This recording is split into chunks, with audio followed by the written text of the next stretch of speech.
take way less time than that. I've been in the fire a million times, caught in between the truth and the lies.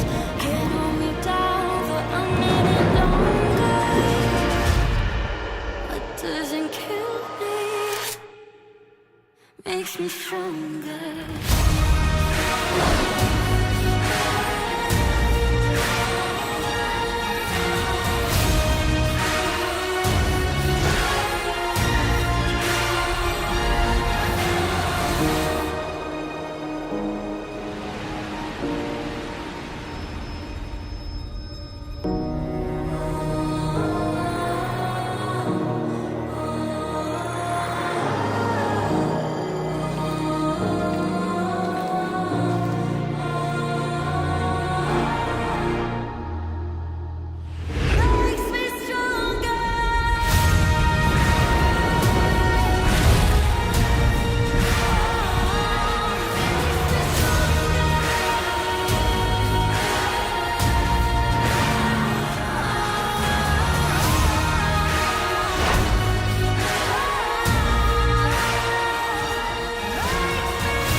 D plus Kia fighting!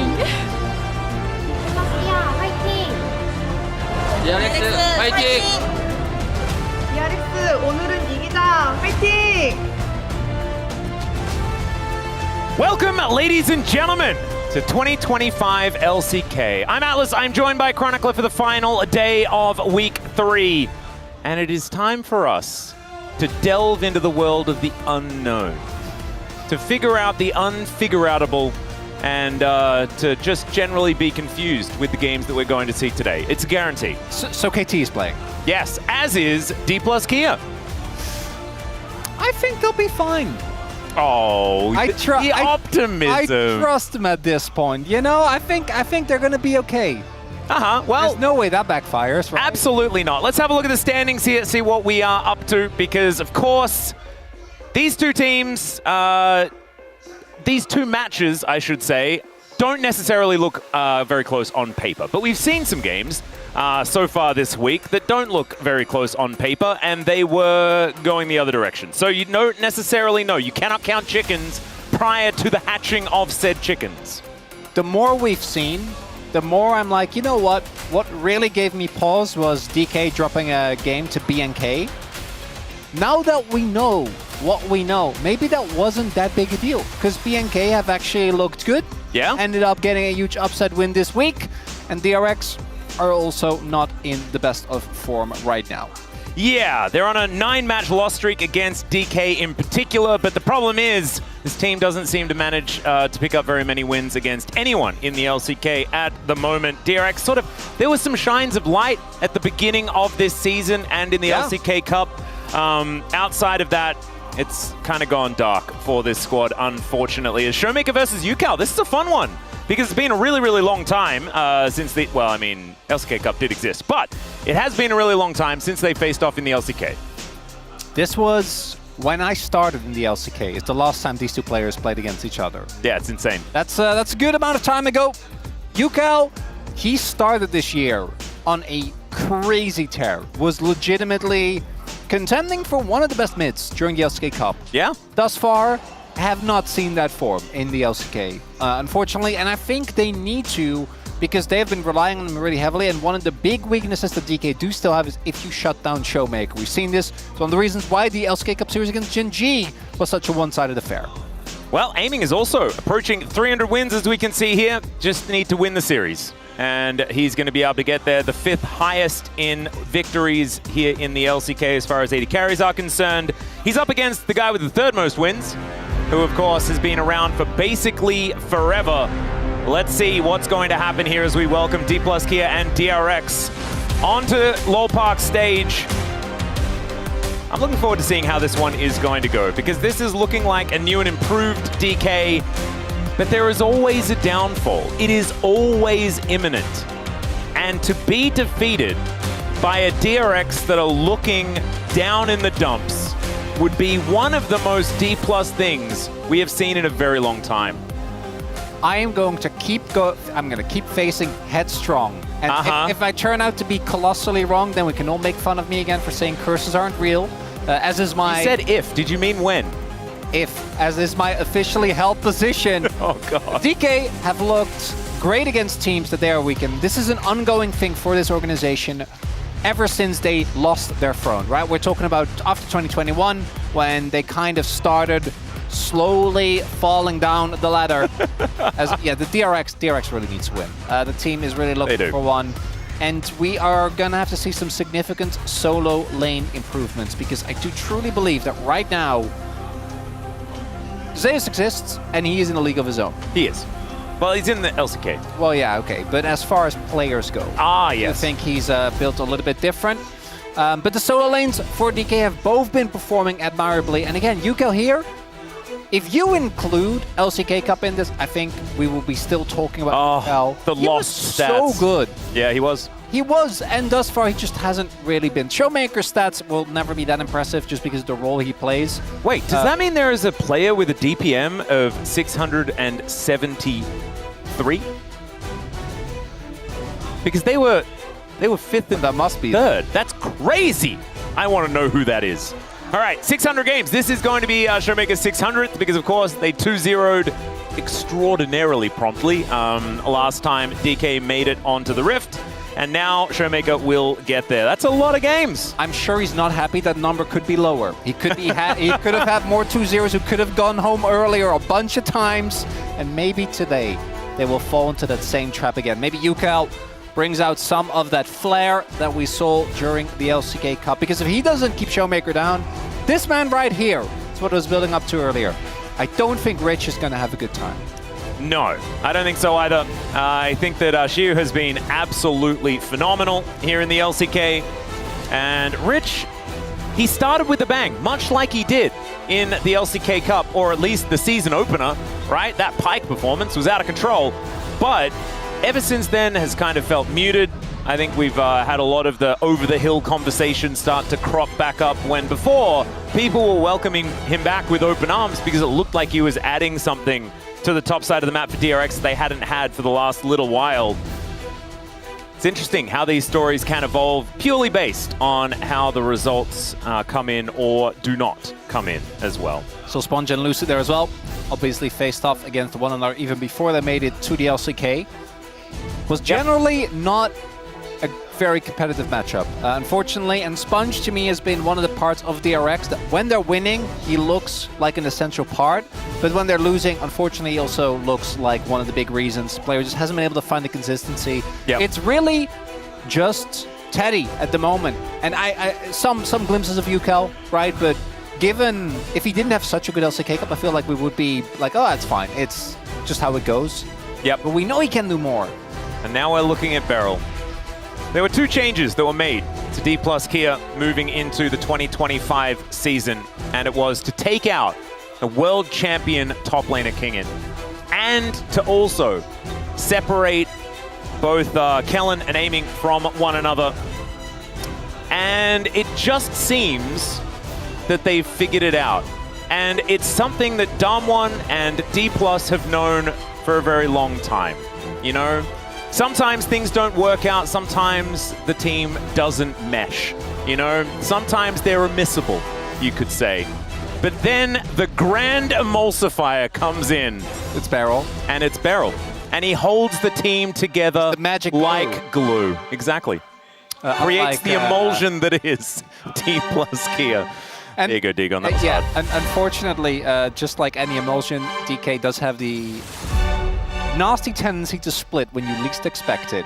I've had my fair share of breakdowns over trying to get mayonnaise to work. And I've had my fair share of breakdowns over trying. I used to be the guy that made the aioli in my cafe back when I first started working a million years ago. Even with an immersion blender, when it should be impossible to not succeed, I have done so. And DK have lost games that we thought were unlosable, costing some of the members on this very desk their hair. Yes. And both of us our sanity. As today, expectations are that DK are obviously heavy favorites, and we will see how these early drafts are going to pan out. Jace, to me, is the big pick that makes it through, even though he probably shouldn't. I think that might happen here as well, because she looked nigh unbeatable on the pick. Yeah. Does mean also we've got DK on the blue side, which is good. It means that Wolf won't be incredibly upset when they pick Rumble and Jace together. The Varus is going to be the ban here. Once again, it will be likely a trade of Jace and Rumble. Unless DK just wants to risk it.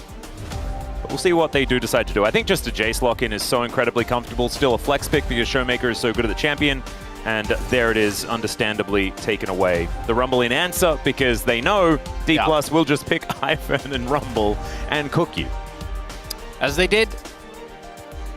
Good prep there from DRX, no big surprise. I do think the Rumble, to me, has somewhat fallen off. Does feel like Gwen and Jace are currently in their own little tier, right? It's just them in S tier. And then Rumble and Best I come next. I think they're still great picks. There's a reason why they're highly prioritized, but they do feel a little bit more fallable. As what is Sponge going to play here? Xin Zhao seems like the no-brainer as far as top-tier picks go, but Neferi is something that you might want to pick away from Lucid. It's going to be neither. Denying aiming his Ezreal, but aiming has been remarkably consistent on also the not aiming picks, which is a really big upgrade, I think, over the last season. I also think that aiming doesn't even need to. This guy was the Gold King every single week. They were funneling everything into him, and then Xiu joined the team. And now aiming is on holiday. He is doing as little as he would like or as much as he wants, and everything is fine. That's an Ahri lock-in. I wasn't really expecting this. I thought that maybe it could be a Sejuani Yone rotation for D+ gear, but instead going a little bit more aggressive. Why are we having fun, Luce? I think it should be Neferi based on the prioritization they've had so far. Also goes well together with the Ahri of the double resets. Yep. I want to dive Viego? deep into the enemy backline. Viego could also be a little bit an paperman option. Problem, but... Oh, no fun. He's like, all you can see is like, oh, can I play Lee or Viego or Neferi? No, it's Skarner duty. And I do think this is wise because Skarner Rumble in particular is a really disgusting combo. Skarner does, I think, feel a little bit worse playing it into Ezreal specifically. But if Sponge ends up going for the Xin Zhao here, I think both Xin Zhao and Rumble do struggle to find the space that they need into something like the Skarner. Yeah. Does mean that aiming's pool is likely to be a little bit pinched here. Maybe forced onto something that's going to struggle a little bit with the red carpet being laid down. Yeah. Yeah, Kai'Sa and Xayah could just be the bans. I think it might be. Xayah, they might, just out of respect, they're going to do Rakan instead, which feels like a bit of a, you know... Yeah, double duty. 2-for-1 deal. Rakan and Kai'Sa would make perfect sense to me. And then if they pick a Xayah, right, like I think Ezreal's a decent matchup into the Xayah, and it's also hard to play into the Rumble. We'll see, maybe they're like, no, aiming, we don't want you to have any innate safety. Skarner MF is also a great combo, so we'll go towards something like that, but particularly with the Ahri locked already, won't be surprised to see. And I think the nice thing about the Ahri pickup early on here is that you don't have to ban Taliyah. Right, that's one of the big picks in the meta at the moment. Ahri is a counter into the Taliyah, so it frees up a ban that otherwise you would have to spend. And instead, we can see they can go for things like the Victor, which are also very strong in the early meta. And no Kai'Sa ban. It's just going to be barrel bans instead. I think, you know, Barrel's Alistar has always been fantastic. He very recently had a mind-bending performance on the champion, so understandable that they are going to take that one away. But I think shoring up the matchup between aiming and Teddy could have been a really good way of getting DRX ahead in this one, because you've already mentioned Teddy is a huge linchpin in how DRX are able to get things done. Maybe Teddy just confident on the Ezreal Kai'Sa matchup, of course. Teddy is very good at both of those champions himself, so they do take away the Karma. Ezreal Karma would be a lot of power towards that bottom side. I think Pleta still probably wanting to have counter pick opportunity. We'll see where he is exactly going to go. That feels like a Kai'Sa Nautilus here as 4-5 for DK. Set up with additional hard engage. Nautilus one of the few picks that can actually enable picks onto the Ezreal, as there is the Aurora for UCal here. Something that he did play a fair bit when he was having a bit of a better time in the LCK Cup, so I don't mind it. Also does, you know, allow you to play around terrain a whole lot more with, you know, getting equalizers in good positions, then putting a circle around it. The Kai'Sa is absolutely no surprise, but what is Beryl going to do is my question. And Nautilus, like you were talking about, certainly an option. Could be a lot of things. Locking down the Ezreal certainly going to be a big priority for them, but you don't get as much depth charge value when the Neferi can just go untargetable all the time. So we'll see where Beryl is going to go.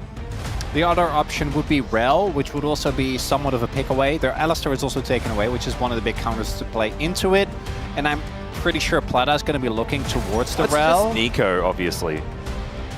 It's just Nico, obviously. Yeah, how could we not see that? Yeah, one? why didn't you see that coming? He's over the hill. I am genuinely surprised. Did not expect that at all. Yeah, so now Rel being considered by Pleta, of course, one of his better champions. As was undefeated coming into the LCK on this champion in Challenger, was 9-0, I believe. But it is going to be a tougher lane, given the fact that it is into a Nico that will have a fair bit of control. I kind of like this, though. You're sort of like ham-fisting priority into the bottom side of the map on the D+ side, giving the Kai'Sa a little bit of a better time in lane. And it does mean now it's likely, you know, 2.5 winning lanes. You know, I don't necessarily feel like Ahri is going to beat Aurora or anything like that. Feels like a skill matchup, though, in the mid lane. And so the Neferi is going to struggle to find that snowball opportunity unless you get some good counter gank options or can capitalize on a lane being a little bit shoved in. Both these comps, to me, look very weak when they're behind. Right? We have the on one end we have the Neferi that really wants to try and play aggressive with the Aurora. Like once those picks fall behind, they don't really do a whole lot of stuff. And then on the flip side, we have kind of the same for DK. I think the saving grace for DK is that the amount of CC that they have is kind of crazy. Skarner and the Nico do have a lot of AoE team fighting power there. But generally we see the Nico paired not only into the Renata, but also paired with a Kalista, where it's a lot easier to get consistent value from your ultimate. So we're gonna have to see both these compositions, I think, catching us a little off guard. It's just a little outside of the norm. Yeah, I would say so. I think the only difference really from D+ having a standard composition and not is this Nico on the bottom side. It is very, very strange. DRX with a fair bit of power themselves. Let's dive in, see how it goes. 소환사의 협곡에 오신 것을 환영합니다. All right, here we are, ladies and gentlemen, and Valdez is at home, watching along, I assume, and is very, very happy that there is a hot dog. Wolf is on the desk, not as happy, because he doesn't like the fact that it's a dog with mustard in its fur, which does sound like a cleaning nightmare, I would agree. But it's a very cute skin. And the little mini hot doggos, adorable.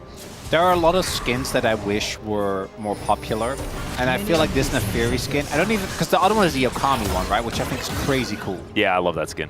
Which we can agree on. I think Neferi just has, both those skins are awesome, but there are things like Sandcastle Malphite that realistically we're just never going to see.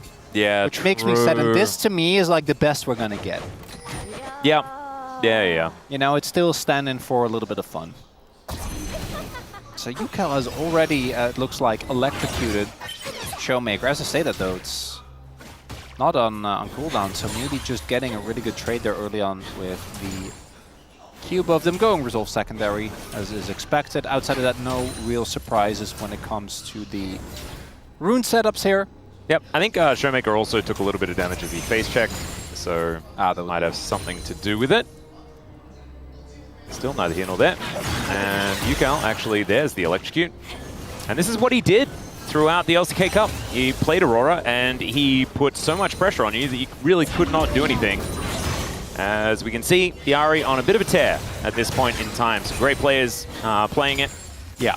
Some of those names you would expect to win. Chovy, Zeka. Like, them winning makes sense. The Vikla win is a bit confusing. The Vikla win and the Closer win, I think, will really give... Not even a dig to Closer. I think Closer has actually been performing admirably. No, I think Closer's Ahri is also good. Vikla had a yes, actively not good Ahri performance and then managed to win on it. Magic. Very impressive. Magic endless. It's all right. Showmaker making his way back into comfortable territory as far as his health bar is concerned. Haven't really had a look towards the top side. I think this is where the gap really will extend. Rich has a hell of a lot of experience on the Jace just in general, but he knows from all that experience that this matchup is just not fun. It's just not a good time. And you just get shock blasted and shoved in and have to use your ultimate to clear waves, and it's quite sad. It's not a good time. There's also his jungler pathing towards the bot side of the map. We'll see if Barrel and Aim can get the crash before they're in range. I think they should be able to get this wave in before the next minion wave hit. We'll see if Plata and Teddy can hold it there, because Sponge has an angle here. They're very far up. Yep, they get the crash. Full wraparound. Oh, big. That root on Plata might be the difference maker here. Wave is bouncing back into them, or it should at least, so I think they know. They have a suspicion. Yep. And Sponge going to make his way down. The Shape Splitter comes in, and the flashes are going to be exchanged here on the bottom side. Good respect from Aiming. Still does mean that the Kai'Sa doesn't have that added layer of safety. Nicely done by Sponge. Gets the play to work out. We'll see if he wants to go for a repeat gank as well. He's still hovering, but instead looking to just get a base in. Nicely done there by Aiming as well, without the cleanse. If that Q flash from Plata connects, you do just die. Not a lot of recourse there. Yep. Lucid as well, making his way down towards the bottom side. We'll see whether he can catch Plitter and Teddy off guard. As we can see here, Beryl is just being frustrating. And him and Aiming are just looking to get their back into a better position for themselves. Showmaker was thinking about an earlier reset, but instead just going to wait for this wave to be shoved towards him. Yukal going to help him out there. And so far this early game has been quite slow, quite measured. I'm looking forward to when it starts to go crazy, which will happen.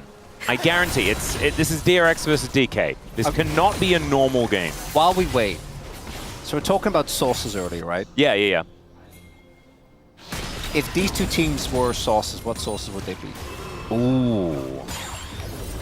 Okay. I'll buy it. You can read this. You can stretch sauce as far as you want. Yeah, no, I get it. It's more like a condiment. Oh, that's a fair bit of damage there. What would DK be? It'd be a hot sauce of some kind. Any will do, honestly.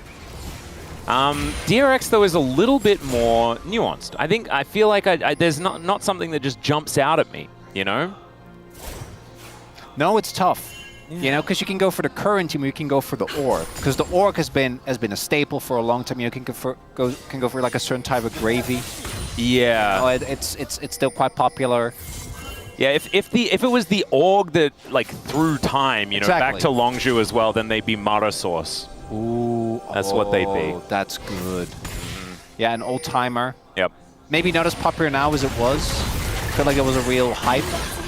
Oh no, a couple of years ago. It's got to be still popular. It's just good. I mean, I know it's still good. That's probably what I'd go with for these two teams anyway. So there might be a little bit of something. It is just one grub going on over to DK. As Aiming supercharges, runs away, and is now able to offer some damage back. Aiming not quite finding the Q or the W, so he's going to have to back away.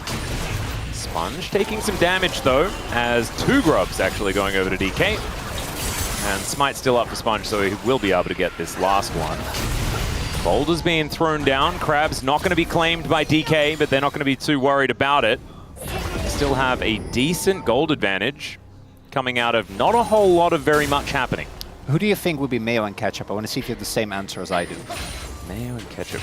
Because you know which two teams it are, but I want you to see if you have the same idea as I do. Oh god, that's hard. And I'm going to... There's no wrong answer. But it's all wrong answer. There's no wrong answer, and it's all wrong answer. That's what makes it. That's the tough part. I know. Setting a trap here for you. I know. You want me to go trying? first? Want me to go first? Yeah. Okay, please. Because I didn't want to be the one to call T1 ketchup. Okay. So I'd argue T1 is mayo and Gen G is ketchup. Why? Because I think mayo is the best sauce of all time. Mayo is the GOAT sauce. Because it translates to so many other things. You can turn it into basically anything. It goes with anything. And I think ketchup is close, but not quite there. Well, Rich is going to get caught out here. She was already taking a fair bit of damage, but now Lucid getting his claws into the Rumble. Let's see whether he can take someone with him.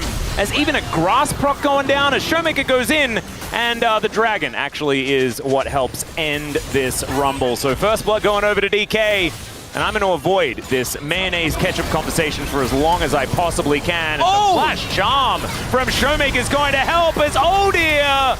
That's not the part of the wall that UCal wanted to head towards, as the Impale was good. Lucid able to pick him off as there goes the Aurora. Sponge not quite there to help him stay alive, and now Sponge should be able to take away the enemy blue buff, but this is a cavalcade of kills for DK, and not a good sign for DRX in the early game.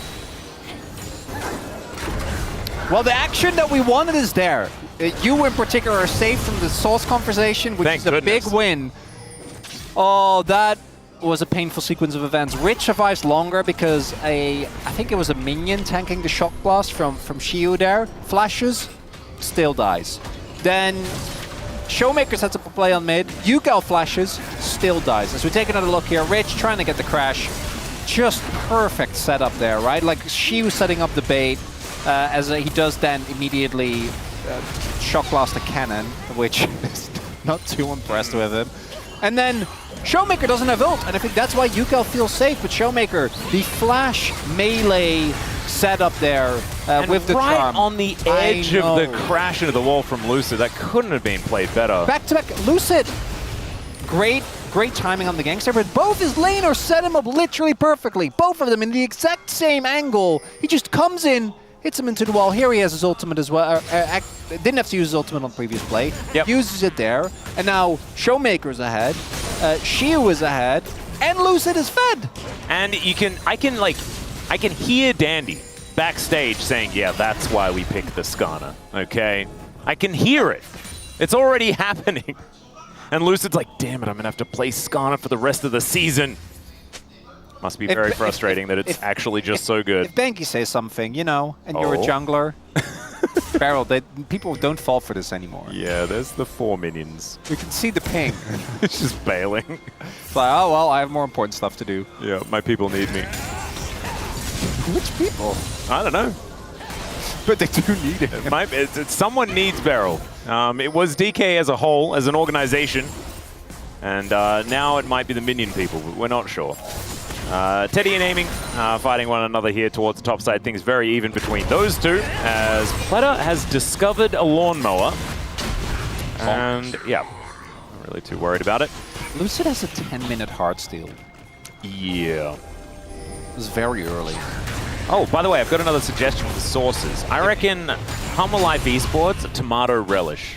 Like a good tomato relish. I like that. With a bit of zing. That's good. Because it's like an all reliable, which I feel is represented by peanut. Yeah. And then a whole lot of like, you know, it's like there's a lot of spicy flavor with the cloves and stuff like that. It's Sponge gonna have to go untargetable. Doesn't get crashed into by Lucid here. Still not exactly a fight that DRX are looking to win at this point with the man advantage DK have. Never mind, the Magnet Storm flies through and Lucid, he gets a little bit of an impale, but then he just goes down. Sponge has to flash, but will stay alive. Now the top laners are making their way in. The Jace gets there first as Pleta gets booped away immediately. Shiu desperately trying to find an angle to take down the doggo, but it's not going to work as he has to walk the red carpet to get out. And Rich with a beautifully placed equalizer should be enough to take him down. That flash was optimistic at best, and DRX, they even grab feats of warfare off the back of that play. That's the hot sauce burn there for DK. Think they're impervious, but as it turns out, no one is. heavily overcommit. Lucid thinks he's invincible, which he is not, as it turns out. And they're just not ready for the amount of resources that DRX is ready to set up, as it's a great engage from Plata to start this off. So much damage comes through immediately. And Sponge, I don't know about... That flash was weird, but... It could have just left, you know, and Shiu also could not have flashed. So I think it is a little bit messy. If he just flashes here, I think he might be fine. Yeah. He might also be dead, but once you get here, you definitely don't flash. So I don't know what that was about. Maybe he thought that Teddy wasn't there, but I think he dies nonetheless. And that is a huge gold swing. DK getting promptly punished for their hubris. And DRX with 3 grubs now in the pocket. Gorgeously played by DRX, and we knew that this is what was going to happen. This is what we deserved in this series. That is DRX delivering something that we could have never have predicted. That's why, because DK got, I think it was the first grub, and then DRX got 2. Yep. And then here Lucid tried to get free, and then Sponge came in and smote 1 away. You know what the most tragic thing is? What's that? Despite all that, Lucid still doesn't have a Heartsteel stack. Oh no. I know. It's so rough. That's really the main thing you have to pay attention to if you're a viewer of League of Legends. People always talk about drafts and power spikes and rotations. And no, it's all about none of that stuff really matters. Number go up. Number go up. And number has not gone up. So I was thinking Salsa for Humble Life. But I think Relish is, the reasoning is the same. Yeah, right. I feel like Salsa has a little bit, it feels more bland to me. Like a good Relish is like very vinegary and tangy. Then you need to eat, we need to get you some better salsas. I feel like good fresh salsa. My I'm mom, fresh, right? My mom actually makes tomato relish, and I get her to send it to me whenever I run out. This is what, okay, now I get why you go for relish. No, I'm and so if there were any, people that didn't like, and it's, I say tomato, that's because I'm from Australia. I'm sorry, everyone. It's correct where I come from. Yeah, I know. I'm working with an Australian? I know. What are the odds? But like, as they say, potato. That's what they say, potato. Is that how they say that one? It's swapped. I think pretty sure. article. Ah, yeah, that's right. Yeah. I'm figuring it out. That's fine. Anyway, very much enjoy tomato relish. So that's why, our LCK champs do get the best. In the sauce ranking. Yeah, in the sauce ranking, as far as my my assessment is concerned. Lucid was looking for an angle onto UCal here and does not quite get What's important you clarify it. You don't want people to construe it as a burn when it's just clearly not. Yeah. All right, Sponge will be able to just get back into his jungle. Licking his wounds a little bit, but has actually created a bit of an advantage for himself after being ran around in the early game.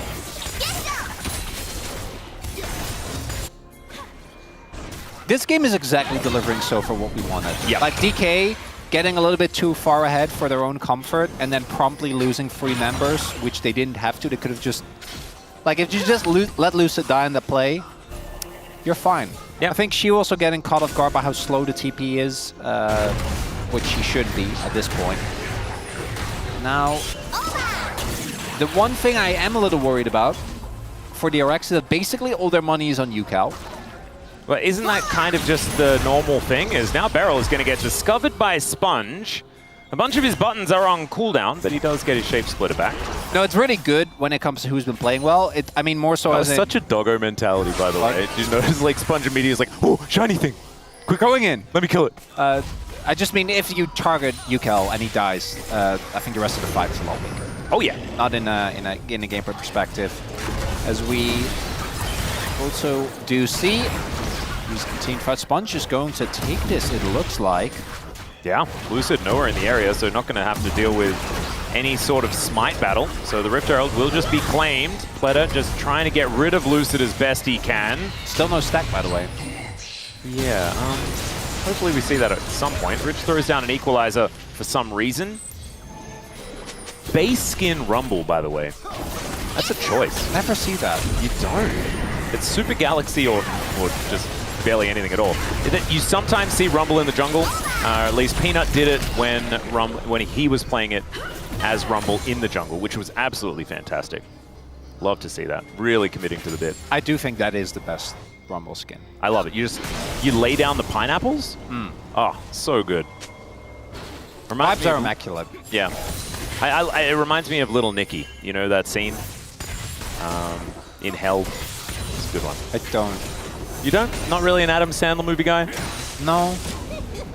You should at least watch Happy Gilmore so you can watch the second I watched one. Uncut Gems. That's a good representation of his repertoire. Oh, absolutely. Yeah. Reign Over Me, another brilliant example of his Exceptional comedic work. actor. Super stressful movie. Yeah.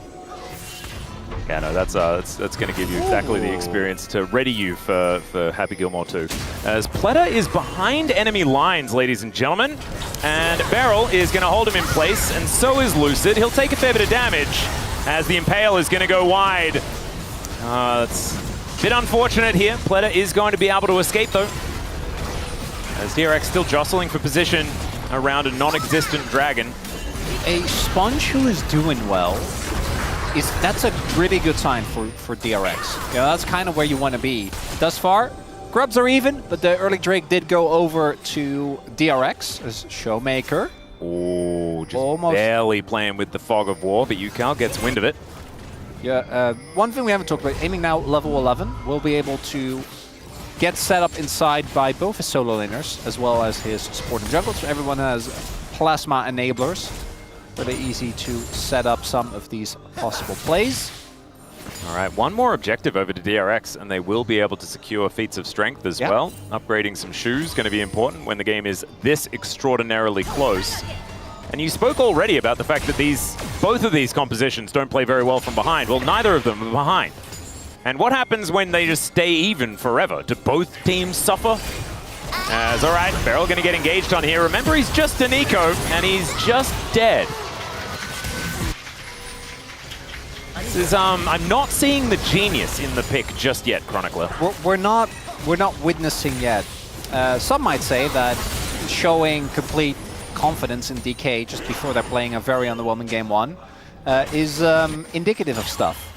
Stuff such as curses. I will not hold that opinion until they've actually lost. But right now, DRX are looking great. We're seeing all the hallmarks of a great DRX game. We're seeing Sponge not behind. Yukal popping off. And Teddy, he has actual teammates. And Rich, he's just trucking along. He doesn't need to be the main character. He needs to be there. There have been an inordinate amount of Chemtexel. Statistically, it is anomalous. We passed the realm of statistical outliers a while back. I feel like now we just keep getting confirmation after confirmation that this isn't an abnormality, this is a problem. Yeah. We're running into. So, are we going to do our usual? This is a pretty good Chemtech situation for... Oh, we're going to do the Cope Tech thing? Yeah. Well, Chiu is going to do the walk off the ultimate thing. That might work out here as he does boot back Sponge, but back in he goes. Chiu's going to flash. This time, he gets healed up as Beryl comes in. And will be able to at least keep them at bay. Let's see whether Beryl survives as he holds the minion wave for as long as he can. The rest of DRX moving towards the mid lane as a teleport does come in. Sponge taking a bit of damage as the daggers are coming on through as Lucid's driving on forward. Flash over from Rich. That was pretty sexy as here's a Magnet Storm. Showmaker trying to get out of here, and he should be able to do so with the Spirit Rush, but does have to invest it. Flash forward from Yukal was optimistic at best. Sometimes you just want to keep that button on cooldown, Chronicler. That's how it works, as Rich is the one that takes the Gromp for some reason. Oh god, this series is this series. Okay, there's the Impale, and down goes the Doggo. You cannot untargetable that one, as aiming comes on through and grabs his first of the game. Exactly what we talked about. And with the most prevalent game plan of DK, which has been topside, go get him, not really seeming successful, it's time to pull out the old plans, Atlas. We dust them off, aiming, go get him. Yep. Go kill. And that's number one, set up there by Lucid. Nicely done with the flash first gank we've seen from him in a while. Obviously started off really hot, but a little bit slowed down since as he's looking for more. Yeah, picks up a rock. Let's see whether Teddy's going to be okay here as Arcane Shift already on cooldown. The Pop Blossom, the full commit, and down goes the bottom lane. Gorgeously played here by DK. Oh, is that just Artican as well? Yeah, just a moment of weakness from DRX. Yeah. Leading to some imminent disaster. The bot side play, I think that one was salvageable. This one, though, is a big deal. Teddy feels very safe because it's Ezreal with both sums and E. So I feel like that is somewhat warranted, but it's the setup there that comes through. Beryl pretending to be Shield. And Beryl also he flashed for that Pop Blossom before anyone had pressed any summoner spells. He knew that Teddy was going to do that. And so even though, you know, the Skarner wasn't able to quite get there, I'm not sure about why. I don't know if it really would have mattered with Lucid opting for the flash. We'll talk about it in a little bit as we take another look here. Yeah, nicely done there by Lucid. Dragged they all back. flashed at the same time. It was kind of confusing. It's like the whole team fight just moved the flash distance. Yeah. Very good. Off the back of that catch, now DK not winning this game just yet, because again, I think that they're in a similar position they were before the whole DRX scenario. The DRX Nexus is intact. Well, not only that, but also DRX are still sitting on 2 dragons, and I do think both these compositions scale relatively equally. I prefer DK's because you have great front line, and Kai'Sa, I just think, as the further you get into the game, the better it gets into Ezreal. Right? I think early on, it does feel like Ezreal can actually pressure her, but once you get enough items, if you ever get any piece of CC onto Teddy, he just dies. Yep. Because Aiming will be able to get on top of him, blow him up in a second, and this is a pivotal fight here for DRX. I think you really want to try and use the amount of wombo combo they have between Ukel, Rich, and Plata. Try and get a big engage on this Rel. But it's easier said than done. She's playing into Skarner and Nico, so the counter engage is a little spooky here. It's terrifying. Crucial Barrage going to be sidestepped here, and remember there is Otacon for the next little while. Showmaker and Lucid looking to try and steal away a red buff. Should be able to do that as Sponge does come in, gets the smite. You'll love that. Just do a bit of a front flip, take down the buff. Nicely played. Still opportunistic stuff here from DK, who are mainly thinking about getting ready for this dragon that's up in 20 seconds time. Grabbing some untargetability here from the doggo. Not really finding any inroads. Lucid finally coming on over. And Showmaker splitting on this top side with the teleport in hand. They should be able to utilize the fact that they have this buff in order to get some extra pressure, but not playing with reckless abandon, as Pleta is just forced home after 1 shock blast. Oh, Jace. It does feel like DK after that play towards topside said, okay guys, we gotta pull back a little bit and respect a bit more. Have seemed like they've given less opening ever since, except Beryl, but it's Beryl, so you never really know what's an opening and what's a play. I do think that is fine, as the soul point is denied. Not the end of the world for DRX, but nice for DK nonetheless, as I was almost expecting Beryl to just be there with the little zoom in there. Not going to be the case just yet. Well, this time, quite a few barrels running up the rift right now as the Baron is going to spawn. Showmaker just grabbing this crab. Somehow it managed to dodge that Orb of Deception. That was exquisite movement. The micro on these crabs is pretty absurd. No one in the game has better micro than a Scuttle Crab that you're trying to kill. If you've ever played Carfish, you will know this. Yep. They are very slippery. Right, that is not the real one. As Aiming and Rich battling for the Bramblebag. An odd situation. Aiming does get an idea that perhaps this is not for the best, but will mean that they don't get any of the red buffs. So no red buff available for D+, when they have had a bit of an advantage is pretty impressive. There's a 4-man collapse from DR. Yeah, I mean, sometimes you just got to get that red buff. You got to send a message. That's what you need. That's right, Showmaker trying to get some grub damage onto this inner turret. Continuing to split. They do have Kai'Sa. Yeah, so the Baron is started. Sponge will be able to come on over as Tangle Barbs hold down Pleta just for a moment. And yeah, with the fact that Lucid is so extraordinarily tanky, I guess you can just start Baron anytime you want, then walk away if you feel like it, because you're immune to taking damage. Yeah, it felt like a bit of poking and prodding there. If you maybe catch DRX on a bad back, or they're trying to, again, overload the bot side of the map while the play is happening, could be that you just get a Baron for free. I do think their damage is very respectable, so that makes sense, but not getting anything out of it. Rich also was already mid-rotation, because normally you set those type of plays up to try and get like a TP maybe. Yep. Not going to be the case. 2-item spikes now hit across the board. I think a lot of these champions feeling extremely confident. Aiming, though, crucially, is approaching his fur. That Nashor's is a crazy big power spike.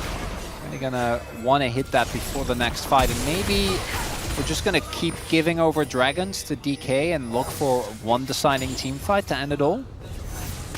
Doesn't sound like a bad idea. But it doesn't sound like a fun idea, Atlas. Doesn't sound like actively winning, but it may result in a win. Which, you know, there's a chance. So it's passively winning. Yeah, passively winning. Nice. I'm all about that. All right, Pleta. That's true. I've seen you play video games. You're a big I'm an auto battle fan. optimizing guy. Let me put my team together and you play the game for me. That's what I want. That's okay. Sponge on the front lines. A very courageous hot dog right now. Up against a lawnmower is always pretty scary. But they're the ones that have control around the Baron at this stage. As you can see, control what in the banana brush and in the tri-brush above.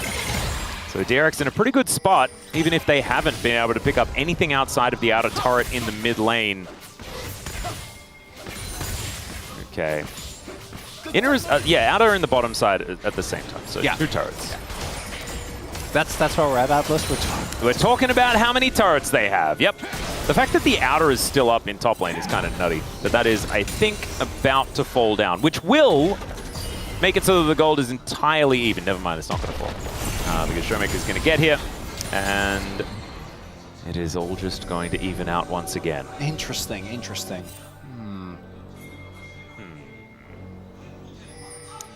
Okay. I don't want to do it. You can. So what do you... So you were asking about like if teams are a source, right? Yes. What is it called when like a mammal or a arthropod? What are they called? Is it like a genus? I don't know enough about biology to have this conversation. Yeah, I don't know either. Why? What is it? I'm so confused. Where are you going with this? If the teams were going to represent each of the types of animal. Oh. Yeah. So like, who would be the amphibian? Who would be the mammal? Who would be the?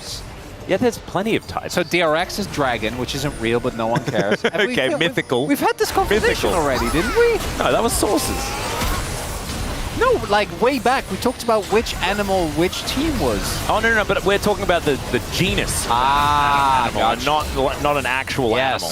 Well, I don't know all of them. If they had to be different ones. So it's just, instead of specific bird, it's just bird. Yeah. That's how deep into the I want to talk about something else. Pop Blossom under 3 is gorgeous here, is right out of nowhere. They save us from the monotony. Barrel. Oh, he did not want to hear about the fact that his team was a monotream. All he wanted was to knock them all up into the sky and take a dragon.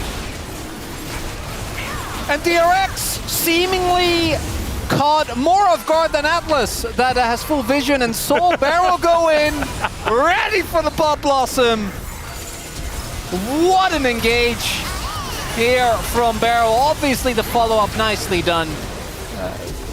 Rest of the team more than ready to capitalize.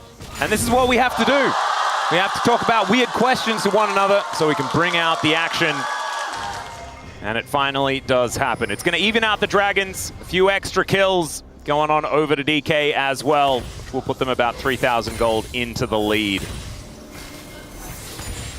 All right, and oh man, it feels so bad. Because Yukal, he was the one with, you know, the big lead. He was the guy that DRX is supposed to play around. And it just feels like in these mid-games, he's never able to extend that advantage and leverage it into something better. Well, the biggest difference between being able to do that and not is, I think, how you set up side lanes, right? Like, what vision is secured? Where are your teammates in relation to you? How much freedom do you have? How much control you have of the map? And DRX often isn't able to quite keep up there. They will get this turret finally. Nice and do note, that was a big team fight win for DK. Got the dragon. It solidified the lead.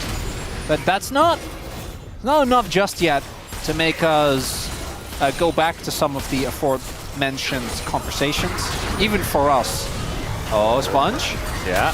Oh, actually just barely caught on the edge, but still able to dive his way out. That timing by Lucid there. Thought he could grab Sponge there But Sponge still hops over the wall. Yeah, the fact we're both gone from sauces to just now like species is even for us, Atlas. That's Is it even species though? I think it is. I think you might be right. I I thought don't- species were a little bit more specific than what I was talking about. I can't keep repeating. I don't know enough about biology to know like Yeah. the hierarchy.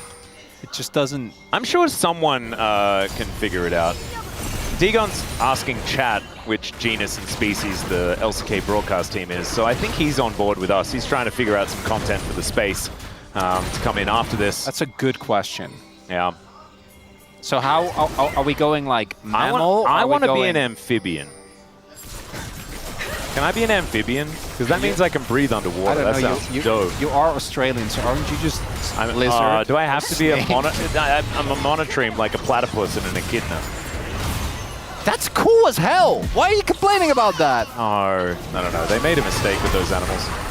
They don't make any That's sense. such a cool animal. A platypus is basically a duck, but it's not a bird. It's the Very equivalent weird. of the kid in the playground that's like, I have that power, and that power, and that power, and that power too. All right, Juve is going to dance on top of the equalizer, and Rich burning down, but isn't going to fall. Man, that was so extraordinarily close. Both of them trading flashes, and the equalizer is now down. So maybe an opportunity for DK. That's kind of crazy though that it's that close. I think because she spent a lot of time on that equalizer, because Rich was like an item and a half down. Didn't actually have his finished item yet. Yep. We'll have it now. Also a level down. And it was like Serpent's Fang there as well, so your scrap shield doesn't really do very much. Like, Yep. I feel like the itemization into Rich is also pretty deadly. Yeah, and he now has Shadow Flame, so if that happens again, Rich does just kind of win those. I do think for Jace, the game is a lot easier to play without Flash than it is for Rumble. So we'll see how Rich is able to play around that. And we are getting closer to our next one. All right, so what else do we got? Who's Birds? Birds is 100% Dan. I can see it. Because he's got his penguin umbrella, and he's got does. his like birds hoodie that he loves. He has big on binoculars as well. Oh yeah. Shiu, he doesn't have Flash. Yeah, he's walking down that red carpet once again, and there is a doggo behind him. And so that is going to be a dead Jace. Great pick here from DRX, and an overextension here from the young top laner.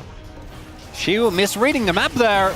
Something expected for a rookie. Not expected from him. I think his map play has generally been pretty good. Really nicely done by Sponge there.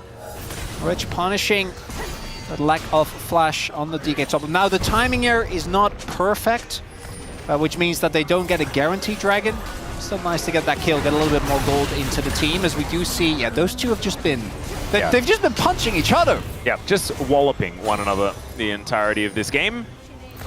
As Aiming has a Banshee's Veil, which is an odd choice, but going to keep him relatively safe. All right, here's the Magnet Storm, doesn't find Barrel, as now Aiming able to free hit towards his backline, pled it down already, the Impale connecting onto one, as there's a Pop Blossom onto two. Yukal trying to get out, Aiming with the Killer Instinct, and able to rain down a Cathianly to take down the Aurora. Sponge still looking for more, as Teddy feels like he has an angle, and Sponge goes in, goes out again, and smacked into the wall, but there's the equalizer, and we know that is so deadly here from Rich as Shiu dives forward. I don't know about it. 1 versus 3 here as Barrel and Aiming are coming down. Teddy looking for some options, doesn't quite get anything, and they will back away. Teleport in from Showmaker, though, should mean that DK can utilize this to take down the dragon, especially if Rich doesn't have any health. Rich does have TP though. Should be able to make his way back. What actually will be the repercussions, we'll have to see, but DK, I think again, looking a little bit uncoordinated. Plata starts the fight a little early here with the timing from Yukal there. Gives his life. Nice on-targetability by Sponge there, but it's the bounce back. Barely missing Teddy as well. It's the bounce back from Yukal there that I think is the big thing, because it keeps him alive for a longer time. Aiming has to invest heal to actually kill him. And then here, clearly they have different ideas about what to do. As Lucid goes back in, yeah, I think the fact that it was just Showmaker that was out on the map, plus the fact that was just about to buy a death cap, means that this is going to be soul point for DRX. All right, DRX being able to find a big advantage here. Chemtech Soul on the line now for the next team fight. As, just barely missing the Void Seeker. As Teddy, 4 items are now done. Look at the array of colors as Oh, well. big It's ward. very satisfying. And yeah, we're looking for a Baron. Barrel TP. closed in on here as now Sponge looking for an angle. He is not an easy one to lock down. So they are going to have to get off the Baron for the moment. That is what DK wanted. I don't think this was ever an earnest start. Just want to get the TP out of Rich. Yeah. It's going to buy them a window of about half a cooldown where she will have his available and Rich will not. See whether they can actually use that for anything though, because I think DRX pretty happy with the game state right now. 4 items on an Ezreal is very scary. Teddy is doing a whole lot of work in these fights. 400 CS. I mean, we've seen this guy with numbers bigger than that, but it's been a few years. That's all right. DK wanting to start off this Baron once again. True Shot Barrage just to soften up Showmaker. That's going to be successful. We do see DK continuously pulled towards as the board still there. Yeah, that is a cheeky one. As Aiming and Lucid have started this up. Sponge is over the wall. Oh, Charm just barely going wide as now 5v5 is ensuing. The DRX. equalizer has to be respected so much. Standing in these corridors is terrifying for DK. Yeah, DRX. Oh, Shiu. Oh no. That's the acceleration gate used aggressively as well as the Harpoon will connect. And my god, there was no commitment to anything there, and Shiu is now out of the fight.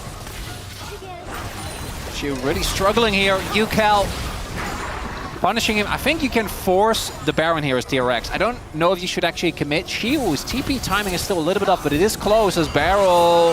Oh dear, True Shot Barrage not going to connect onto the right one as now Yukao looking to take down the Nico, and Barrel is able to actually get out of the way, baits them all into committing towards him so they get an outer turret in mid. Somehow it worked. But he also probably should have been dead. Kind of a banger first game. Yeah. And, you know, there's a good amount of mistakes that have been made by either team. But it does mean that 39 minutes in, I still am not sure, Atlas, who is going to take this no one. idea. Zero clue, by the way. As DK, they just started up again. Yep, and Sponge is over the wall, so it's a 50-50 if they do decide to go for something. They're going to turn, right? We're not just going to flip this? Well, Beryl almost has flash. It is up in half a second. They don't want to. Okay, good call. Lucid has the shield to tank it as, oh, Showmaker. Yeah, there's the Pop Blossom, and it does nothing. Tangle Barb's coming on through here, and also the Equalizer not getting anything done.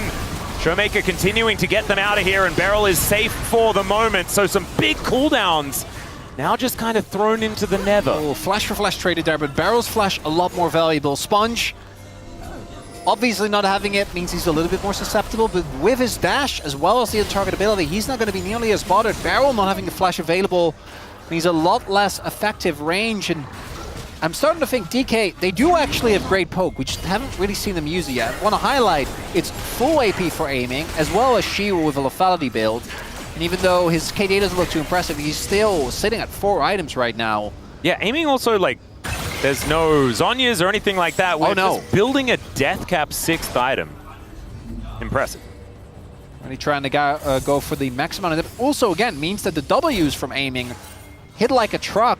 But again, we've not seen that, and I think part of that is also because playing poke into Neferi is just really annoying. Like, it's not something, a part of a kit that we highlight too often, but it does actually, I think, make a big difference in situations like this, as aiming also needs to hit those. Yeah. Let's see. This game feels like it's all about the Baron, but now there is a Chemtech Soul on the table in 40 seconds time. Sponge, he's baiting. Yeah, doesn't have his flash, remember. As Beryl off to the side. Pop Blossom in hand. True Shot Barrage. Not going to be enough to take down the crab. That is secured here by Lucid. Let's get the smite. Don't forget 20 seconds, possible angle. DRX can choose to get this this dragon up and just all in on Nash. Yep. Don't forget, so DK need to play this very carefully. DRX could be looking for a window as Teddy going forward. He is used by Lucid. Yeah, just gets himself out of there. I wish he would have gone Warmox instead of Unending Despair here. I actually feel like it would have gotten a ton of value with how a lot of these fights play out. Yep. Because the poke from DRX is also hitting hard, and Rich is going to start this up. Scryer does come through, and Showmaker TPing just to get back to the fight. All right. Oh, they're going to give Soul. Oh man, It is I don't know Chemtech. about that one. I mean, Chemtech is... But they don't get anything. Yeah, so they get position on Baron. Yeah. And the Smite is also roaming up, as we can see. So the Dragon goes over, there's Chemtech Soul. Oh, DK. That's not what you want to see. Double TP. Look, they're backing. If they get double TP, like, it's still not worth, but at least it's something. There's one. Second one invested. Yeah, targetability out here from Sponge, but he can eat some honey fruit. He's going to be okay. Are they just going to YOLO it? I think maybe just go for it here. Do something, DK. That might be the opportunity as Pleta is down relatively low. They're keeping it leashed as best they can. Shiu off to the side as in goes Yukao. Pleta going to be taken out before he can really do too much, but Beryl also throws away another ulti. The jungler is dead on DK's side and Sponge is still here. The Baron is so extraordinarily low and it goes over to DRX. DK are throwing it all away as they lose the Soul. They lose the Baron. They haven't lost too many members, but this is still a disaster. And DRX now going to try and end this game in seconds. Lucid, this late in the game, he is just made of paper. Gets taken down, Barrels engage, finds nothing, and there the attempt from Lucid to turn on the Yukao could have been big. But look, aiming just gets completely toasted, right? There is not enough damage. Shiu goes in and Rich carries this team fight with the amount of damage he was able to do. This Rumble is doing so much work. And we're seeing, again, I think Plata thus far, despite all the hyping that was done by certain members of our Yes. our desk, me included, although not as much recently. His engages this game, he's showing why the Rel was an often found target ban. He's shown why he's got the win streak on this pick, because I think his turns onto Lucid specifically, KDA might not look too impressive, but it's that in tandem with Rich's toasting in the fights that I think are the big difference maker. But you know what, Atlas? I don't think this is enough for DRX. And you know what that means? It's Elder flipping time, baby! Woo! Let's go! All right, well, 50-minute game, Elder flip to end it all. that's going to be in 4 minutes' time. The problem that I have, if you're a DK fan, is that their play around neutral objectives has been terrible this game. It's just been bad. It's not been good, no. So I don't trust them to be able to make the right decisions. Let's see whether this Showmaker flank is going to work. There was the Charm and the Orbit Deception go wide. Pleta is likely to die, but does get the Magnet Storm off. Never mind, it was just a crash down still. Beryl is going to die too, and there goes Lucid. Sponge diving in. It's a huge shield here from aiming, but Sponge just bleeds him to death. Shiu and Showmaker will still have some damage. They take down Yukao, and Sponge is almost dead, but will just barely survive. 3-1. A minute! And DRX should just be able to close this one out, right? I think they can. 25 seconds on Barrel. They're running up. That's Chemtech value, baby! That's what we're talking about. Teddy going to join the rest of his team. And the first inhibitor is going to fall. Some honey fruit trying to be eaten here by Sponge as Showmaker is still, I mean, he was still healthy before. Now he is no longer. This is going to be pretty tight. Barrel's up soon, but I don't think that alone is enough. I think they got it, Atlas! Yeah, these Nexus turrets are falling like paper as Teddy looking for his options as Rich is here. And yeah, no one can get anywhere near the walking barbecue. And here they are going to be able to do it. Down goes the Nexus. And DRX just outplayed DK in the mid to late game. Big smile on the face of Sponge.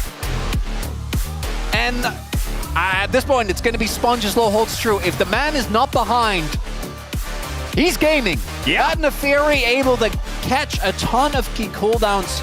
And we're kind of seeing DK, a lot of stuff not going well. The Shield looking relatively unimpactful on the Jace, something that he's been amazing on, and not able to have an impact on the side. And Lucid's team fighting looking quite off. Barrels engages outside of a Keyfew not hitting the mark. And the Nico pick, it was a question mark for us going in. And yeah. I think it still remains a question mark. I feel like if they had a Nautilus in that game, would have looked completely different. I'd agree. I think aiming also having a very forgettable game, as we can see here. These damage numbers, I actually thought Rich would be a little bit higher than the numbers represented here, but you can see Teddy in the later stages of the game just really ripping holes in D+ Kia. And it just shows that once any fight is committed to, already the Mystic shots have connected, already DK are limping. And We knew that this was going to give us some unexpected twists and turns, and already in game number 1, has it lived up to expectation. You absolutely love to see it. It is time for us to take a short break, recoup, get ourselves together. Then the space is going to break that one down, and we'll have game number 2. We'll see you there.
근데 진짜 이거 끝나거든. 자, 여유롭게만 해, 여유롭게. 아리. 야, 나 피리 꿀매 먹어봐. 꿀매. 여유롭게. 아리 궁 있는 거야, 알았지? 다 쳐야 돼, 타랑 아리. 다 쳐야 돼. 니코 풀 나오고. 니코 노궁. 타워 쳐볼래, 일단? 아래 거. 아리 궁 있고, 니코 궁 있고. 니코 궁 안 돌 것 같아. 돌아. 니코 궁 돌아. 타워 치면 끝나. 안 돈다. 안 돌아. 플래팅 노노맨. 오케이. 다. 나이스.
it's upset week, baby. DRX 1-4 take game number 1 against D+. 4-1. D-Gon here alongside Wolf and Wadid, the double W's. What you need for a series victory after that first one.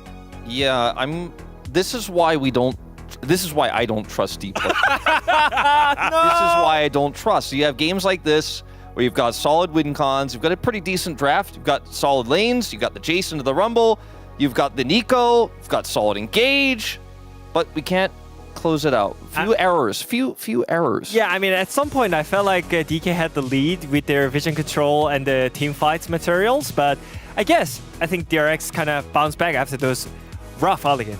Yeah, a lot to get to, so let's take a look at it. Our first one here that we wanted to point out, DRX getting a fight early on here, played well.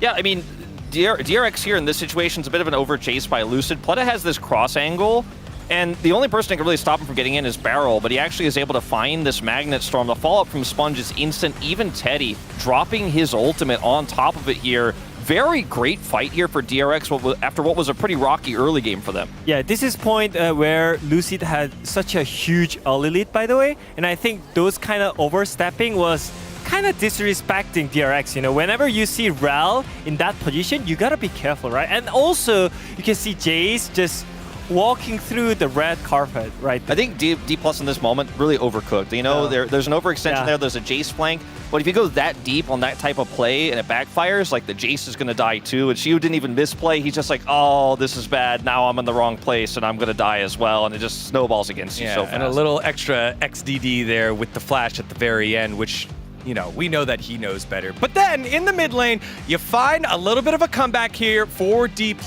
as they're able to fight back and find a huge 3-man ult playing around Vision. So yeah, after getting kills on Azure, they were actually in a good spot, DRX, but I think they were kind of struggling to find out the better position for themselves, because in this situation right here, I think you got the mid priority, right? You pushed the mid first, but you were kind of struggling to walking into the river.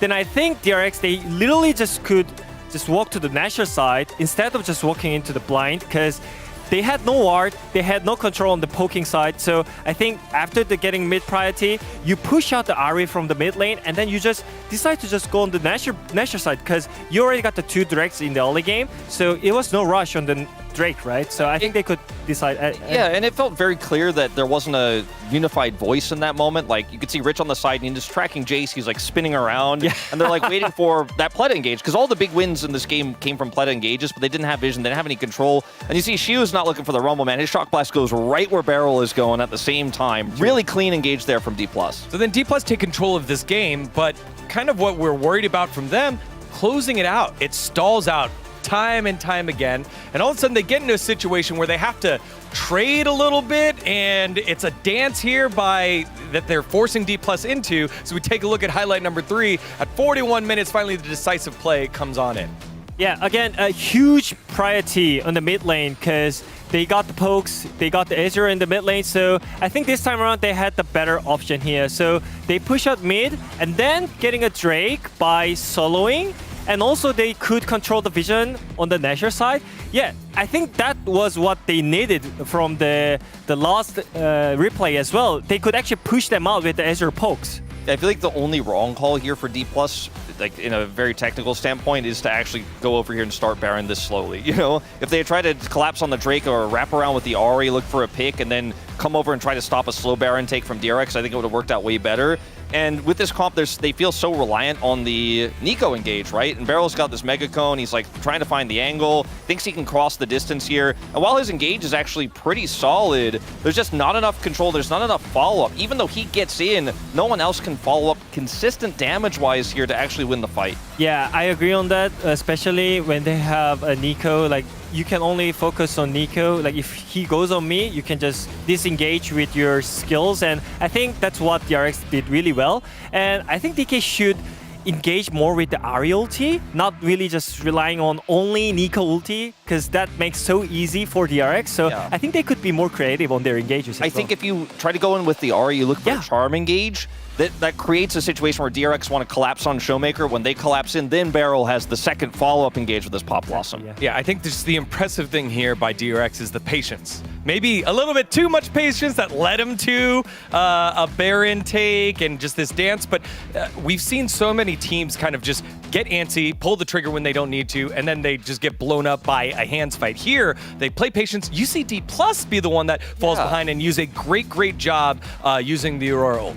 I think there's a lot of hesitation for D+ in this game. It's like D+ is playing as if they're in the situation DRX are in the standings, you know, where this is a really possible win, but you're not the favorite, but you really don't want to mess it up. You've got a great lead. It feels like D+ is playing a little bit scared, a little bit nervous, not the confidence that you normally see from this team. Yeah, I think there was a 2-point first. I think they gave up 2 Drakes in the early game so easy, you know. I think they didn't even contest, and that snowballs in the late game because you cannot really end the game really fast because you gotta stack the Drakes, otherwise they're not gonna get the pressure. So that's why DRX kind of felt really comfort. And second, I think they're disrespecting a little bit. I mean, you could see overstepping Stunner and like just not respecting their attack tools, you know. So I think DK gotta like respect more, and then also you gotta focus on more on Drake as well. Both these squads coming in with losses. Obviously D+, the heartbreaking loss to Gen G. DRX trying to get back to that LCK Cup form that we know they can do.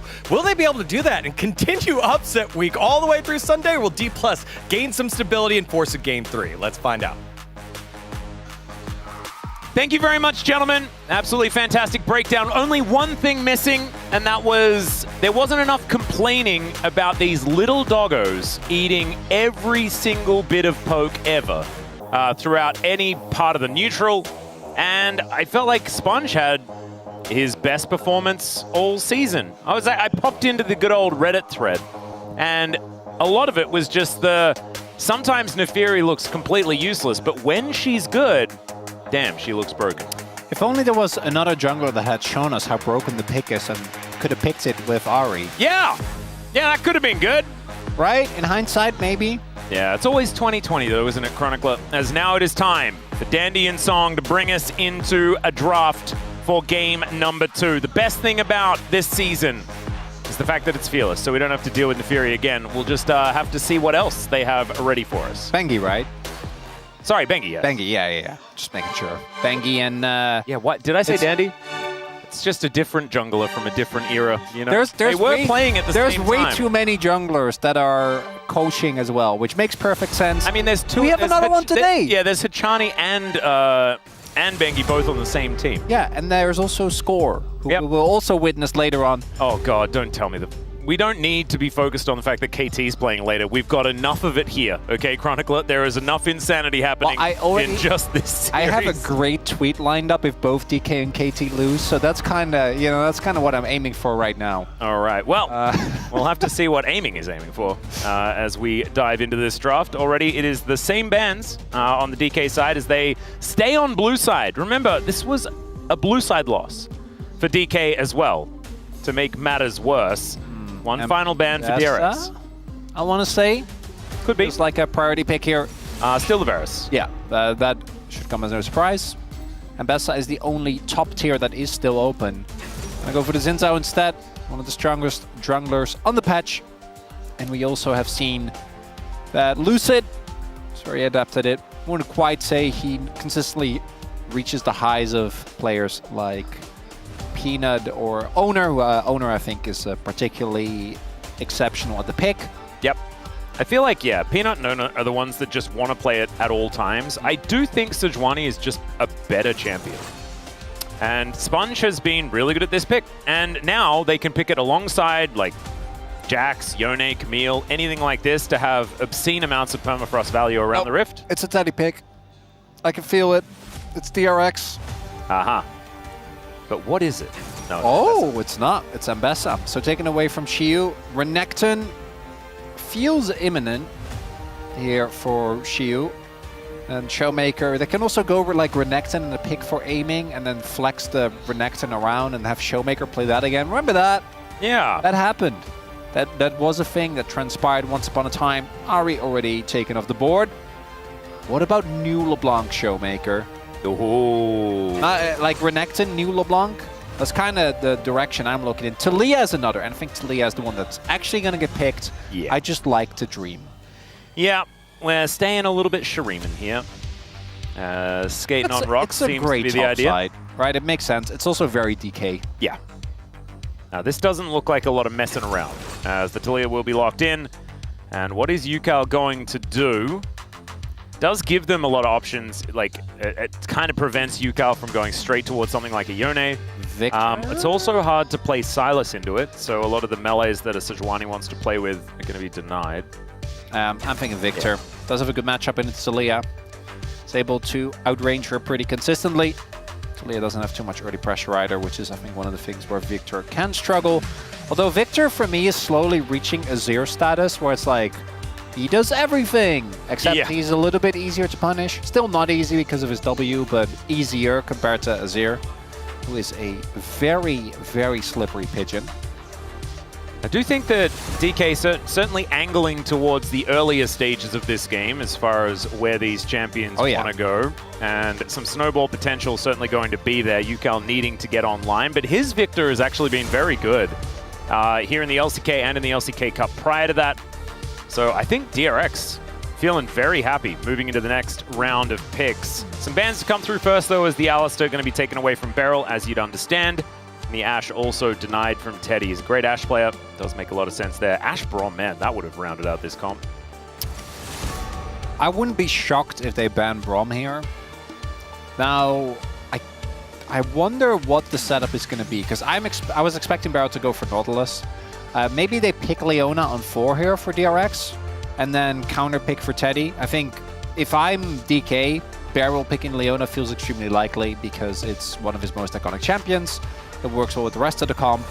Yeah, Rakan gets taken away. So now I'm wondering, Beryl is also one of the few players that plays Maokai, so I actually wouldn't have minded if they have left the Rakan open. But Plata did have some impeccable engages in the last game on that Rel. So maybe you just pick, I don't know, like MF. You have a decent amount of CC already. Jhin? So I like Jhin more. And I know, I'm me. I'm a known Jhin anti. But so far, I think Jhin has offered a whole lot more than Misfortune. And I'm still a Jhin anti. I just think that Misfortune's worse. I'm glad you let your allegiances be known. If I wasn't aiming, I also would say that the Jhin is a pick away, because I think the Jhin in the plus composition goes super hard. It's going to be MF. Let's be real here. MF, so and then I really feel like Leona's the angle. The problem is then you walk face first into Braum. And if you look at this comp that DK is playing, Braum is really, it's not good. It's a really bad time. It's you are playing what is effectively a melee comp, and I think the Braum unfortunately is inevitable. And I really wish that Rakan was a Braum ban, unless they're just gonna ignore that. And Plata's gonna play because I do think Braum Jhin doesn't feel great, right? That is not a really strong 2v2, not something you're excited about. So instead, I wouldn't hate the Bard. There's a lot of stationary targets on DK, but Plata, he's playing for Prio here. The Plata Elise. Yeah. All right, well, I mean, we've seen this DRX comp being played by a whole lot of other teams here in the LCK. It's tried and true, gets things done, gets it done fast. But I feel like DRX are living in the future. This is a team that has picked a lot of the champions that are on the up and up. I feel like Jin's stock is rising, the Victor stock is rising, and Sejuani, I mean, it never left. You know, that's like the housing market. It's just going up. It's just fine. We haven't had that crash just yet. A little bit daunting given the local issue where we might be in a housing bubble. But I mean, let's not get into economy. Let's just talk about whether or not DRX can get a 2-0. Come on, it's not an LCK cast without two guys talking about something they're wildly qualified on. Atlas. So I don't know why you. Yeah, we need to add this. By the way, not financial advice. Do not buy carrots, by the way. They are a ripoff. Yeah, you get a good voiceover for that. I can see it. Thank you. I do think this is a classic DK comp. We stomp by 25 or we are cooked. Given DRX wins slowly and all at once. That was kind of how last game went. I do think that the early game is going to be a nightmare to navigate. These are extremely strong skirmishing champions.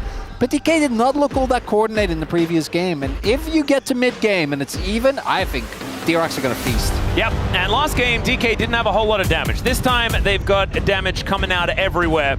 We'll see whether that is going to be a difference maker. Let's dive into it.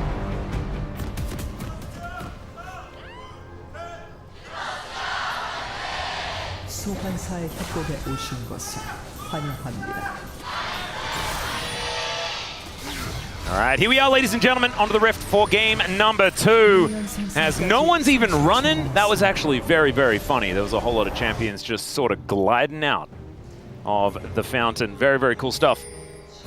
And now, this Jin Elise. Sounds like a lot of pick potential there towards the bottom side. Doesn't feel like a whole lot of damage, but I don't think you're too worried. I mean, MF does do a fair bit of damage in the early game, but the Leona should not be able to find priority against double ranged. So I think DRX are just going to be pretty happy with how things have been. Watch Barrel flash on top of someone. No, yeah, he just has the Zenith Blade, so it's fine. Ooh, Cocoon narrowly avoided there by aiming.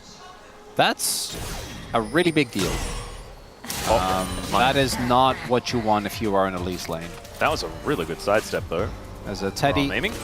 a little bit of a throwback there. The T1 Jin skin for, of course, our ex-T1 AD carry. Does not find the time to base, which means that they are in some serious trouble in trying to contest here, and they're still trying, which I think maybe Teddy should have just gone for the base, because now you're going to be kind of stuck between a rock and a hard place. Barrel. That goes in, does have Aftershock, so he's going to be okay. To get level 2, of course, does feel very good if you are a Leona to not just have Zenith Blade. Something to do after you go in feels nice. The minioning has not been amazing, but aiming has done a lot of great trades when it comes to health. Oh, wow. This is not the stat that I was expecting, but Sejuani has lost a bunch of games in a row. Huh. I do think Sejuani is one of those picks that we just kind of pick whenever. And so is Talia. Okay, but I want you to look at the teams that have played this champion. Yes. Let's... BDD is a really good Talia, and so I'm just a bit sad looking at the list of names. I also think Closer has been really good at it as well. Sad. Ooh, might have a meeting of the junglers here. Lucid does obviously win the 1v1 very hard, and I think that's the right idea. But the fact that an Elise mid or an Elise bot is picked, and this is the state of your early game jungle, is not a good sign. Now it goes back to level 1, right? It snowballs from there. You don't get to contest Prio on the first wave, which means that you're always going to be behind the play.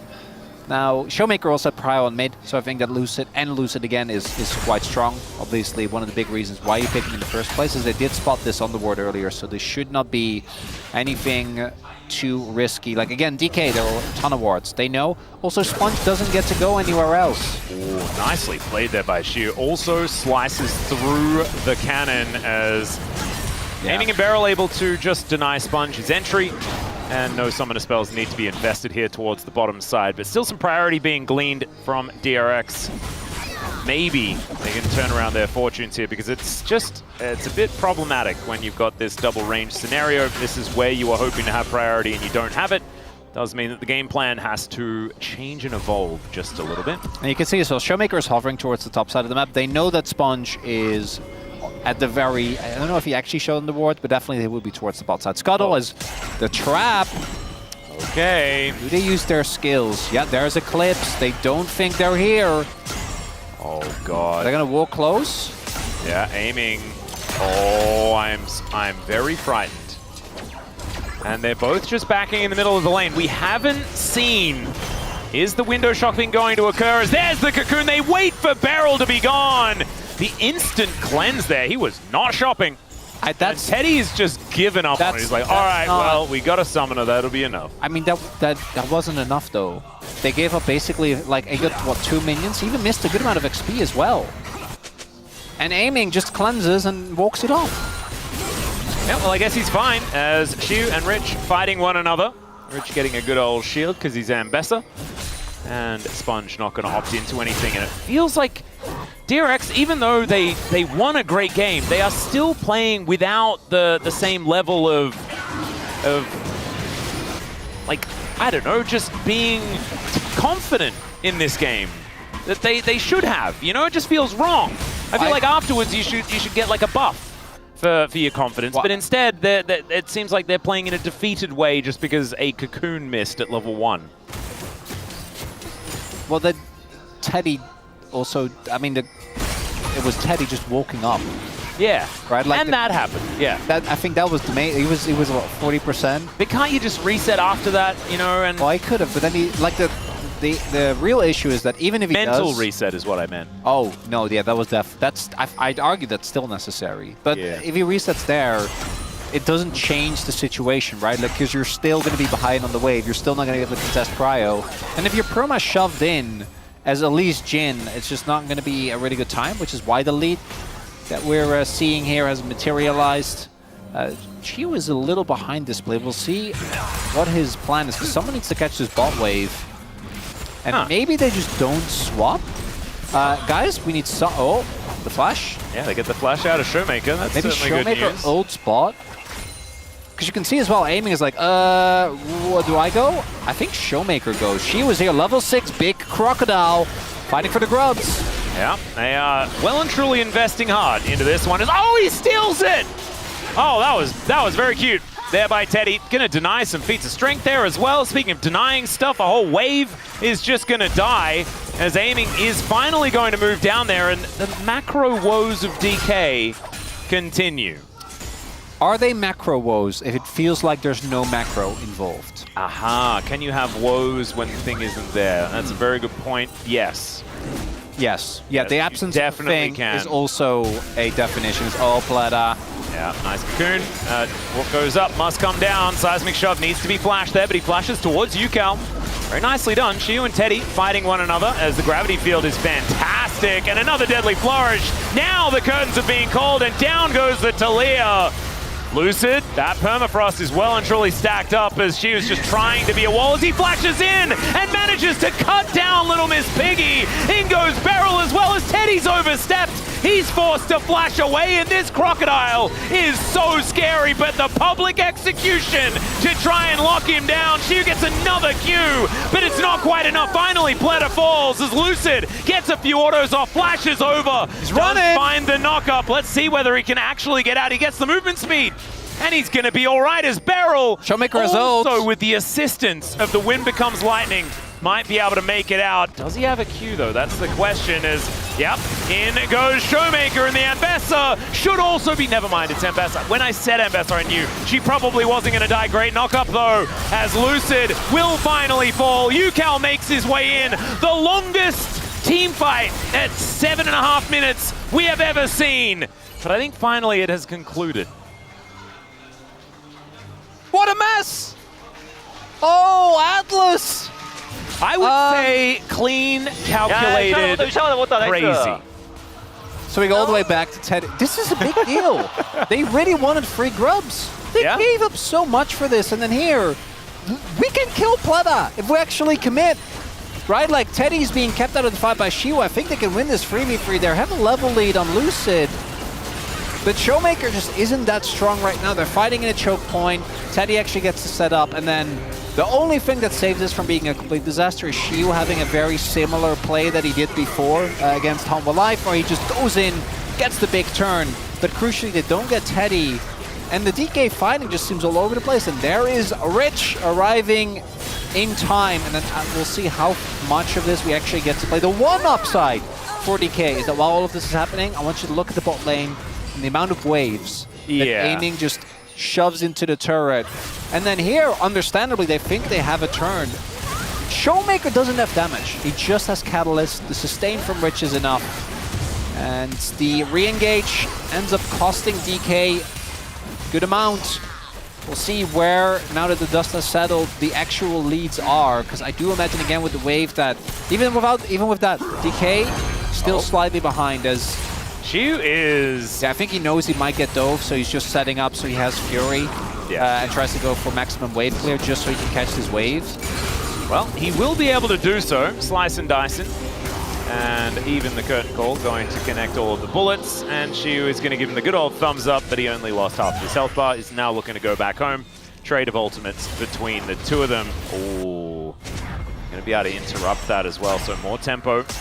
But pumped into DRX. Even game is a win for DRX. right? Like that's, and Yeah. we're not, I don't think we're close to the exploration point of the DK composition. There are also elements that scale well, particularly if you can get a big ultimate with MF. But Showmaker in particular has invested so much time, and UCal picks up 3 kills throughout all of that. And an accelerated Victor with the evolutions and how much damage he can do in a team fight. It would be so DK though to just get 2-0 by DRX. Yep. Out of seemingly nowhere. And then I say seemingly because I truly did not see it coming. I mean, we did introduce the day by saying that today is completely impossible to predict. Well, and then but Valdez and Wolf have been trying to tell me and warn me about it. Oh, yeah. This exact phenomenon. Well, but I still got caught off guard I think, by. no, but you know it. I do know it. Yeah, you know it's going to happen. You just don't know when. Prefer to be just prefer to be ignorant of it. Yeah, you can just say preferring to be ignorant. Yeah, it just sounded bad, you know. No, it's you know when it comes to barrel teams how that feels. So I'm not too bothered. Oh, Showmaker. Yep. He's going to flash one of the buttons. Does throw the piggy through the rocks. Is now Pletter in a little bit of trouble. UCal as well. One more turret shot, and that would have been him going down. But they do just manage to walk their way out. Shiu and Rich fighting one another, as it is going to be a Cloud Soul this game. There's your little bit of good news, Chronicler. It's just a second too late there for Barrow. If he arrives a little bit earlier, they can turn that play. There might be 1, possibly even 2 kills. Instead, Showmaker just unceremoniously dies. He's not been having the best day. Well, I actually thought that his Ari game was not too bad in the laning phase especially, but outside of that, and with the result, the lane was might fine, be a little bit of tilt. But I think as what the casters were saying, or what the desk was saying as well, is that you need to have more impact on Ari. And a Showmaker with no impact, I think DK really suffers, and we can see that here as well. And DRX, the only thing they do need to be mindful of, as mentioned, is denying that soul stacking, something that they also use with great effect. Is why not just go after Showmaker again? He doesn't have flash. The setup, and there is a lot of damage available here between UCal and Sponge. Drake is still very far away. There isn't really any opportunity cost as Showmaker. You can interrupt him. He is going to do that. Which is nice, you know, a bit of tempo, but not... The wave state is still not good. Yeah, Barrel's moving up. Sponge just going to say, well, I guess I will take this grub. And she's going to grab some more plates. Rich may have overstepped here. Wind becomes lightning. In goes Lucid. And Rich having to flash. They will also lose first turret. As one more Drake or Rift Herald. And DK can grab themselves some upgraded shoes. That'll be a difference from the last game. Certainly important stuff as Pletter is going to face check the Crocodile. There is the public execution. And down goes the Croc. They really needed that to not happen. DK, because that is their strongest member, a Showmaker. Oh, no. In goes Barrel, but he's going to be a little bit too late as Showmaker is bathing in the Chaos Storm. And that is not what you want for a healthy future. DRX, I know the gold lead doesn't quite tell the real story here, but I'm starting to feel like they're running away with this game. The gold lead for UCal is getting bigger and bigger. Sponge gonna hit his first item. The only saving grace for DK is a very angry Crocodile. I don't know if that's gonna be enough as we take another look here. And it makes sense, right, to feel relatively safe, but what a nice little bait setup here at Plata. The fact that Rich cancels his back, just completely caught off guard by this. And then the W into ult setup from Rich. Yeah. Very nicely done. And then here, I think they know. Because Barrel is pinging as well. Maybe they were just looking for a play on UCal, but instead, Showmaker just ends up going down. Barrel also, this is 2 times in a row now, and it's not necessarily Barrel's fault, but that is time that he could be spent doing other stuff, right? Like he's not getting anything on the map. He's just showing up, showing his face, unable to help Showmaker. And DRX, UCal, this is what we wanted at the top of the day. We're like, UCal, you've been a little bit silent. You haven't really been popping off the way that we kind of hoped. And the Aurora game, I think he started off really strongly and then kind of tapered off. Yep. But this game, looking great, and Sponge went ahead on Sejuani. You and I know the power of Spongius, Atlas. Indeed. This guy has made stuff happen. Plays tanks very, very well. Also, his Nefiru was fantastic in the last game. Right now, he's a front runner for the player of the match, but who am I kidding? This is going to be a 3-gamer. There is somehow DK are not DK going are to gonna impress us, but they're going to find win. a way. Oh god. That's what's going to happen, Chronicler. That's my headcanon. And then the next match, we'll have absolutely no idea because DRX will have blue side and will theoretically give them an advantage, and the draft will be an absolute disaster. That is what I see. That's what the waters say. Yeah, my waters are saying that, but they are often cruel. So we'll see. Maybe we're breathing easy. Maybe DRX is just going to have a clean 2-0. That's what today is going to look like.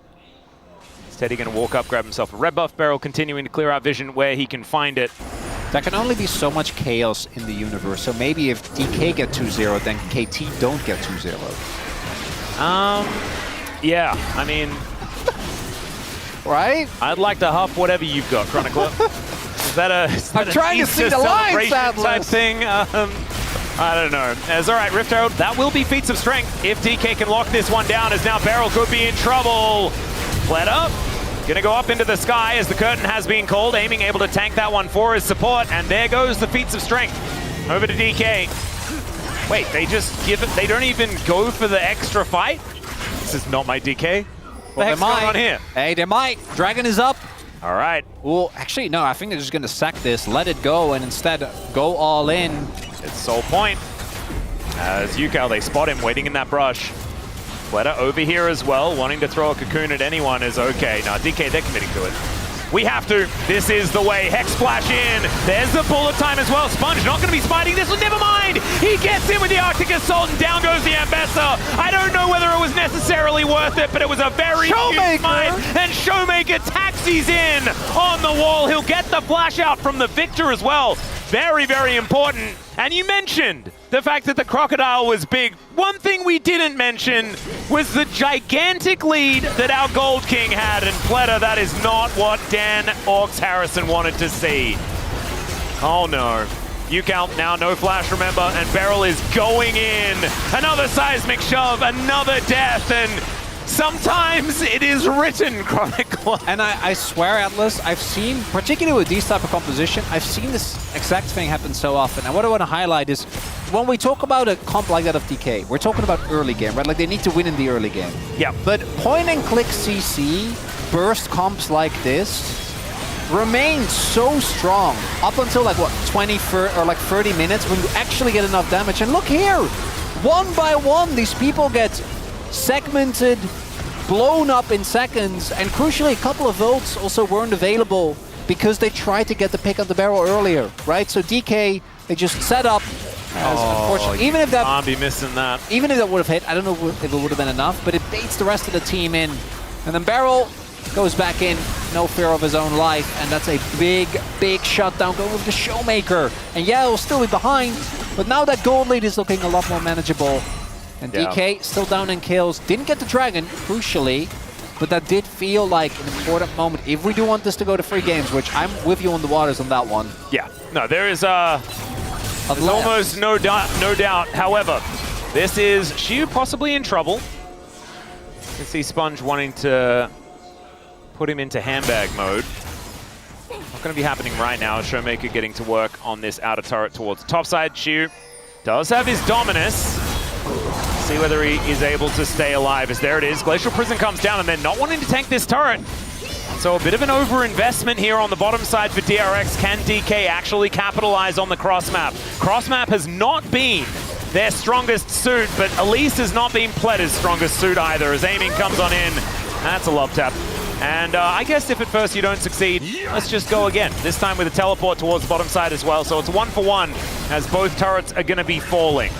Crucially, they did not have Rich's ults on the first dive, which is why I think they didn't end up killing him. It was like 3-4 seconds off. Oh. Which is why, even when Sponge hit that ult, it wasn't enough, but then obviously they could just go for the redive without too much of an issue, even without Yukao there. Aiming, you cheeky devil! The curtains need to be respected, as Showmaker is not going to respect them. Teddy has absolutely no blue stuff, and so Showmaker able to now move back towards the mid lane. Inner turret stays alive, and I think that is a very important point to make, because otherwise that would have not have been a good trade. That would have been a disaster. Still not great, but you will take it. if you are DRX, the damage not enough to actually take down the turret. Aiming also actually has been one of the players that has consistently impressed me on the map, which is wild because he was one of the players by all rules of aiming, should not be good on the champion. Yeah. I do actually think he's kind of stepped up his game when it comes to this champion specifically. We'll have to see though. This is kind of where I expected the game to be. This next fight is going to be big though, because I do think that DRX haven't quite crested the point where, you know, you want a third item for Teddy, you want a third item for UCal. He will have a second, I'm sure, when the Drake hits. Same for Rich, but not quite as strong as they're going to be in the later stages, where even just the poke from the Victor alone is going to be a tough thing to deal with for DK. But because they got that dragon, they won't lose soul here. So they can even decide to not fight, which I don't think is what will happen. But I think they might consider, or they should consider. I think the Otacon is going to be a big point of contention as well. Yeah. Mentioning dragons, we have a ruinous version of the Otacon this time around. And so you're able to pick up a bunch of extra flowers, enhancing those Drake strengths as well. They'll be booking it around the map. Right. They get a Cloud Soul at the same time. Ooh, second item's done. Yep, Seraph's completed here for Showmaker. Leandri's as well. Do feel like the Leandri spike for Yugal is very, very powerful. Yep. Especially into both Renekton and the Xin Zhao, who want to be building mainly health as far as any defensive stat is concerned. Yeah, power. the defensive stat is killing you. Yes. Generally. Pretty good one. It's not bad. That's all right. Showmaker finding the angle onto Sponge. In goes Lucid, but Sponge is pretty tanky. I've said this before, but they got the Frost armor. There you go. That is about it. DRX now in position to try and fight for this dragon. Banana Brush control is there for DK. Yeah. Control Ward's being thrown in here. As everyone trying to get rid of them. Rich wanting to get that angle. Shio on a flank of his own. Captive audience off to the side as Make It Rain just to hold them in position. And Lucid just dashes in and destroys Pleta! No repellent from that one, and now it's Shio's turn. Great interruption there, but they get on top of Sponge still. Shio's just dead. Oh, the Arctic Assault just too powerful there as the Eclipse trying to tank up the curtain call. And DK, it's a 1-for-1, but the Elise was doing almost less than 0. And so not having the Crocodile going to be important. He does have teleport. Sponge cannot throw his life away, but that is exactly what he's doing. And Aiming finds the double up to get the last hit of damage. Lucid off to the side, but now he can get back towards the dragon. Oh, this series, ladies and gentlemen, this is what we wanted to see. Shio not having the best day. Unfortunately, as he just goes in and dies unceremoniously. I mean, it was a really nice Arctic Assault to interrupt, but I know, but even then, Lucid did well. Aiming good follow-up, but then here, you understand the intent, but really good response there from DRX. And if you have Flash and you flash and W, I think you can get away with that, right? Get a big empowered Q as well. Yeah. So that was my least favorite part of the fight until Sponge just cues in here, thinking that aiming is, which he doesn't have vision in brush, right? So he thinks aiming is just way too far forward. If you can't see it, it's not there. Well, yeah, object permanence, unfortunately, not winning out in that one. And it will be a soul point for DK, but guess what, Atlas? Soul point, that's not enough. There's going to be like 3 more messy fights. Oh, this game yeah. is even remotely decided. Yeah, this is, what, 4,000 gold? That's not even real. That's not even a lead. 3.5 of which is on one man, and one man only. Uh-huh. And Jin is a utility champion. All right, Lucid going forward. There's another wall as Teddy running as best he can, but the Spider cannot do that, even though she has so many legs. Pleta having a rough time. And now Ruinous Otacon going to get started here by the team with 3 dragons. Having a look here. Teddy versus Aiming. I mean, Beryl? It's a lot of damage that Teddy's done. And in they go, actually. Rich looking for an angle. Beryl is alive. Going to get missed by the ult, but does get hit by the curtains. The Otacon is going to have to be given up on, though. And welcome back, D+. You were missing. It was too clean before. That was really strange. Was it? And now DRX have put them back to where DK is supposed to be, which is floundering around neutral objectives and having no real idea how to move further forward without just throwing Beryl's life away. Which I'm not, that's not like an excuse for Beryl. This is just, you know, a thing that Beryl does. When not even Atlas is supplying the barrel cope, you know a game is messy. Oh yeah. It's the plan a barrel, his ways are often incomprehensible to us. Sometimes because they're so good that they're genius, sometimes just because they're bad. Never really know. Is started up again here, trying to, I think, get the teleport out of UK was my assumption, and then peace out. But it's DK, so maybe they just flipped the game here. Could be Atlas, could be! It could be all sorts of different things. Sponge going to take a little while to get on over here. There are no ultimates left on the side of DRX, and that might be why DK are happy to go for this one. Sponge almost in smite range, as he can just Arctic Assault over. This is so dangerous. Knockup does come on through, but look at this health bar. It is secured, and now they get a gorgeous bullet time. The shove just to throw Pletter in there, and it's a Quadra already from aiming. The seismic shove brings it back, and Showmaker says, not today, aiming. We are not playing well enough to be getting pentakill. He flashed for that! That's my boy.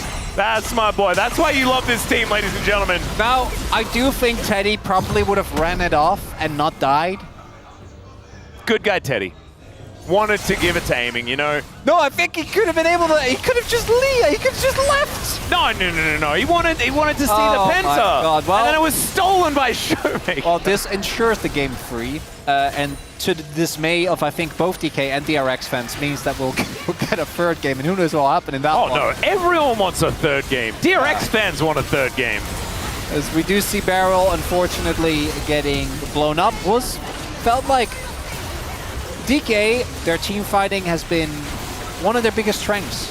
They had a really good, clean game against Genji, and then ever since, it's just been kind of this series in particular, kind of all over the place.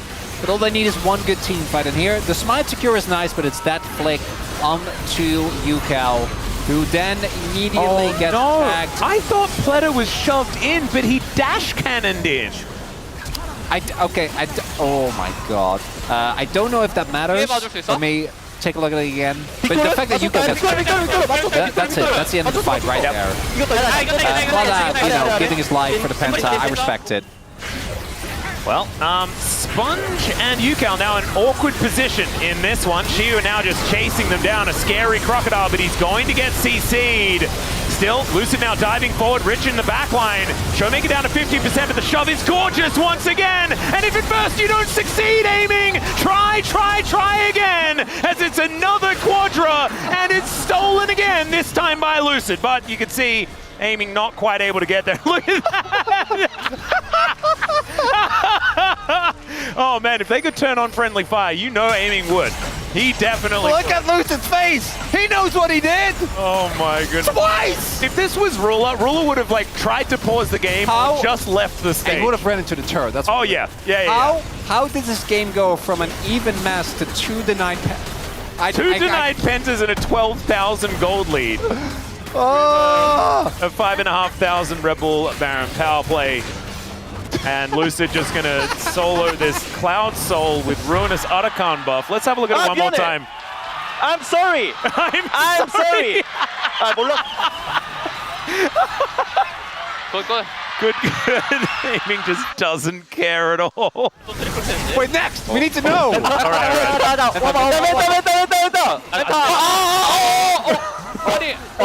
빼. 아 이거 우리 라인 없어도 못 갈 것 같은데. 사용 가자 사용. 아 진짜 오늘 사용 가자. 나 믿어 밀게. Oh, it's so good. Oh man. All right. Well, DK are in a really good spot to win this game. DRX, they're gonna need a miracle. They're gonna need some infighting. They're going to need to get 4 of them to die to aiming, and then one of them to deny it, and for somehow DK to then implode. so they can win the game. I don't see it, Atlas. That's the strategy. Atlas, I don't see the lines. I gotta be honest with you. I'm not. Neither do I, but that's sometimes where the most courage comes from, as they all get knocked out of the solar flare, but still these wallets are so heavy. It is absurd.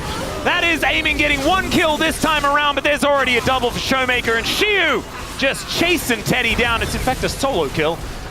Teddy just wasn't actually able to get in there whatsoever, and now this game is over. 24-9 is the kill score, a gigantic lead, and DK, I think, showing us a little bit more what their power level is supposed to be like here in the LCK, as the back-to-back quadras from Aiming just walks it off, isn't bothered, didn't even seem too worried.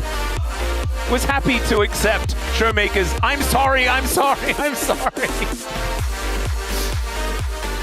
There's a lot of statements you can make about DK, and I'd rather not dwell too much on their power level and the consistency or lack thereof.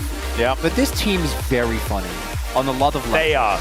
I mean, it's cinema, right? Yeah, even when they do stuff that they probably shouldn't do, I do find it quite hilarious. For DRX though, I don't think you're gonna be too bothered about that. You can see it as well. This game was still, the early game was played quite well by them.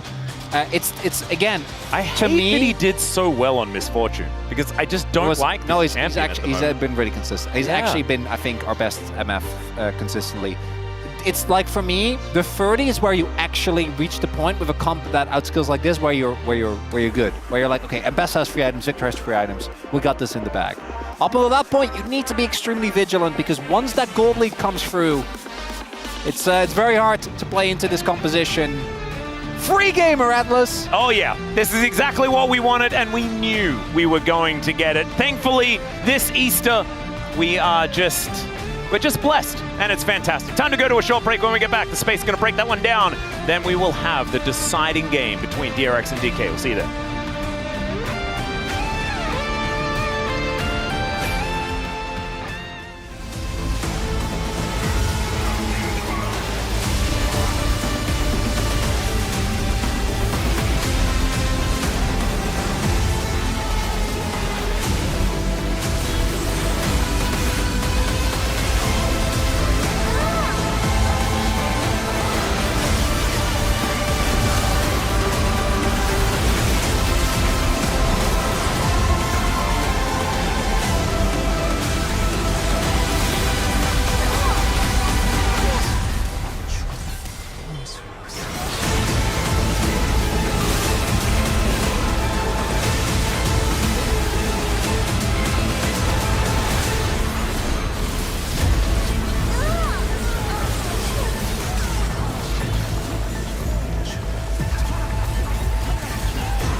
뭐야. 야, 끊어줘. 앞에서 안 나와. 야, 이끌어. 빅돌. 다양하게 니볼. 맞아. 야, 펜타. 안 돼. 레넥 뭐야? 레넥 왜 저기 있냐? 그러니까. 미안해요. 아이. 소진 저거. 야. 근데 1레벨 안 끝났다. 나이스.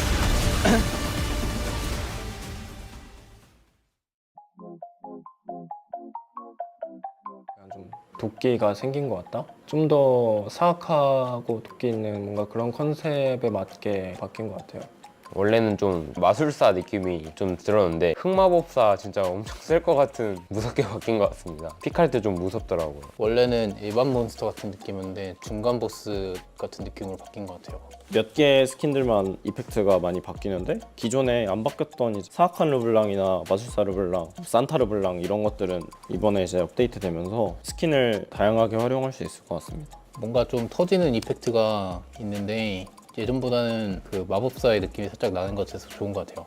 이제 원래 르블랑이 이제 평타 칠 때 이렇게 앞으로 던지면서 이렇게 쳤는데 바뀐 르블랑은 뭔가 지팡이에서 뭐라 해야 되지? 이거 아무튼 전보다 더 좋아졌고요. 프레스티지 악의 여단이 확실히 화려해서 형타가 좀 이쁜 것 같고 IG 르블랑 스킨도 좀 멋있어졌다 해야 되나? 인장이 좀 바뀐 것 같은데. 문양이 다 원래 똑같았는데 각각의 개성들이 또 생겨서 살짝 꽃잎 같은 게 터지는 그런 느낌이라고 해야 되나? 기본 스킨에 장미가 좀 보여가지고 확실히 좀 예쁘게 잘 나온 것 같아서. 마녀 르블랑이 좀 귀여운 것 같아요. 박쥐 모양이 이렇게 생겨가지고 까마귀랑 같이 터지면서 깃털 날리는 게 뭔가 좀 잘 어울리는 것 같아요. 오. 그 스킨은 뭔가 떠오른 전설 르블랑이 딱 터지는 게 이쁜 것 같습니다. 오, 일단 뭐가 터지는 이펙트가 생겨가지고 좀 화려하게 바뀐 것 같아요. 기본 스킨이 이제 제일 많이 변경이 된 것 같은데 원래는 좀 가볍게 빨리 나왔다면 이번에 바뀐 건 좀 무게감 있고 좀 화려함이 많이 추가된 느낌? 나무정령 르블랑이 좀 딱 터졌을 때 색감이 좀 화려하다? 네, 산타 르블랑도 되게 귀여운 W 쓸 때 눈 결정 나오는 것도 되게 좋고 IG 르블랑은 좀 간지나서 제가 좀 자주 쓸 것 같습니다. 뭔가 깃털 날린다는 느낌을 받는 게 좀 스킨이 이쁜 것 같아요, 보는데. 저는 떠오른 전설 르블랑의 W가 아주 멋있는 것 같습니다. 와 이게 그냥 사슬만 디테일이 있는 게 아니라 상대한테 닿았을 때 이 동그라미가 돌아가면서 그 이펙트 안에도 이 스킨마다 디테일들이 많아서 신경을 많이 썼다는 게 느껴지고 뭔가 흐르는 듯한 저 이펙트가 되게 멋있는 것 같아요. 떠오른 전설 르블랑의 이 스킬이 아주 이 사슬 스킨은 확실히 이게 떠오른 전설 르블랑이 임팩트가 굉장히 센데요? 산타 르블랑도 살짝 크리스마스 느낌 나서 이뻐서 좋은 것 같습니다. 이거는 좀 나무 정령 쪽이 이쁜 것 같아요. 진짜 속박당한 느낌? 막 진짜 까마귀 환영도 네, 마찬가지고 지금까지 봤을 때는 까마귀 환영 르블랑이 아직까지는 지금 제일 예쁜 것 같기도 하고요, 스킨이. 귀한 모션은 악의 여단이 제일 이쁜 것 같아요. 이 르블랑이 환술사라는 컨셉인데 거울 같은 게 생겨가지고 좀 챔프 컨셉에 잘 맞게 된 것 같고 월드 챔피언십 르블랑이 좀 화려하게 집을 가는 것 같아서 막 무대에 있는 느낌이라 되게 이쁜 것 같아요. 월드 챔피언십 르블랑이 좀 눈에 많이 띄네요. 떠오른 전설 르블랑에는 안 되지만 네. 저는 떠오른 전설이랑 IG 르블랑 스킨 쓸 것 같습니다. IG 르블랑은 뭔가 간지나게 또 바뀐 것 같아서 떠오른 전설 르블랑 스킨은 스킬 임팩트나 그런 게 눈에 띈다 해야 되나? 산타 르블랑이 개성 있고 되게 이쁜 것 같아요. 근데 저거 한정판이라 못 사는데 이번에 바뀐 걸 기준하면 까마귀 환영이나 아이즈 르블랑 쪽으로 쓸 것 같아요. 저는 떠오른 전설 르블랑이 제일 좋은 것 같습니다.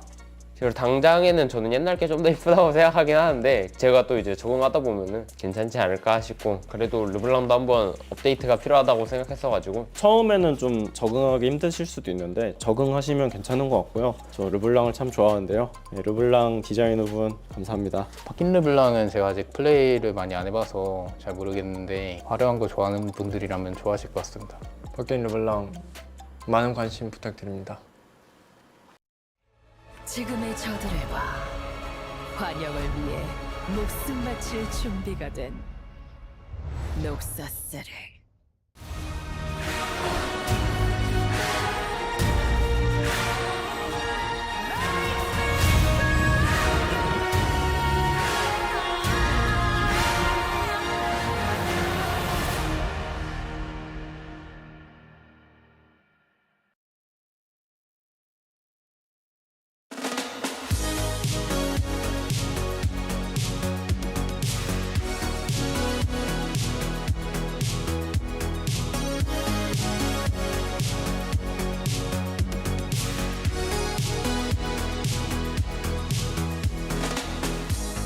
Hello, everyone. Welcome back to the space as it's tied up.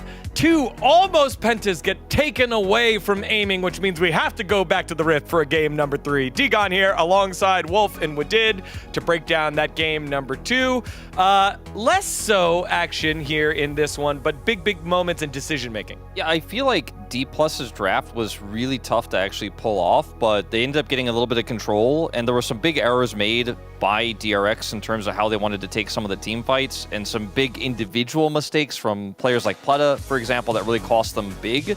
It felt like for a long time there in that game, though, we were going to see a 2-0. It looked like at the very early parts, like it's actually just a closeout of the series. Yeah, and I think it was kind of different compared to game 1 because DRX had a really good early game lead, but they couldn't manage to win that out because they had some kind of lack of setup for their objectives. So we're gonna see it on the highlight as well. Yeah, let's take a look at exactly that. Getting Drakes are important, but doing it the right way is more important. Otherwise, great teams are going to punish you, which is exactly what happened here. DRX have control, they have vision, but they just let D+ walk right in. Yeah, you can just see it from here. Maybe you get confused why DK is so free here. I mean, DRX is getting a mid prior first and then walked into the Drake. I mean, it looks so natural that DK just walking in, you know? Like, it looks like they have vision control, right?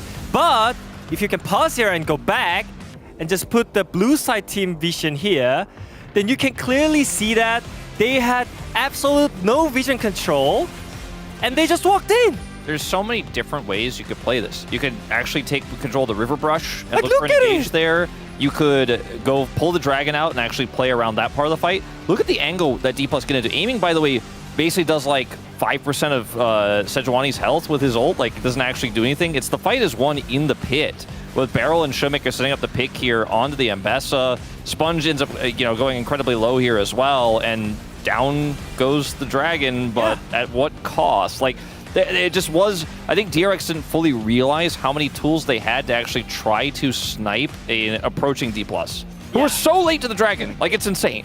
I mean, it's insane that they had so much vision control on the Drake pit, but they at the end, they just went for a 50-50, you know? Like, they almost lost the Drake as well. So I think they are really good on like understanding how important is mid priority and getting a vision control.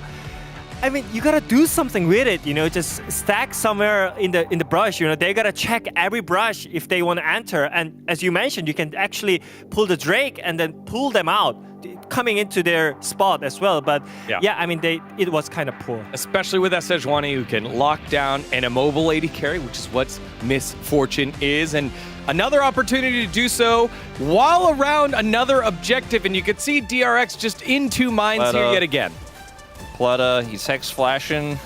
Oh no. Hex flashing. Yeah. Well, I mean, nothing much he can do actually. Like, so my question is, why he picked Elise? Yeah, you and I were not very happy with the Elise pick with the Jhin. It's tricky to pull off in lane. It can work, obviously, if you can set up the combo. They weren't able to do that. But also in this case, just kind of, he wanted to get in there and do something as the Otacon was being secured, but just ended up dying. This highlight doesn't really showcase a ton of like big mistakes or anything like that. Like, Pleta didn't play it perfectly, but there were so few opportunities for DRX at the game state at this point that a desperate fight was all they could take. And when you have MF and you have that turn and you have that much control over the Otacon, I mean, that's kind of the opposite example of like how you do take an objective playing around your control versus what the dragon fight looked like for DRX we already showed. I mean, let's be real, you know? Victor in this game, he got 3 kills in the early game. Can you actually lose that game? In my mind, no! But if you had normal team comp, I think you could just easily snowball from that one. I mean, Victor getting 3 kills in the early game is really crucial, but it's really surprising that DRX couldn't end up with that early advantage. Yeah, even with the shred around Otacon, we know teams have thrown their DRX of split mind there and get punished, the penta taken away, and apologized in English by Showmaker, which is pretty funny. Let's turn our focus now to game number 3, gentlemen, as we take a look at expected picks here in this crucial series for 2 teams on the slide. Wolf? I think obviously when you're looking at what's going to be available here, I think the Yone priority is going to go way up based on some of the strong blind picks like Gnar. The Sylas priority is going to go up.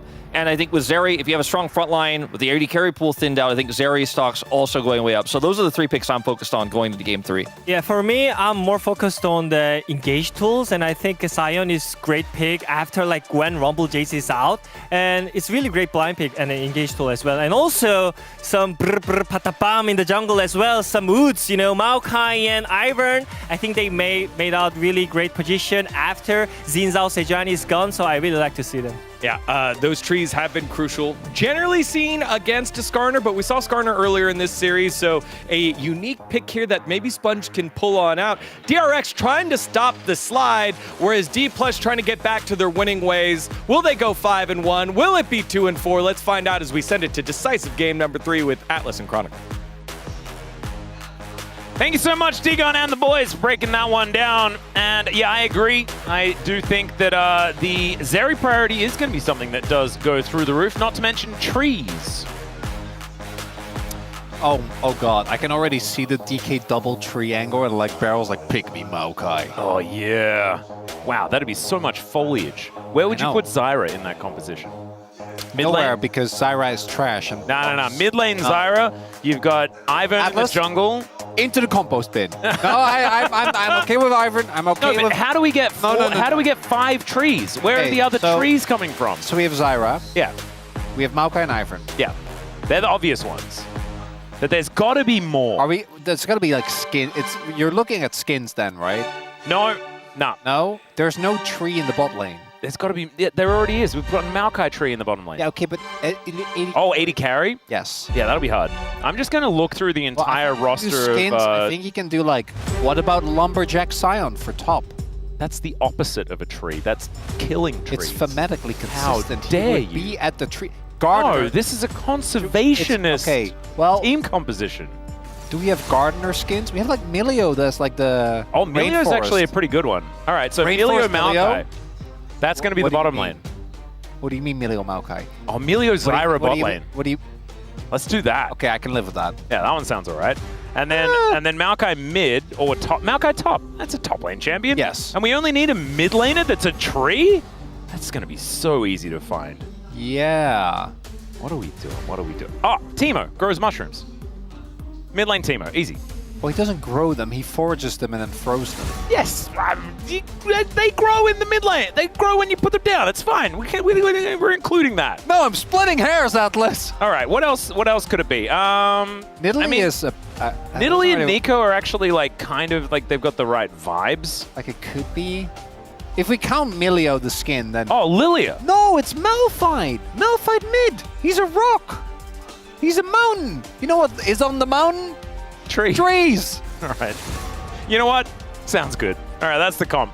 Let's see whether it actually gets locked in. We have, there's a video game that's about to start. I'd be stuff shocked like that. if it isn't at this point. I feel like this brainstorming session has been going very well. Yeah, it was really good. We need to actually send that information over to Pumandu, Chani, and Bengi. So Maokai, Malphite, Milio, Ivan, Zyra. Yeah. Oh, gorgeous. Miz. It really does give me a lot of the good vibes. And we haven't been getting a lot of that. It's been a little bit of chaos and misplay throughout the series. We'll see whether this one's going to be a little bit cleaner. As first pick, what is it going to be? Bunch of things banned away. The first ban, Corki, is blowing my mind, as the Varus is going to be the choice. Yeah, I'm not a fan of it either. I feel like Corki has really dropped in priority, justifiably so. Yep. Azir, a narrative counter into Varus, which There I you do go. appreciate. But Showmaker's Azir is fine. But he is in a league with Chovy and Yeah. Zeka. And I can't believe I'm saying Zeka now, but he kind of does belong there. Yep, Faker is also one of those guys that's relatively good and at it. BDD, even though I know this season has been...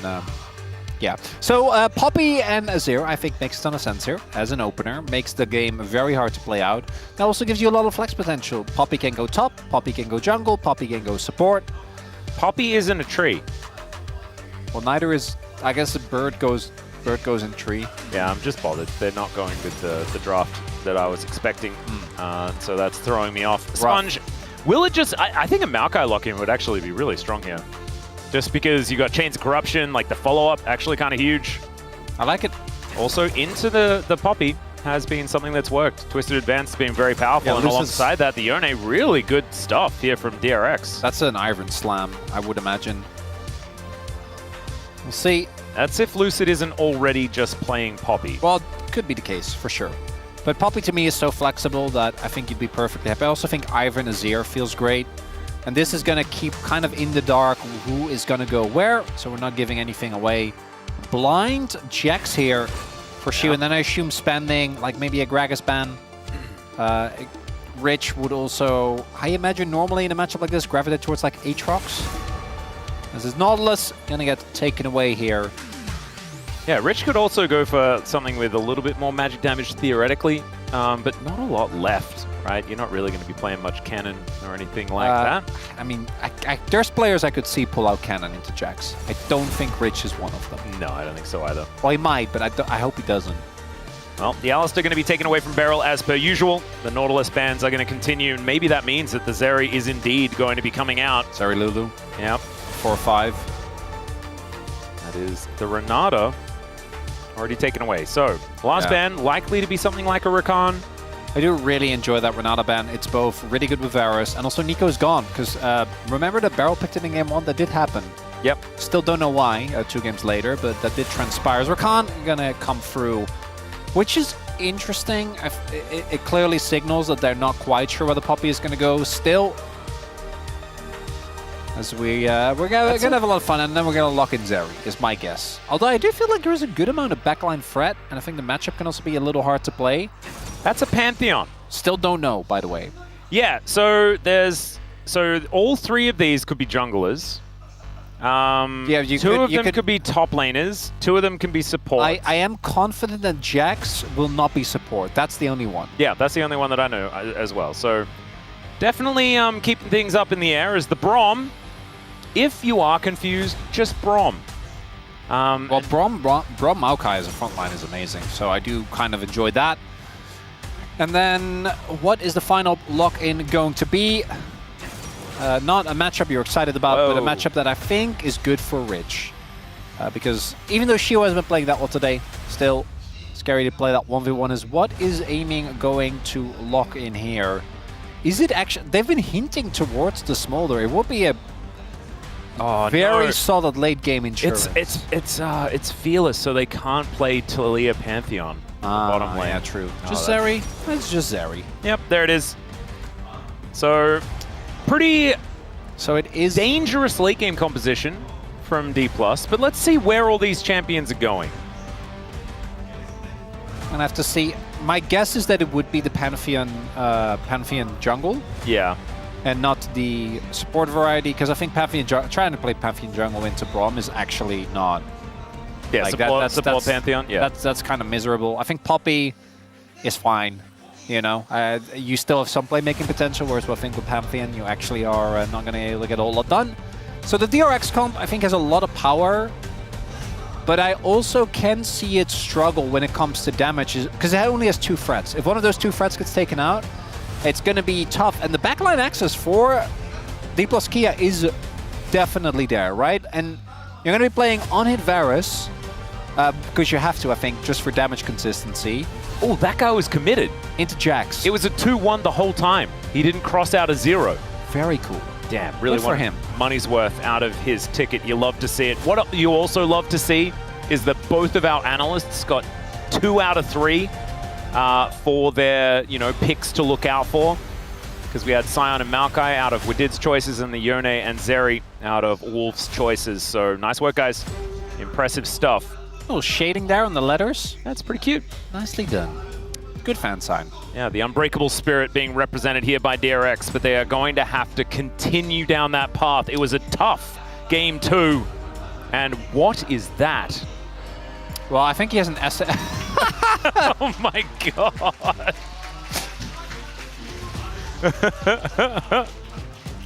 Well, there he is. Is that Showmaker running after him? Or is that Khan? Is that Khan? Oh That's my Khan! God, it's Khan. That's so good. If you're not aware, Khan is the positional coach. He is. For DK Shio, I think, also having a giggle because of that specifically. Yep. And of course, Showmaker is also a very big football fan, and he does a whole lot of celebrations based on football players, and I don't know any of them, and I never will. And I'm not even interested to find out. That's how much I don't care. Unfortunately, I am exclusively anime and reference. Any nerd culture really will do. We'd be able to help you with that one. Thankfully, we've got Dagon. We have another toilet issue here. I don't know who even this is supposed to be. I know it's not Shiu because he was just on camera. So it's Pleta. Pleta needed to use the bathroom. And so once again, the cursed toilet issue. It strikes once more. As far as issues go, it's rough for the player, but it's good for the pause because you have a very clear timing window, ideally. Yep. Be getting back in the game. That was actually on screen. Spo TV was the Cuvée toilet issue.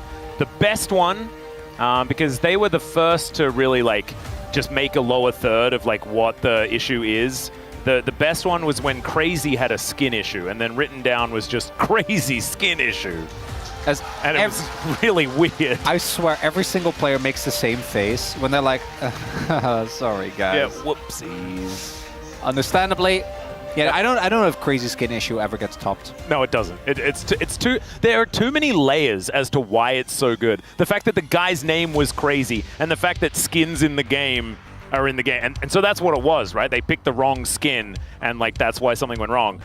And so it just sounded like his skin had started melting. It was like a Batman Two-Face scenario. Which would have been horrible. It would have been horrible. That's a pause-worthy thing. Ooh, which Two-Face would it have been, though? The Jack Nicholson one or the one from the more recent movies? Spo TV, I think it's Jack Nicholson. Oh, it'd have to be, right? Yes.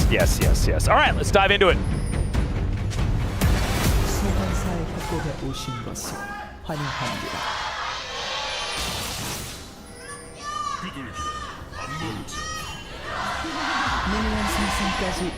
I take it back. Tommy Lee Jones.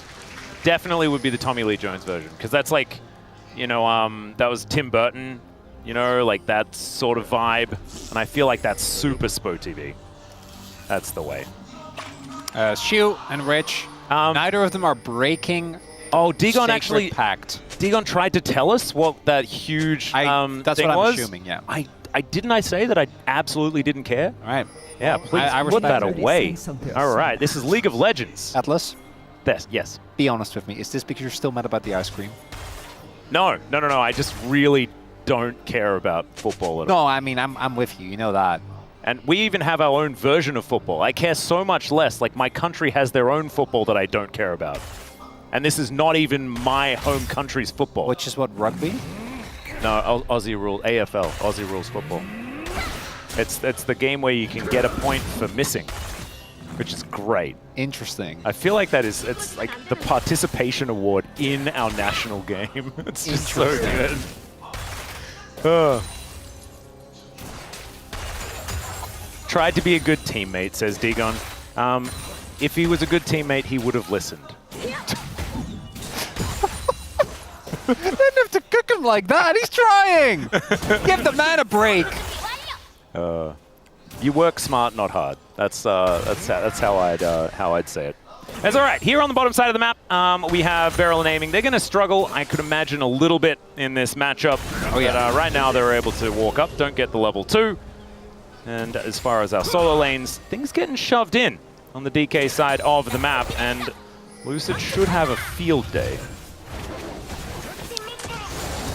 One of the big things with the DRX composition for me is that if they do get ahead, then the base damages on champions like Maokai and on the Sign are going to be enough alone to kind of get you to some really consistent teamfight pressure. If not, though, if this goes even, I know that a lot of the parts of the DRX come, and I think front to back always is going to feel a lot easier to execute. It's going to feel great.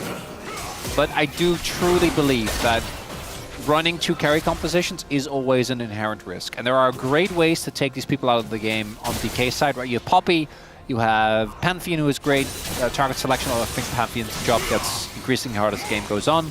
You have Pigeon right now, who is clearly having the best of times. And I don't know if you ever... Did you hear the context about Lucid's first Pantheon jungle pick? Did you hear Barrel's? Oh, you're going to love this. All right. So, if I remember correctly, but I remember there being a piece of content on this. And basically, Lucid was like, I'm not sure, you know, like I haven't really played. I think he'd never played Pantheon on stage and like not played it a lot. Yeah. And Beryl was like, if you're not ready to just first time on stage, just retire. And he's like, you know what? Bad. And that's the most Beryl thing I can possibly imagine. Oh, that is absolutely and then perfect. Lucid picked it and they won that game. And it was very funny. Oh my god, that's exactly what you want to see. I know. As Sponge looking for Aiming and Beryl here. Let's see whether Beryl can find an angle. He just pushes the tree away. Is Aiming going to be taken out? Teddy burning. Pleta, that's a very well charged turret, but he is still able to get himself out. And Beryl, even though he's Lollipoppy, unable to scare any of them into dying. That is just first blood going on over to DRX. Really nicely done there by Sponge. Great dive towards the bottom half of the map. Lucid not anywhere near. As we take another look here, this is hard to play out for Aiming. Did have the cleanse and have a hard time seeing as well where you'd want to flash, because the Maokai makes it so easy to set up, right? Even if you do flash, can follow you with the W. And a little dicey there, and there is, and this is the big thing for me, Aiming was able to still get most of that wave. We'll be behind as this is all going to get caught by Teddy. But crucially, I do think that there is a possibility for DK to get a counterplay because all sums are gone on the DRX bot lane. If that doesn't happen though, it's just a straight up win. The only downside for DRX is that the kill went to Brom. Yeah. Not ideal, but outside of that, they're obviously very happy. And look at the XP lead as well. About close to half a level. And I actually was wondering, because she was trading aggressively, if Lucid was going to look for a topside play. Doesn't look like that's going to be the case just yet. Shu and Rich, both of them completely out of mana. Shu's going to be able to get the crash, look for a little bit of a reset angle. And Rich just able to spot him out, see what does actually transpire. As Teddy just doing his very best to keep down this Zeri for as long as is humanly possible. Which you could imagine is going to kind of be the theory here for DRX throughout this game. Don't let aiming hit critical mass. That's what we need to do. Sponge and Lucid going to spot one another. As, oh no, the sports ball continues. Sponge does have little footballs that he throws around the map. I noticed the second time you played this, you should know to E towards the Maokai, so that you actually block the damage from the sapling there. Doesn't end up quite getting that. And a second dive would actually ruin aiming. I think first dive is something you can definitely come back from. A second one would completely cook the Zeri though. They do know, but I don't know if that matters. There's no sums this time around on the bot side, but yeah, I think they have to drop the wave. I don't actually think they can do anything about this, so Lucid will most likely get triple grubs, but is that worth it? I'm not so sure. And they are at least going to be able to get some of the experience here, as Rich just being frustrating. Does have his level 6 available, but that is going to be 3 grubs going over to DK, and Sponge, we're going to trade that one for this Dragon. Showmaker sidestepping Yukal, as he was looking forward. Otherwise, not too much else going to happen. At least Beryl got the experience. This is to be expected given the matchup and the really good early dive there from Sponge. There's a reason why Varus has been so high in the ban priority list, particularly with the Brom and Lethal Tempo. It's always going to be an uphill battle. So DK knew this. I think that, again, if a second dive would have hit, it would have been rough. Right now, aiming a full level behind is... Lucid does have his ultimate available, but I imagine wants to get red buff first. And also, this is Rich, and he is Scion, so I don't know about how much kill threat he'll have. But right now, there might be a small window here for Lucid and bot, but the sums are about to come up. Ghosts available, heals available. You really need that first ult to work out. Kind of similar in the way that Nocturne works. Not quite as crazy as the Snowball, because you don't run Ultimate Hunter, but still try and have an impact. Kind of like the Twisted Fate theory. Oh yeah. As Yukal finally with some free time here in the mid lane. Showmaker just walking his way back in. Nice little knock up there from Rich, but you can see Shu having a pretty good time. He is going to be a big threat later on in the game. Right now, Rich is just weathering the storm, and they should have an absolutely terrifying team fight. You can see Teddy as well going for the Lethal Tempo variant of this Varus, meaning that his just upfront DPS is going to be absurd and has some beefy tanks to stand behind later in the game. Leap Strike from Shu going to get him out of the way of a Q. Yeah, the fact that Teddy went Ghost, I do think the Ghost obviously is something that you can use in the teamfights to position better. Not having Cleanse into Jax, Poppy, and Pantheon though that's definitely a little bit spooky, Atlas. Because to me, the Jax, more than any other pick in the game, in this game, has the ability to just completely 1v9. If they get a bunch of kills into Shiyu, and you're playing into Yone as well as Varus, you can really take over, and no one can match him inside. Now, DK, with how the macro has been today, I don't know if they can play for sides. We haven't really seen evidence of that just yet. They were our best split-pushing team. Isn't that wild? They were the best at it. Okay, but back then split-pushing was also a strategy that was good. No, it wasn't. No, this was after that. And they were still like 2021? Yeah, they was... No. I think it was more recent than that, like 2023, 2024, where they were... Like, that was the strategy that they were actually able to win with. In the few games that Showmaker played Twisted Fate. I think it might have even just been last year. Oh yeah, the TF games? Yeah, you're right. Yeah. And they actually played sides really, really well. It was like 3 games in the entire season. Outside of that, they just didn't do it. Yeah, I remember that. And they were like, why wouldn't you do that more? I think that was 2020... It was 3 or 4. Because it was the year that Lucid came in. Aha, true. And then it was like the 2v2, and they were like, why don't you do that more? And then they went back to Gold Kinging. And look, Aiming certainly having some great games. The last game, Misfortune, was absolutely fantastic as she smacking Rich around a little bit. Oh, you can see Rich was a little bit worried, but never mind. Just cool guy Rammus, he's all okay. And we have, once again, a bit of a slow early to mid-game transition. The gold is about as even as it could possibly be, but one extra dragon for DRX. It's because both these teams can look at their combo and go, we win late. I think that's generally what happens, is you're like, oh, we have Zeri, we have Azir, we have Jax in the side lane. We win late. And then the other end, you're like, our front to back is unbeatable. And we have Yone and on-hit Varus. And Braum and Maokai, and they can't engage and have very little range outside of the Azir. We win late. Yep. And who actually will? No idea. No idea. I don't even think really the draft does. might not matter with how this series has played out so far. Atlas, we both know this is just build up to the inevitable shenanigans. Okay, Showmaker down here. Just looking for an angle as the ulti comes through, and there's the flash. Yukal nowhere to go, and it should be the answering kill here. Showmaker picks it up. Nice gank from Lucid as well, good position, but the evening out of the Grubs is going to be the result. 1 minute until the Dragon, a little bit off as far as the timing there. If DK wanted to be able to go down and get it, they should still be able to get some control of the area. Good on Yukal not to use his flash there. I think he always dies no matter what. Showmaker can just follow him. But you see the result. The moment the Q3 is invested from Yukal, Showmaker goes in. Knows that there is no opportunity for Yukal to get out, then Showmaker ensures that he catches the ult, knocks him back. And then it's a little awkward because of his ult, Lucid just wants to close the gap as soon as possible. It's like, I'll just invest the flash. Yep. Ensure that we don't actually, that he doesn't get an opportunity to run away.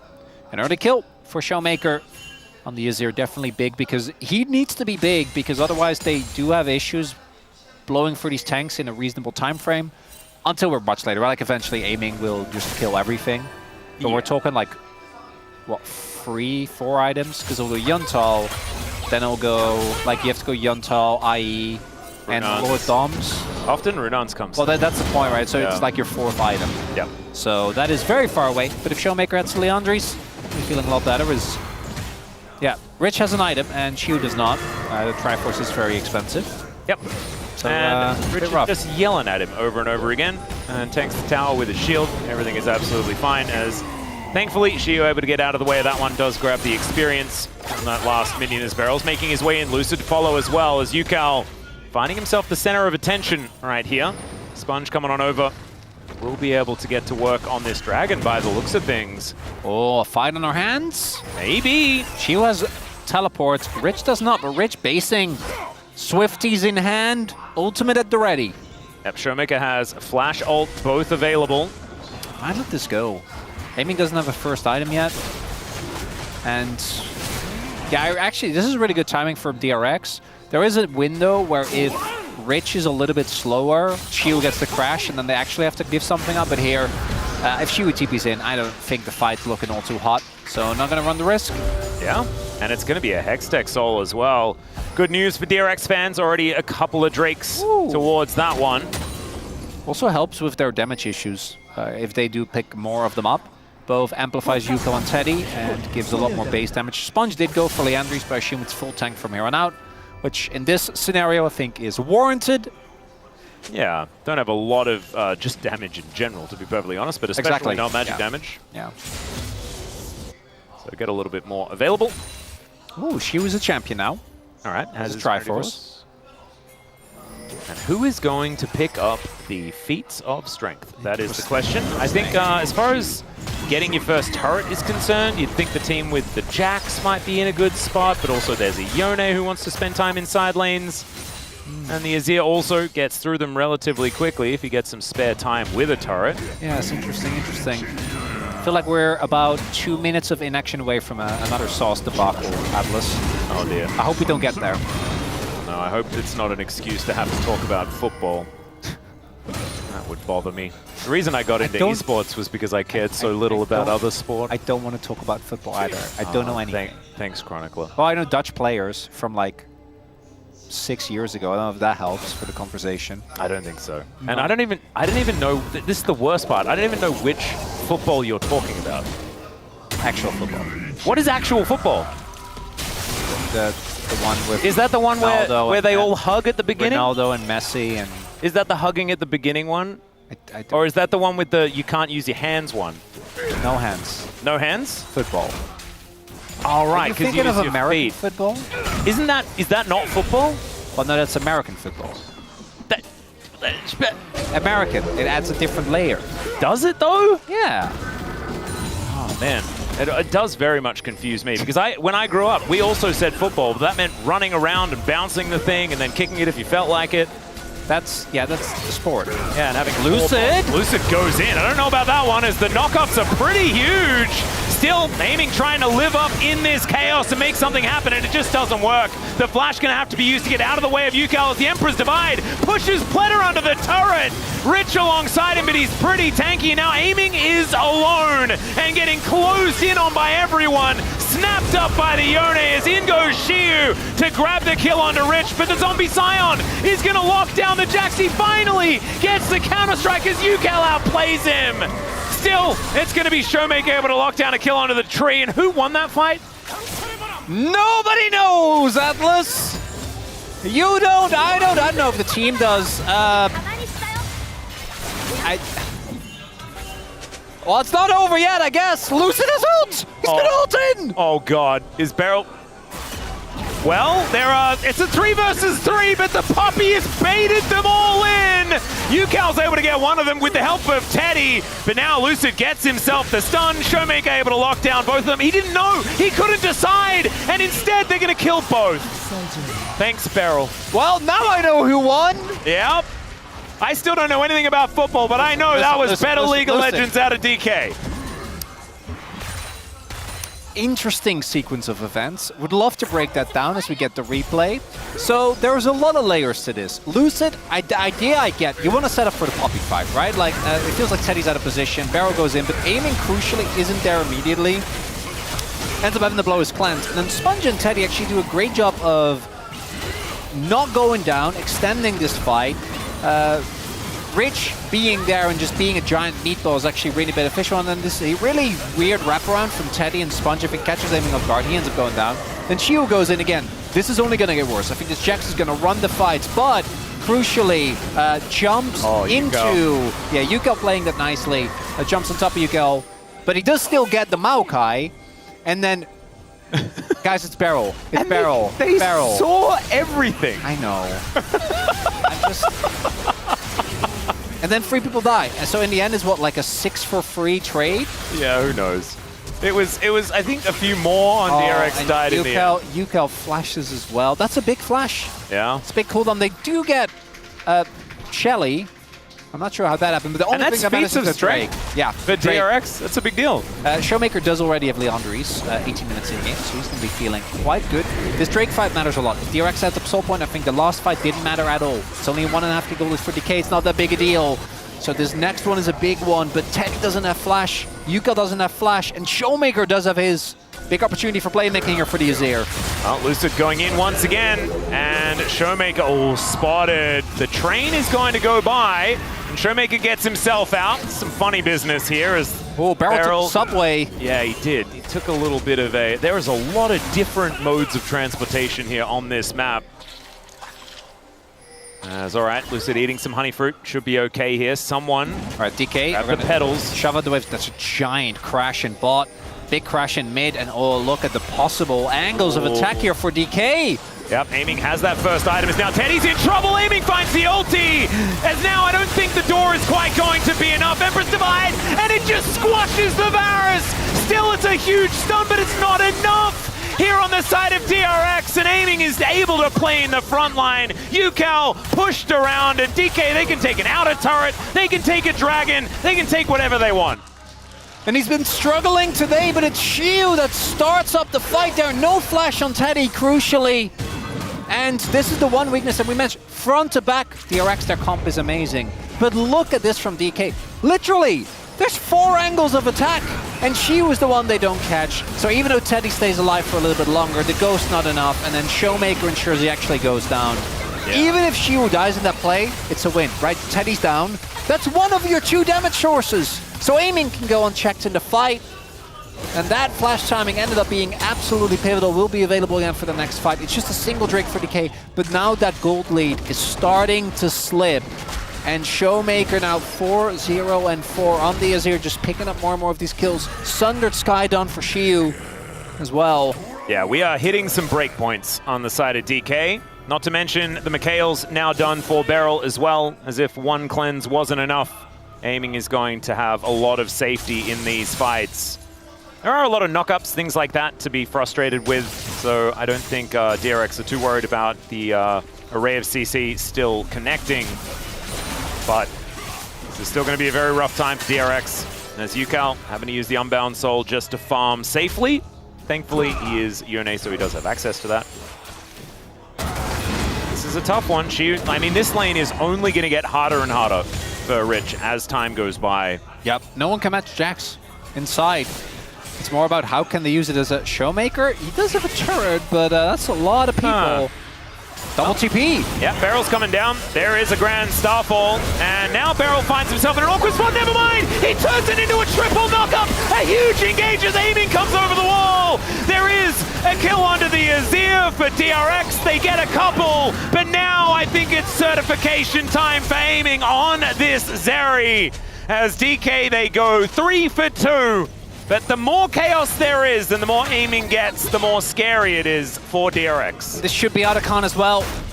Another big win here for DK. We'll see. Yukal does have TP, so maybe he gets to shove in. Bases, he's only sitting on an item and a half. There's no jungler here. They do know this is going on. Owie. They don't have that much damage, but I think they're still... Yeah, TP comes in. DRX, no, we can't contest this, unfortunately. It's just going to go over. Maybe a Rich going to try and, get a... I mean, Lucid's here with Smite, so there's nothing Rich is going to be able to do. He just watches as the Voracious Otacon does go down. I want to... Oh, no. Oh, hang on. Oh, no, hang not the on. Wait. Map. But look at all of these Hex Gates that have been taken. As now Showmaker booking it towards Yukal. He's just in position, so he can just wall him, and there it goes. Now it's a 2v2. And there is no damage here, represented by DRX. Oh, DRX. This game is rapidly slipping away from them. Yeah. Both the... It was a roar, then a groan, and this is feeling a little more like a whimper. Yeah. That felt sadder than it did in my head. Well, no, I think my set, did. Yeah. Lucid going to be able to stun up Pleta here, is just trying to stand beside Teddy. Okay, they do find the Nature's Grasp, but in goes Showmaker. I don't know about it. As Sponge is trying to get them out of there, the heroic charge is going to come through as aiming. He is going to be recalled after grabbing himself a kill. Lucid with an afterthought murder of the tree. And DK will be able to take down this outer turret. They are double the kills of their opposition right now. It's about a 5,000 gold lead. You're supposed to protect the trees, not cut them down. No, this is... we didn't highlight this, but I do kind of love that Maokai and Sion actually ended up on the same team. Yeah, we did. That was a little one of them is the old growth forest, and the other is trying to chop it down. Is he also playing... He's not playing Lumberjack, though, right? No, he's not. He's playing one of the new ones, and I don't even know what it's called. Unfortunately for DRX, they have the Otacon buff. So they can just go for these plays, knowing that if they trade, I think it ends up being a 2-for-1. Watch aiming here, by the way. Whee! Skates into 3. In the midst of a bunch of Door already there. Yeah, door up doesn't matter. He knows, because as is the case, trading 2-for-1 or getting the turret, mega value, completely worth. And now DRX need an absolute miracle. Look at this gold lead, that's 6.5k gold. And, for DRX, it's easy. Whoever ends up somehow getting them out of this position is going to be a POM. For DK, I'm having a bit of a hard time. Is it just aiming? I mean, it's probably... Okay, Beryl is going to go in. Maybe it's Beryl. Found another angle there. All right, Lucid looking to come in. Does dive on top of Yukal. The Empress Divide's so good. I think it's Showmaker. I think it definitely is. I mean, the flash shove to deny the Penta in Game 2, that was probably a game winner. That was what won them the series. Yeah, he's also 7-1-8. No, I know this for this game. It's Showmaker. For this game, it's easy. But I do also remember his Ahri kind of just being existing and not. He didn't really do a lot. I didn't think he contributed to the throw. No, but I think with Ahri, if you're invisible, you're not actively throwing. Yeah. But I think that champion has a really high. You need to do stuff. right? True. Is how I'd rate it. But Talia was really good, so maybe it is just Showmaker. Because I think Lucid's Skarner game was iffy. Like his early game was really good, but his team fights were not great. It's definitely not Beryl. I mean, Beryl's Nico had that one Pop Blossom. And look at this play. It's not Beryl. It's very not Beryl. Very not. The fact that we were even entertaining the thought, though, that makes me happy. I think it's between aiming or a Showmaker. We'll see. We'll see. Well, we'll feel like when we put in the vote. Yep. The Baron has a bounty border around it. That shows you the kind of state of the game we are in right now.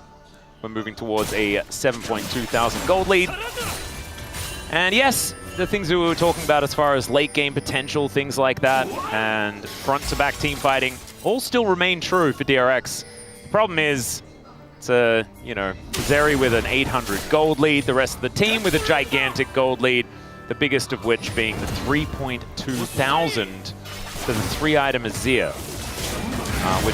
Which is rough, to say the least, as Xiu gonna have to flash to get out of the way of Yukal's ult. Meanwhile, there is a fight on the other side of the map, and oh my god, the knockups are everywhere. Aiming takes down Teddy. Now the damage is missing from the fight, as Sponge gonna get dove on by the Pantheon. And as long as they fight around Showmaker, this is just kinda donezo, as at least DRX will be able to get themselves an outer turret, but they're unable to even take down Xiu, and look at how quickly this Baron's gonna go down.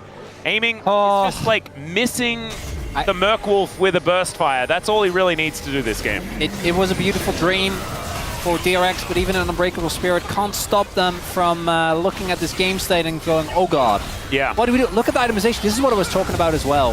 And why I feel like if DRX had gotten ahead, I don't think this would be nearly as much as a problem. But both top and jungle on DK are gonna just keep stacking armor from here on out. It's just gonna be armor all the way. Yep. If you think Xiu is hard to kill now, it's only gonna get worse. This far behind, I just don't think Teddy and Yuko have the roll damage to get through this. And Teddy also doesn't really get to play the game. I also don't think this trap is great because you're literally making a play on the other side of the map! You're trying to dive the Jax, you can't then also try to contest, but Baron's up, so I figured they were like, oh, maybe we can take a look-see. No look-see. Yeah, it's attack the teleport. That's what they were kind of doing. And unfortunately, it didn't work. This is it continuing to not work, by the way, as Rich is going to at least crash into them and then dash away as Nature's Grasp coming down. Let's see where the Beryl can find a couple of targets, and he does so. Then they pile in. Lucid also actually able to survive as the two-man shove comes through from Showmaker. Yeah, write it down. I probably put it on in there. He grabs a triple. It's almost a quadra, but Beryl is able to stomp down the tree, and DK feels like game one was a dream as they look to push through for the victory here. They're second on the week as they close it out, the only loss still being that pesky one to Genji. 10-1 and 10, Chronicler. This guy's Azir was pretty good. Perchance, a little bit of lost game bias, you know, I want to kind of, we've been talking about it. Recency bias is real for a reason. I want to introduce, you know, the lost game bias when it comes to POM votes. But I also think that singular play from Showmaker where he finds the flick onto the enemy Victor ended up being a really big deal for that game. Yeah. That's one of the plays that comes to mind. If it ends up being aiming, I'll be perfect happy as well. I think those two were the standouts for me. I think everyone else had great moments, right? Beryl had some of the good Nico engagement. I think Poppy was clean as always. Lucid we already talked about as aiming, hitting the 300 wins with this one. And then Xiu, bit of a down day for him, but that still involved his Jax looking absolutely monstrous. So yeah, if that's a down day, I'd say that this guy's doing pretty well as far as our rookie of the year is concerned. There he is. Are we doing it one more time? No, we're just representing. It wasn't one of those days today. I think that's. No, I don't think so either. So I gotta put in my pom comment. Yeah, what's the pom comment for this one? I'm gonna wait. I'm gonna wait and see, or maybe not see, because you know, we have to get ready for the next series. KT versus DNF coming up after this as the 600. There he is. And it's kind of nutty. I remember having the conversations, right, when Showmaker debuted and then Chovy pretty immediately afterwards, and we were like, wow, the next generation of talent has now embarked on their journey in the LCK, and we're really going to miss some of the older players like the older players are still here, and so it's actually just great. They've kind of just joined the ranks instead of it being that generational shift. It's wild. It's beautiful to see. The mid lane pull and the LCK is it's what the big thing I think we always talk about when it comes to players being called up. It's the biggest gap that we have when it comes to the role. You know, the role changes the most if you're jungle or if you're supporting challengers, but mid lane in the LCK is just built a little different. Oh yeah. So take a look. DRX, I think still should be happy. This is the DRX that I think we saw at LCK Cup when it comes to UCA's performance, and I think the rest of the team is stepping it up. If they play like this, they are going to be contesting for that top of the Rise group, right? And it's just the consistency that I think for me with this team is going to be the big thing. Yeah, that is still a little bit on the table.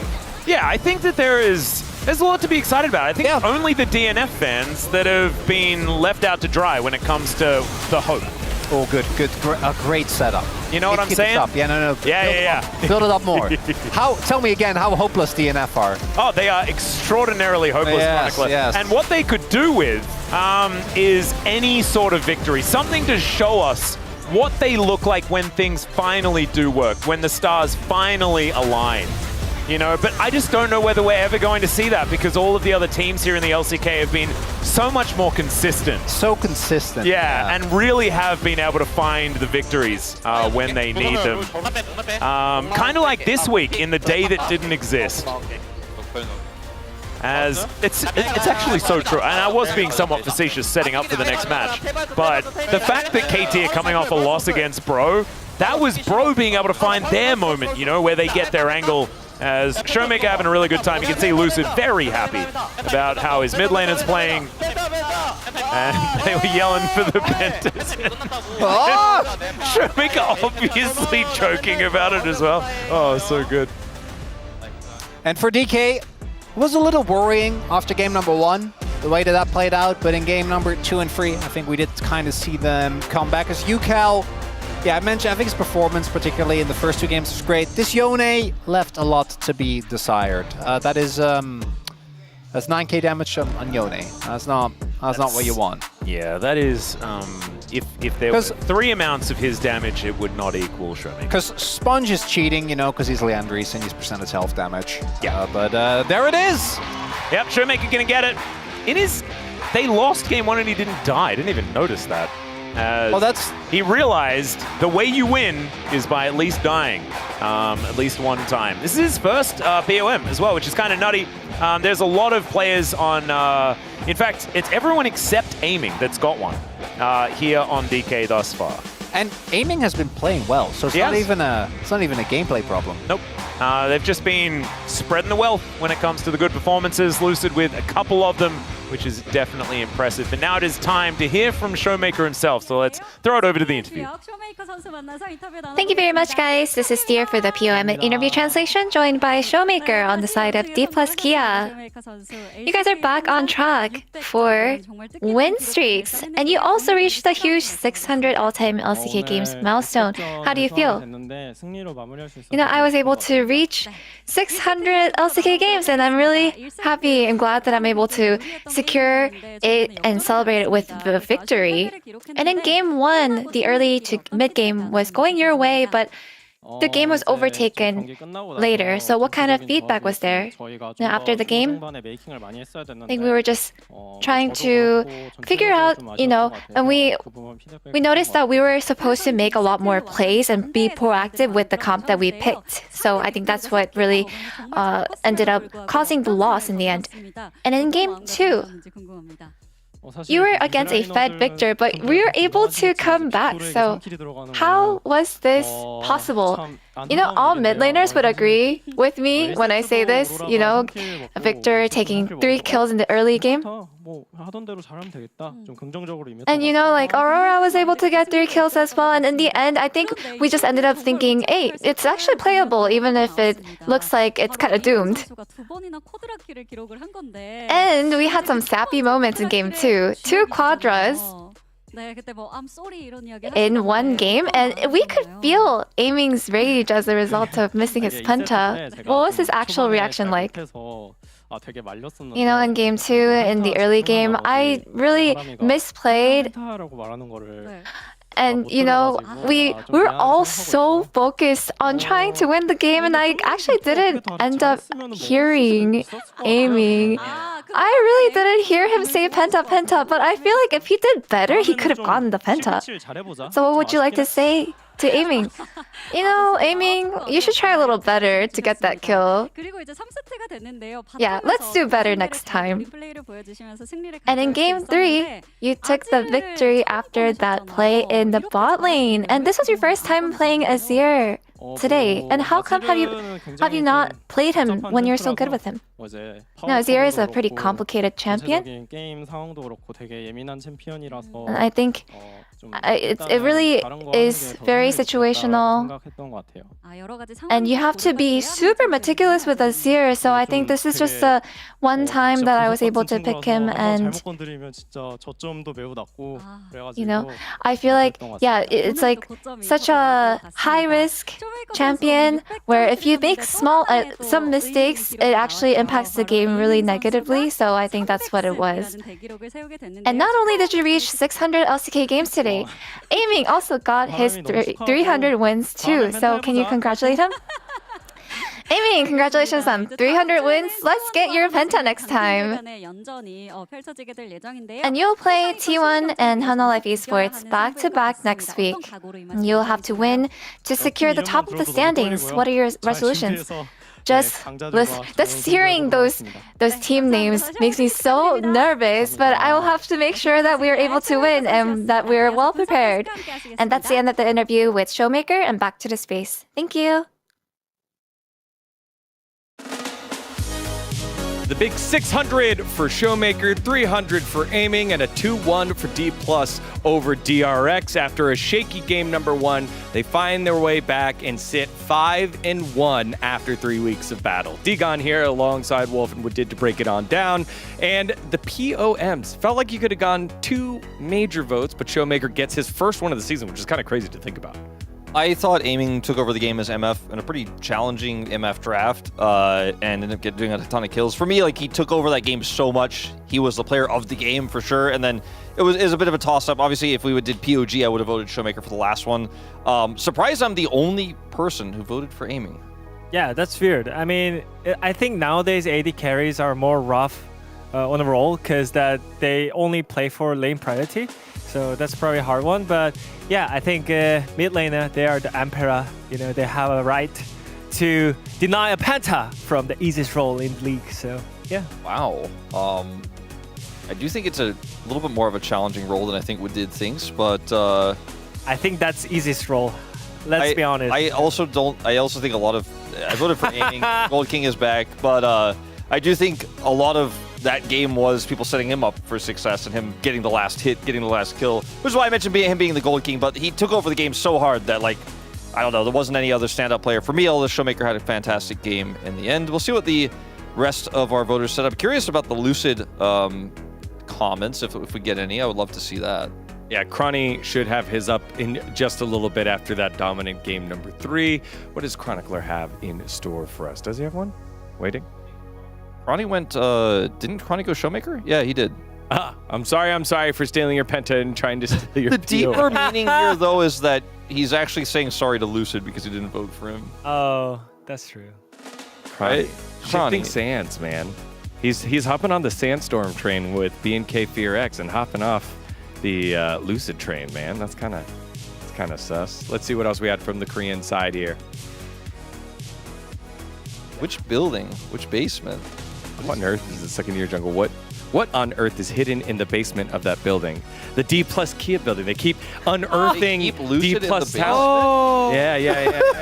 Yeah, what are they hiding in their basement? Yeah, you know? Like, what's going on with this one? Yeah, I mean, that's true. I mean, Lucid looks like a veteran. So, I mean, he is one of the agents of our secret boardroom, our secret newsroom now, so maybe he's got some info he hasn't shared with us. Well, I mean, you think about the talent pool that's come out of D+, right? Lucid is bumped on up. You had Shiwu come on up. You had Saint move on over overseas. So you've had a lot of talent come out of that D+. Thanatos as well. I want to be like you, Lucid. Helios. Don't we all want to be more like Lucid? Yeah. Young, earnest, hardworking, talented. So young. I want to be younger, actually. You're the youngest person on this. Now's not the time for the midlife crisis. Go with the behind those pure eyes lurks an absolute monster. And now everyone, look into Lucid's eyes. Just take a peek. Take a gander. Not too long. If you want to really take a gander, go to the pre-match where he stares into the camera and smiles menacingly. That was a pretty scary moment to look into his eyes. After these matches, we wanted to take a look at the schedules between these two squads and just kind of set it up because D+ do sit 5-1. They lost in heartbreaking fashion their big test last week against Gen G. But they only have tough matches left. It's T1, Hanwha Life, Nongshim, and then they start round 2 against Gen G again. That's going to be crazy tough. Yeah, when you think about the DK standings right now, they look really great, right? But when you think about the upcoming matchup, is it going to be the same? Are they can be the part of the Legend group after the round 1? I mean, also dropping this game to DRX and almost actually losing to DRX. Like, DRX nearly won this series. And a lot of people, I think, would have argued should have won this series. The drop game against BNK is whatever because it was overcooking. It was the Cho'Gath game, but kind of scary when you look at the other side of things for DRX. On the other hand, it's a little bit more of a more manageable setup for them. They have KT, Genji, Bro left in their schedule, and then BNK to start off the next round robin. So DRX had a pretty tough schedule. I think we were not super sold on DRX. We weren't super high on DRX. But after games like today, you could feel some hope, right? But I think with the remaining schedule, if they could take out KT, which seems totally viable, take out Bro, which seems totally viable, maybe they could beat BNK. I mean, BNK is looking good right now. But it is... I still think there's a lot of work to be done. That's really what I'm getting at. Yeah, I'm really excited that it's going to be DK versus T1 and DRX versus KT, which is that like those teams are shaking right now. I think they're on a shaky moment right now. So I feel like the one that gets the win out of it, maybe they get the momentum at their home. So I feel like it's really important for them to get those wins to get the bounce back. Yeah. Well, one of the big moves that DRX has made is at the support role. Andal out, in comes Pleta. How do you feel this move has gone so far between the two? Obviously not quite as successful as you want, but what are you seeing? I'm not banned, so I'm not gonna say, oh my god, I love you, Pleta, but you know, I think it's too early to talk about, but we could see some moments from Pleta, like he's engages on Rel as well, so I feel like he just need more time on stage. I don't want to see him like just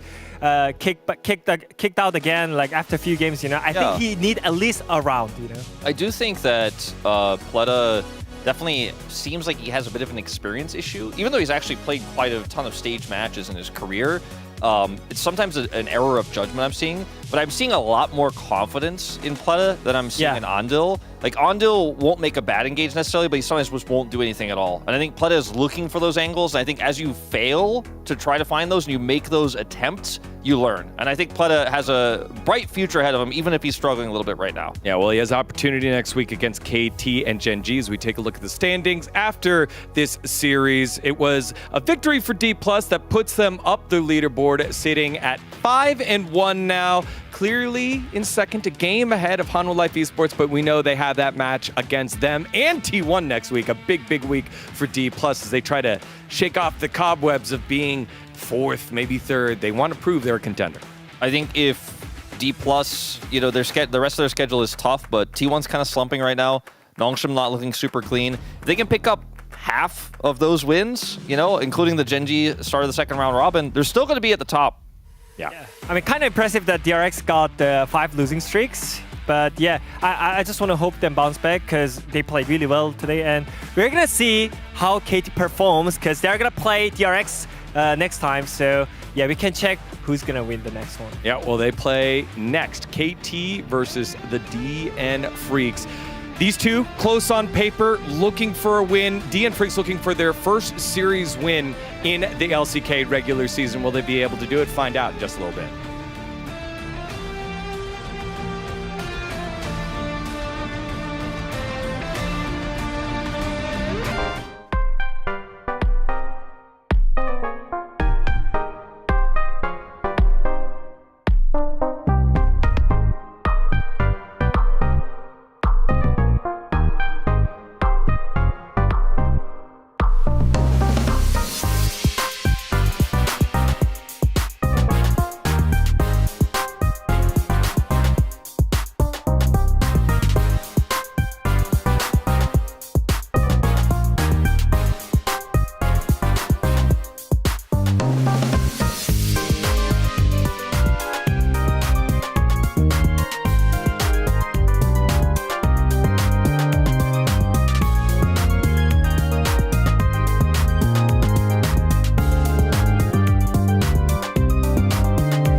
이번에 성공할 수 있을지 아니면 18연승 달릴 수 있을지 경기 보겠습니다.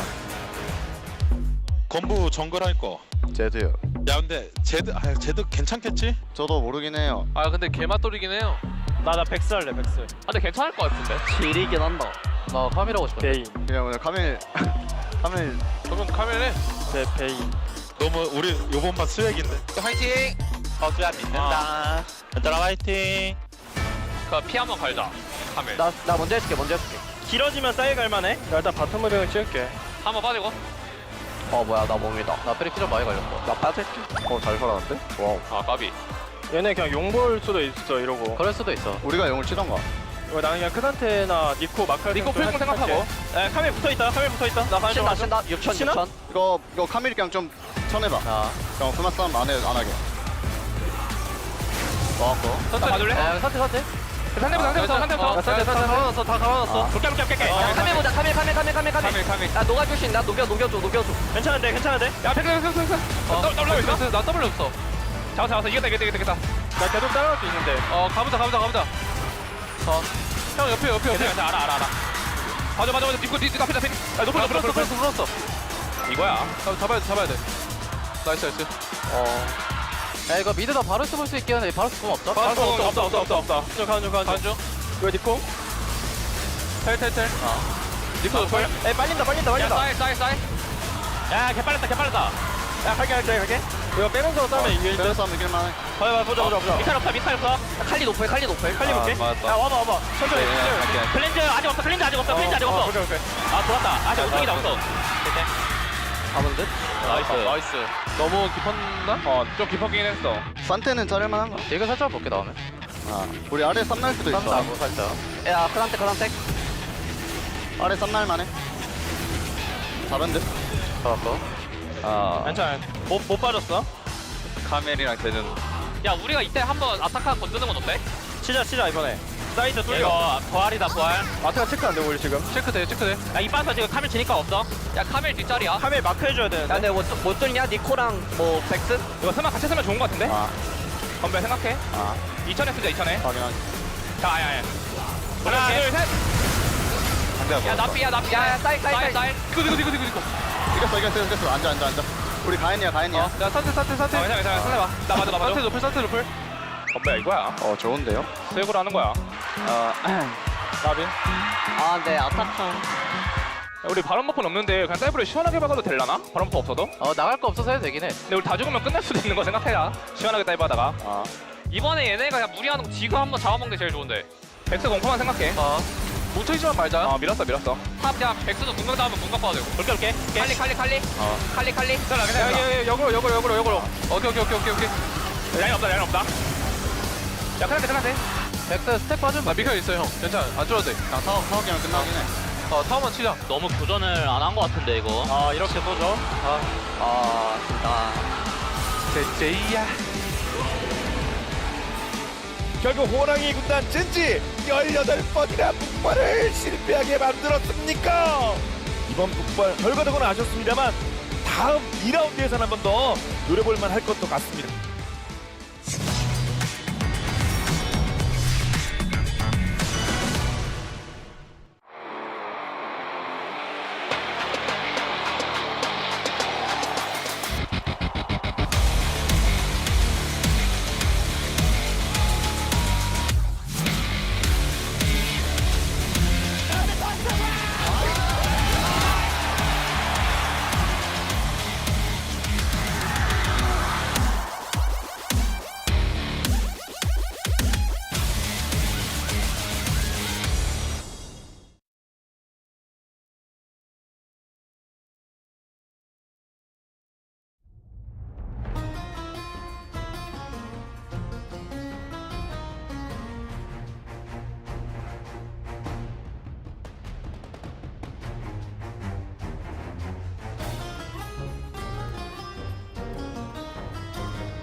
like weightless time and night. I've been here before a million times, caught in between the truth and the lies. Can't hold me down for a minute longer. What doesn't kill me makes me stronger.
미리리 게임팀 화이팅! KT 화이팅! DNFX 화이팅! 오늘은 이겨줘 DNFX 화이팅! Welcome back, ladies and gentlemen. It is time for the final match of the week. And we have saved one of the games until last. I am Atlas, I am joined by Chronicler. And it is now time to see which team is going to reign supreme. Is it going to be KT Rolster, a team known for craving consistency and never finding it? Or the DN Freaks, who have been the most disappointing team that we have seen all year? I think it's probably DN Freaks' time. That's what I'm saying. I reckon it's not going to be clean, but I think they're going to get it done. I don't think it will be. I have no thoughts. I had to make a prediction. He's emptied his mind entirely. I have emptied my mind. I have become air. I'm just here to witness with all of you what is about to transpire because I don't know. And you know what? I know DRX are 9th here, but DRX to me, there's life. You know, there is movement. There is things happening. With KT, well, there is movement, but it's not great. And with DNF, there's no movement. They are just in stasis. DNF does have life, though. He's their support. So he is there, technically. There is that. That is the only life. Supposedly. I've still not seen him do stuff. But today might be the day. DN Freaks, what gets me with this team is these players are good. There's a world champion. There's a 1 game away from a final, semi-finalist on this team. There is an AD carry that I thought was definitely good enough for the LCK that ran the LTA for years. There is Dudu, who had a breakup. What is happening? Yeah, well, let's hear from the coaches here as both Rapid Star and Score date back a very long time. Every area needs improvement, says Score. It's true. Yeah. Rapid Star, the main unit and side lanes need to be more in sync. What is the main unit? Okay, that's code for our side lanes are not doing very well. And guess what? He is right. Both Dudu and Bulldog have not looked good. As Dogdom back after 2 weeks. I don't know if the product experiment was successful, but Dogdom also ended a 294-day KT win streak. So I'm not super sure about whether this is the right call. I also think Berserker is the best player on DNF by a pretty substantial margin. Now, has partially to do with his performance, partially with, unfortunately, DNF still not playing as they should, and I need that top side to lock in today. Even if they end up losing, I need to actually see 2023 Dudu, 2023 Bulldog, because otherwise this is going to be a blowout. I would agree, but I actually think that this is the right decision from KT. I think that they swapped too many things over the last couple of weeks. I think Casting coming in for Perfect at the same time as Peter coming in for Wei and then Doctor being subbed out at the same time. You change too many variables, you don't know which one was the thing that helped. And unfortunately for KT, it didn't matter because none of it helped all that much. Having one of the most disappointing series up against Bro that we've seen from this squad. Neither of those teams seemed to want to win very much in that series, and KT were the most successful at not winning. And if you just tune in, you're like, why are these guys so scathing? It's because we want these teams to be good. Yeah, we know they have the tools. We know these players to be good. Like, yes, Pioshik was always a flippy player. Even in his best year, 2022, even then, he had lows that would make him get subbed out in a World's Gauntlet. But he also had moments that would make you believe, and that would be one of the core parts of that 2022 Worlds run. And guess what? Right now, 0. Yep. 0. Look at these stats, Atlas. I know, it's pretty ridiculous. Of course, the history of both of these players, actually kind of interesting. Both of them coming up through DRX, of course. Cuz debuted on Longzhu, which was basically just after they became Longzhu from Incredible Miracle. Pioshik, I think the year after that, became a trainee for DRX, which is what Longzhu transformed into as well. Had quite a few different names, but both of them having played for KT in the past. Of course, that was where Pioshik came from before he then joined the DN Freaks. So definitely a lot of similarities between these two junglers. Both of them, of course, also having some mixed results, you could say, and a lot of very mixed opinions from people about how good they are in the jungle. And Cuz, with Cuz it really gets me, because I was so big on the 2024 Cuz is underrated. How did they let this guy go from AT to DN Freaks? It was Why just is he a swap, in jail? wasn't it, as well, between these two players? Cuz so far in 2024 or 2025, you have not proven me right. And I really, we all like to be right every now and then. Especially you. You're a real predictions guy. So if you're wrong, you get really upset about it. That's what Orcs was telling me. He was actually saying that he is a bit worried about living in the same building as you, because if you get your prediction wrong, you get really grumpy, and he feels like you're too close. He said that. I'm not going to respond to that. I'm just going to go back to my my video game. Yeah, because again, I've stated this. If I respond to it in jest, people will take it seriously. If I respond to it in earnest, people will take it seriously. There's no winning. So I just have to... Oh, there's all winning. No, I have from where I'm sitting. I have to just hope you guys get sick of the joke and are done with it. Right? That's the only... I gotta outlast it, and I am a very patient man. So you have to be very patient. This one has been going on for quite some time. Yes, KT fans also have to be very patient, as we know. It has been a long time coming since we've seen very much success from this squad, but the DN Freaks as well. I mean, I feel like there was always in the back of your mind, right? Like, this team, finally this group of rookies is going to be able to do it. Or maybe with Keen at the helm, they'll be able to get something done. Never. From the Afrika Freaks to Kwangdong Freaks to the DN Freaks, they've always been a middle-of-the-pack team at best. Apart from that one Worlds where, like, they got unceremoniously dispatched. Where they had the worst performance of any Korean team ever, yeah. But they still made it to Worlds, which meant that they were a bit above the middle of the pack. They made it to quarters. Yeah. That did happen. Well, I mean, in my mind, in my memory, based on being a LCK representative, 2018 isn't 2018, not all that real, no. But I was very happy that our Korean player, Rookie, took home a... never mind. Yeah. We can barely even claim Rookie in the Shy. Maybe Duke. We can claim Duke, maybe, perhaps, but not even really.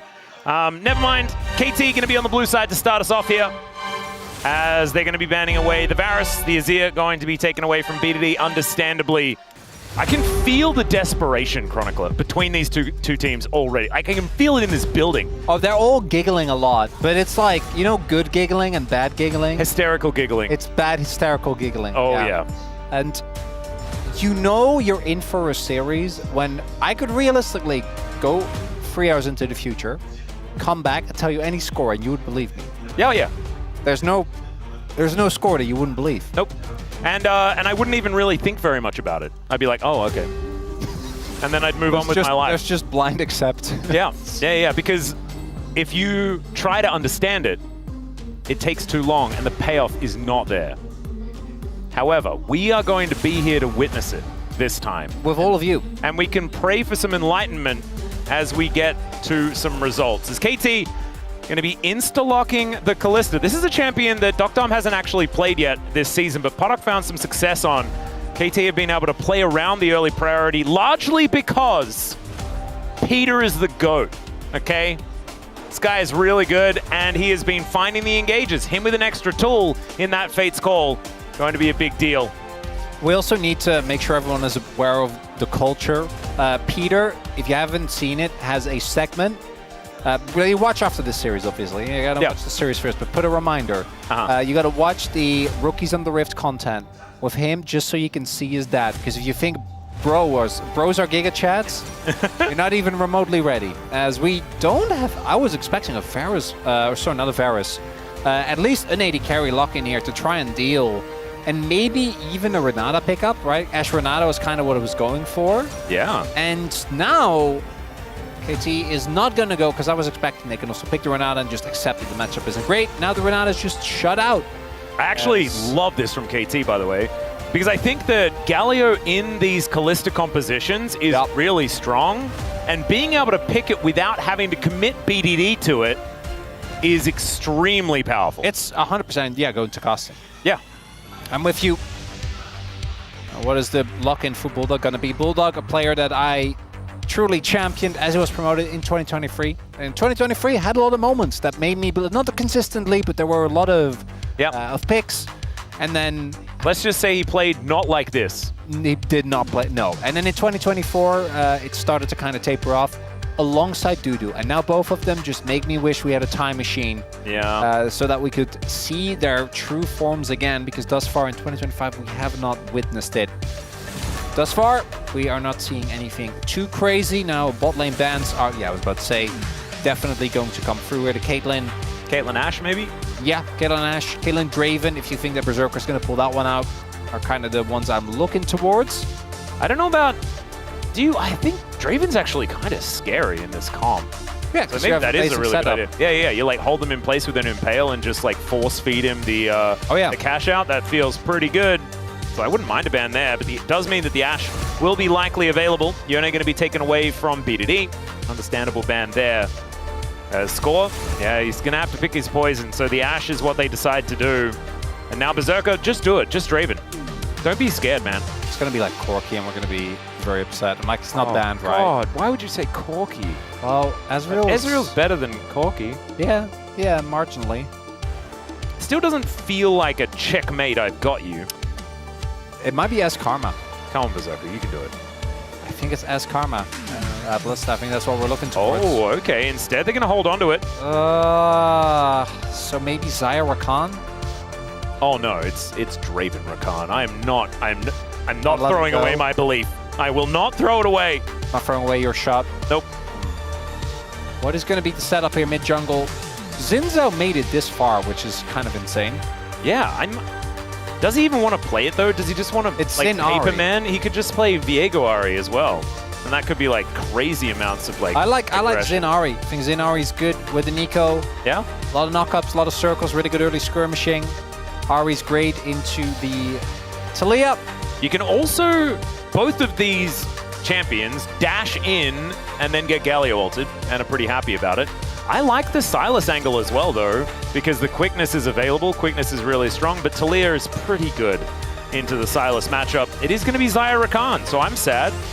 Thought that Berserker was just going to be able to, pick the hyper-aggressive matchup with the Draven and really look to hammer home the victory, but instead, I think this is more of a we're going to weather the storm. Well, we did see the Draven played. by Bull. Did we? I'm pretty sure he did, yeah. Oh. Yeah. I think he's the only one that's played it so far. I think you're the only one that's actually accepted that that day happened. Oh, you're that day. No, Wolf and I decided yesterday that that day didn't exist. That makes sense. Because that helps our sanity. We'll see if this series exists, as Peter on the Nico, he was crazy good on this pick. I'm pretty sure he got KT their first, win in the LCK when he came in. I'm looking down the line. Where's my Peter on my list of POMs? Not there yet. Oh, I can't believe he didn't get it for it. Yeah, who did get the... I know BDD's got one of them. Well, Have they got only any? Yeah, they only won one. They won one series. And you know, I love Peter, but BDD getting POM votes for KT games, that just makes sense. Yeah, and I think he's actually had so many good performances, even in losses, that he probably should just keep getting POM despite whether or not he plays the best on the day. It's the lifetime achievement. It's like when you finally get your Oscar for a movie you didn't really deserve it in. Yeah, because you deserved it for the movie prior. For like 20 years, yeah. Yeah. We both know. Yeah. Still, it's a decent looking composition out of DNF here, heading on to the Rift for game number 1. I don't think comps matter though. Let's see how they brawl.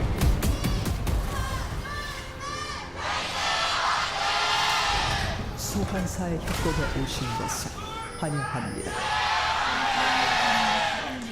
Wow, I didn't even hear words in that fan chant.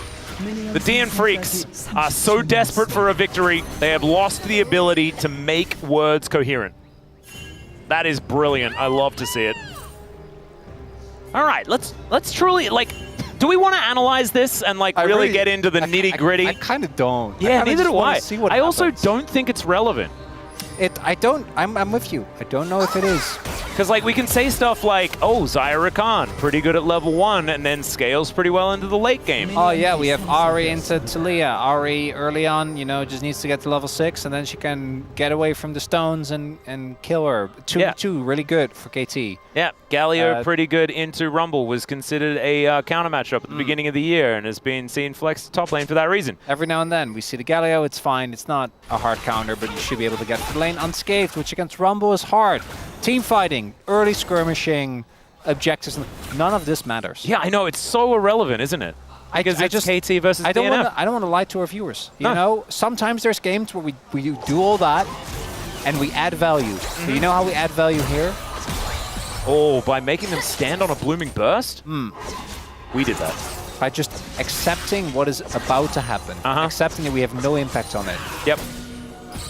Well, you can see here, we're landing some Gleaming Quills. Daniel Orks Harrison told me that this lane is dictated by how many Gleaming Quills connect. Which is so amazing, because when Rakan first came out, that ability basically did nothing. Was not real. It was not even a little bit real. Rakan did have a good amount of stuff removed. He was a little bit silly. He did. But he was given a Q, which is nice. It's a good trade-off. Yeah. It feels a lot more fair now. Remember when you could flash taunt? Yeah. Or taunt flash, rather. Yeah. So you Galio. Yeah. No, that was very good. The Chovy play. Yeah. We all remember. Well, maybe you don't, but you should go back and watch it. Obviously, watch the Peters Rookies episode. It's very, very cute. Good content. It was a very impressive play. Was that DRX Chovy again? It was DRX Chovy. Yeah, DRX Chovy versus BDD's Gen G. Yeah, that play was used in my my audition. Ah. Yeah, I remember that. Oh wow, yeah, it was. But also, and then there was a weird Caitlyn draft that we also used for the audition. Oh, I don't remember that. I just remember that because I watched that play live. So I'm like, oh, this is a freebie. Yep, that was fun. It was a good play. No longer in the game. No longer. It was actually very fun doing those tryouts because I did those tryouts with a whole bunch of different people. Valdez and I would exchange and we'd sort of do half each. Yeah. And so we got to get better at casting certain drafts over. That's so nice. Yeah. It was actually it was a very interesting time. If you are thinking of being a commentator, in the future we will, if we ever need to get anyone new, there will be more tryouts being held. So you could also they're not cast a nerve-wracking. draft that Atlas has cast 800 times. They're not nerve-wracking at all. No. And after we've done it 100 times, we definitely don't do weird stuff just to try and keep it interesting. Is okay. Pyoshik has found Cuz. Cuz is going to try and audaciously charge his way out. Life is unable to get the knockup, but gets the flash, and he's pretty happy about that one. Noctum and Peter also using both of their offensive summoners. Yeah, not the best trade for KT. Now, I do want to give credit to Dr. and Peter. They have gotten a decent health bar advantage, right? Which is what that actually did. I don't know if, yeah, I was about to say, you can't really follow up on that. No. Berserker can. So in Dr. and Peter's place, I think it's valid. The big thing there was that Bulldog had Prio, so Pioshik actually was able to put pressure on Cuz and live roam the early. Because in the long run, Zin's going to win against the Skarn. But obviously in short trades, you will not, especially not with Aftershock being up. Yep, and the rest of the team being able to move on over. Peter is landing like every Blooming Burst. I think that's why the DN Freaks are losing out on all of these trades. It's going to be a priority back coming on through here for KT. Oh god, I hope they don't continue to play this clean, because it's just making me anxious. Cuz has already been found in the enemy jungle and flash for no reason. So I think you're good. No, but like, look at all of the gold advantages. That's 4 different players. Okay, never mind, 3. We're a lot more even now. I mean, you're right. Like the free gold lead that BDD had, plus the 18 gold for Peter. Yeah, I know, I get it. I get why you'd be worried. Insurmountable. Insurmountable. That's the one. Sorry, I don't use that word very You often. definitely did that on purpose. You know, if it was me, it'd just be a goof. But in your case, everything is deliberate, Atlas. Well, unlike that's what I like people to believe. As Peter pretending to be Cuz. Moving up towards that top side. That was pretty cute. As casting. Oh, yeah. Let's see whether he's going to be okay. That was a cute little Justice Punch. As they're not going to kill him. They are at least going to hurt him a little bit. Good punch. I'm kind of wondering whether Casting tried to punch out or whether he wanted to proc Aftershock, because that... Well, he was trying to avoid the knock-up by punching. By punching, yeah. And that would have been really cute. And now he's going to get punched into the wall. There's the knock-up. Might need to flash here. Is going to do so as his Aftershock is going to pop, and that means the Berserker's easily able to pick up the kill. A charged-up turret is not too scary when you have a full health bar. So nice dive set up here by the DN Freaks. And Dudu, he can then just burn down the wave. And there's going to be no answering dive. Pioshik getting to work on this dragon at the same time. Really good macro play here by the DN Freaks in this early game. So unfortunately, a top lane classic. Guys, I think I might be setting up a dive. I'm going to ward so that I can see their jungle come and drop the wave. Yeah. And then you go to ward and you die. Yep. Because the jungler was already there. And then you Tough say, times. And then you say, I knew it. And then you knowing it doesn't actually help you in any way, shape, or form. Well, in theory, it might help you avoid similar mistakes in the future. Oh, yeah. I've heard of that theory before. It's never happened to me, but... Yeah. You know, in theory. Yeah. Yep. Oh, it's not going to be a Chemtech Soul this game. Look at that. Sometimes you can have nice things. Got any nice things recently? Me? Yeah. Yeah, I got some amazing sourdough. Oh, that's And finding really good bread in Korea, it's getting a whole lot easier than it used to be, but it still makes me really excited, you know, because I used to have like favorite bakeries and things like this back at home. Well, Bread isn't necessarily as popular here in Korea. Good bread with butter is one of the biggest joys in life. Yep. It's incredible.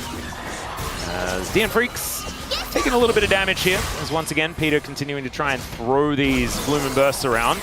Oh, this is fine, the Tangle Barb's there as well, but Life is able to walk it off. Dr. and Peter continuing the pressure, and I like to see it. It's a 22 CS lead. They're able to shove another wave in, so that's going to be a little bit of a smaller number, but keeping the pressure up. Wanting to keep moving around, exchanging where this matchup is going to be taking place. It looks like it's going to be yet another lane swap. As the Kalista, never mind, actually, just going to be moving back towards topside. As one of the Kalistas is anyway. The other one going to be following. Not sure whether that's Peter, whether that's Dr. It's just hard to know. Yeah, it's the one that turned into Zinzao. Ah, that one's the Kalista. Yes. All right, got it. So the north one, that's Peter. Still shapeshift. Exactly. All right. Wave gonna get crashed there. They're gonna stay top, which I do think is interesting, given the grub still being a decent amount away. I'm surprised Peter didn't pop blossom Bulldog there in the mid lane as we were watching. Yeah, I know what that's about. It's a bit weird. Food for thought. Well, Pioshik just casually farming things here. As we can see, falling a little bit behind Cuz on his Zinzao, who should be a little bit quicker. So what do you like to eat your sourdough with? Is it just butter, or are you... I beg your pardon? What do you like to eat your sourdough with? Is it just the butter? Ooh, so... Because that's the basic, but I imagine you're not just, you know, eating only that. So I'm learning that there might be a little bit of action here. Let's see whether Peter and Dr. go for this one before I give you the information. My wife showed me a new way of eating sourdough, and it's absolutely phenomenal. All right, Bulldog setting up for something as well. Man, we are poised. We are on the edge of something going down. Cuz. Yeah, he knows. As Pyoshik going to drive in. They get the impale. They pull him away. Nice little knock up onto life. As we don't get any feathers to pull back. And so with Cuz turning up, it is just going to be a moot point. Actually, a really good ward there. I think it was Life that placed it. Without that ward, they would have just committed to the dive, and there would have been a turn opportunity. Instead, they spot Cuz very early, ensure that they just walk it off and don't actually get casting, but they don't get counter-ganked either. Yeah. So, the way that I've learned about eating sourdough is basically you butter both sides, and then you just fry it in the fry pan, and you put the everything bagel seasoning on it. Yeah. Just lightly on both sides, and it's unbelievable. Yeah. Yeah, that sounds amazing. Especially because this is pretty moist sourdough as well. It's absolutely delectable. So it's an amazing piece of toast. Yeah. Yeah, that sounds wonderful. Yep. So it's really, really good. Normally I'd use an air fryer or something like that, or a toaster. I like pan frying. Pan frying is good. I'm very new to it. When you use butter, it does kind of feel like a yeah. Butter does make things better. It is a bit of a cooking hack. Yeah. All right, Duduk pushing up this bottom lane, but man, this has been less insanity than I was expecting. But maybe that's the whole point. It'll happen. Don't you worry. All right, Peter splitting the shapes. This teleport is going to come in. We are committing to this one. The Grubs have spawned. All three went over to KT last time. There is no real reason for them to fight overly aggressively onto this. As you say, and Cuz is going in, baby. They take one of them. Should be 5-1 as far as the Grubs are concerned, as the Seismic Shove does go wide. And so casting just standing in the way. That is going to mean that a lot of extra pushing power is going to belong to KT here. As they're pinging towards the bottom side. Dudu continuing to try and put pressure on where he can. You can see 30 CS in the lead for the Rumble, and we saw Rich in his performance game 1. They may not have won the series, but that Rumble was so deadly. Dudu could be that guy. Helped a little bit, but it was already sitting pretty solid. And it's one of the reasons why I do feel like the Galio is more of it's a soft counter, right? It's not really a hard counter. Idea is that you are both able to kind of, as not the best CS here, as we get the little zoom in. You're both able to just take the beating laning phase, but more importantly also, when Dudu ults, you have a giant AoE shield. If you add that on top of Locket, it takes away a lot of what makes the Rumble so tough to deal with. But the early push here looking pretty good for DNF. If they can get a second dragon as well, Atlas, and baby. boy, oh boy, maybe we'll get action for second dragon. But DNF have the lowest amount of average kills in their games. Like, kills at all. Not just their own, but... They are do not fight for a reason. Below Bro. They're Bro's 9, and DNF is 10. Oh, Doctor did so much walking, and it paid off. They would continue walking away from Life's grand entrance. Pyoshik picked up a rock, and then the rock went away. Yes. Oh no, he dropped rock. Sorry for rocking. Yeah. Don't rock the boat. Okay. Bulldog throwing some rocks, speaking of rocks, over towards this Chemtech Drake. And they have started it up. Let's see whether KT actually commit to it. Galio, well and truly in the area, as we can see, and it's Peter that wants to start this fight off. Remember, they've got so many gargoyle delivery systems on the side of KT. Doctum has his blade as well. Yeah, Cuz goes in. Easy steal. No worries there at all, as Peter finds the Blooming Burst. There's a Pop Blossom as well. They lock down the Skarner. He's going to be the first one to fall, and somehow Peter survives until Dudu gets in over the wall. Brilliant knock-up. And now Cuz is on the warpath. Doctorm able to dance around, rends down the Rumble. And KT are in a really good spot in this game. Rends down the Rumble as fire rains down. Dudu can't quite toast him fast enough. He should have used the fry pan. Would have been better, you know. Don't want to use an air fryer for everything. As it starts off great, because Cuz gets the steal. W into Flash Smite.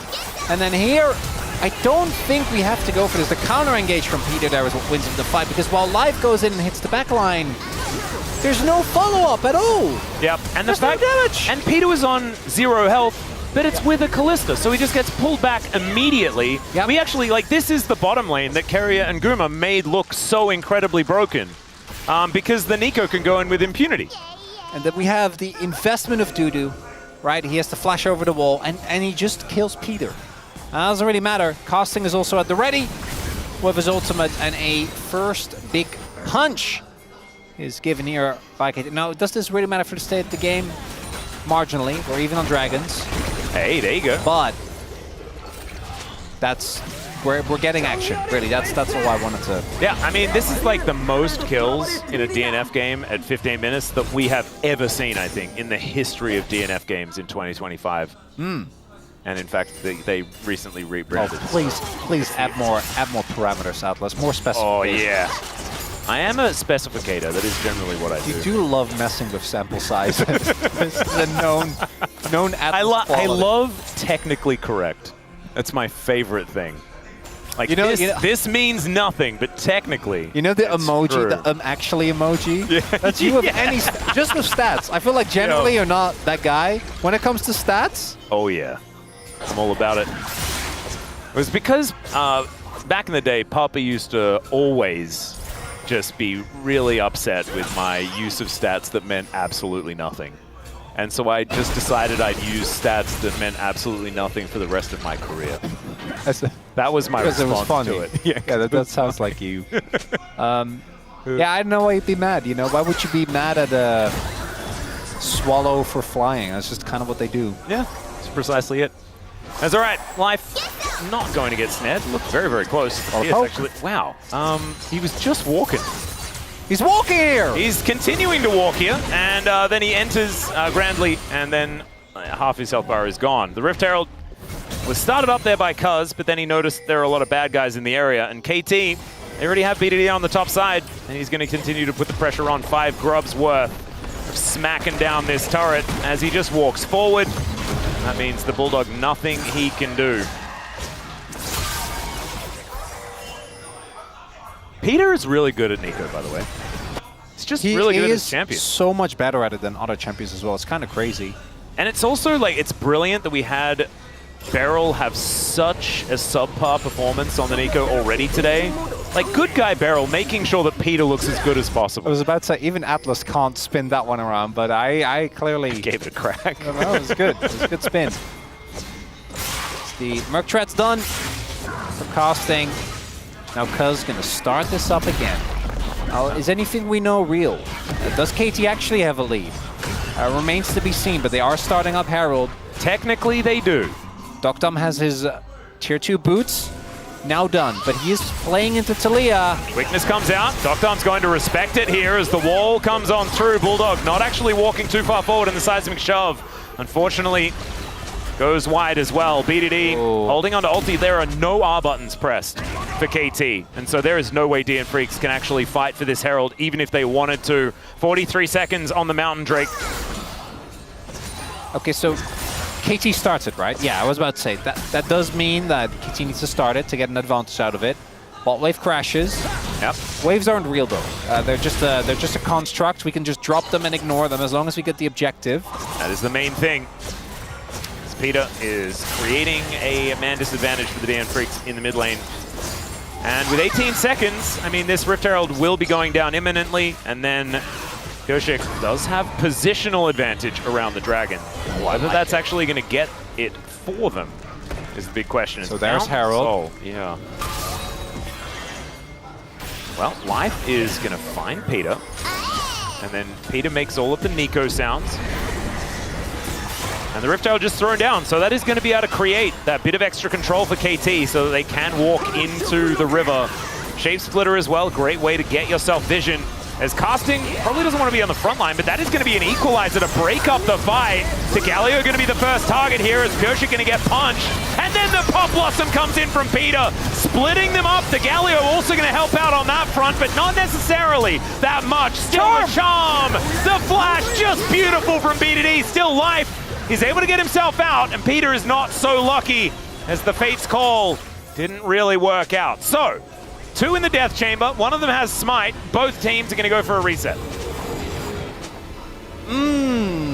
Okay, so, break it down for me, Chronicler. Yeah, take it away, Chronicler, the classic. Yeah. Let's see. A lot of great concepts here. Execution. A lot of great concepts, everyone. So the re-engage is nice. Unfortunately, this ultimate from casting doesn't quite hit the mark, and then I thought that was fine. If people actually immediately follow through on that play from BDD, that would be worth. Even throwing Peter in and him dying is fine if you actually get life. But instead, it just doesn't really do anything, which means we get a repeat. But now, almost all flashes are down. It's really only Dudu and Berserker that have theirs, which is a big advantage. But I don't know if it's going to be enough. Yeah, DNF have some R buttons back available. You can see one of them coming on through now as the Weaver's Wall gets on over, but that is going to wear off. Not enough. Now the rest of KT just going to move in. They brute force the DN Freaks out of here. And after the wall didn't make them run away, they just said, oh dear, let's go. Atlas, that was not brute force. That was, I am knocking politely and asking nicely, and DN Freak said... DN Freak said, oh, but of course! Yeah, oh, I don't want to impose. Oh, you wanted this dragon? I'm so sorry, I didn't mean... Silly me. Please. Allow me to put it into a Tupperware container for you. Yeah, that was basically what happened. Very weird. If this goes to free games, Atlas, I worry what will happen to us and our viewers. I think the spongiest situation is going to be It's fine. a bit similar. KT are looking good so far. BDD, no notes as per usual, but Dokdam also. This is an important game for him, I do think. I think he needs to play these fights cleanly because I like him getting the opportunity to play again because Paddock obviously didn't really have the performance that he was hoping for. I do think he was still suffering from all of the same issues. But Dokdam also did not have the best time in Challengers, which often is not a great sign. But we know this player, this is again, goes back to a lot of the conversation about DN Freaks, is good. We just need to see it. Yeah. We know they are. Yeah, we know what they're capable of. It's just about making it happen in the LCK and when it is required. It is always nice just watching BDD continue to be good forever. Just be really good if you had a team. He had 1 year. He did have that 1 year. Wait, that year was that kind of felt like a mulligan. And then it was. He had actually. There's been a few years. It's just then he gets so close, and then that makes it kind of worse when it doesn't really work out. That semi-final, man, against EDG, that gets me every time. Yeah. He was the best mid laner at that tournament. I swear. He was so good. And that was like Showmaker's prime as well, 2021. Still, I would say it. That's all right. Bulldog going to be shoving this wave forward. Voracious Arakan up and available. Peter is making a lot of noises as the Tangle Barbs come out. But not even the lethality build, and his Pierce is doing a lot of damage. I think he was emoting as well. I think that final giggle from Peter was not. Yeah, it was like that one. The taunting laugh. Yeah, Nico does make a lot of noises. Oh, she does. She absolutely does. But that one, I'm like, I don't think that one is mandatory. No. I think Peter just wanted to do that. Oh, indeed. Could have been big. 2 item spikes now starting to be hit for all players. So we're gonna just mill about, baby. Mill about. That's all we're doing. Got to mill about. Oh, seismic shove. Let's not kid ourselves up. We know we're not getting a fight before the dragon. Oh, cuz? No. Thinking about... It's a feint. Knocking someone up with his Q. Does not do so. Berserker's moving over. All right, we're catching Dokdam in the rotation. They know, though. All right. In goes Cuz. Out goes Light. Cuz doesn't follow because he's in Zhao and he only has one follow button and he already pressed it. It's fine. Dudu is on the top side of the map, teleport at the ready, and has his equalizer. Oh, that's 2 item spike for the Rumble as well as he completes the Riftmaker. We are world building, Atlas. We are setting the scene. Yeah. You can't have a game that, you don't know what's going on. You can't really care about it. You need to be invested. You need to be drawn in. Yeah. Are you? No. I'm doing my best to stay as out of it as possible because my feelings can then be hurt, you know? If we invest, then you can be in pain. Spoken like a true KT fan. Yes. That was what my therapist said anyway. I walked in and I said, I'm a KT fan, and he said, oh God, this is gonna take a while. So we've had about 13,000. At least he knew where to start. At least he knew where to start. Yeah, it's like it's a very, very quick introduction. Yeah. No, therapists love it. You know, they make a lot of money off us. KT fans, TES fans. Oh yeah. Need a lot of sessions just to be okay. That's all right. DN Freaks. Hey, it's time. Gonna close in. As 23 seconds on the Baron, 28 on this Mountain Drake. That'll be soul point for KT. All right, we're poking, we're prodding. We all want Dragon, but if you get Dragon and you win the fight convincingly enough, you also get Otacon. Do you know what happens if you're a bro fan and you go and see a therapist? The therapist sends you home. Yeah, it's like, you are the epitome of mental health. And you just absolutely find everything, like it'll be sorted. Yep. You don't need me for anything. That's how that goes. KT, very different story. All right, river control taken by KT. Will they hold on to it? Well, let's see whether Casting can find himself a big taunt as well, as instead he's going to get knocked up. Oh, Bulldog caught, not able to ride his wall as he shoves Cuz away, but the flash forward for the knockup, and BDD is still looking for his next target. Pop Blossom from Peter is huge once again, and BDD is going to be able to follow off. The Fate Score was brilliant just to make sure Peter was fine, and Peter even finds another Tangle Barbs onto Berserker and Pyoshik. They are out of this one. They are not going to be stopping this Dragon from going down. What else are KT going to get? Well, Otacon, for starters. And DN Freaks, shocked. They thought if you ask nicely enough, you can walk back in river. And KT says no. As all the engage gets thrown into casting here.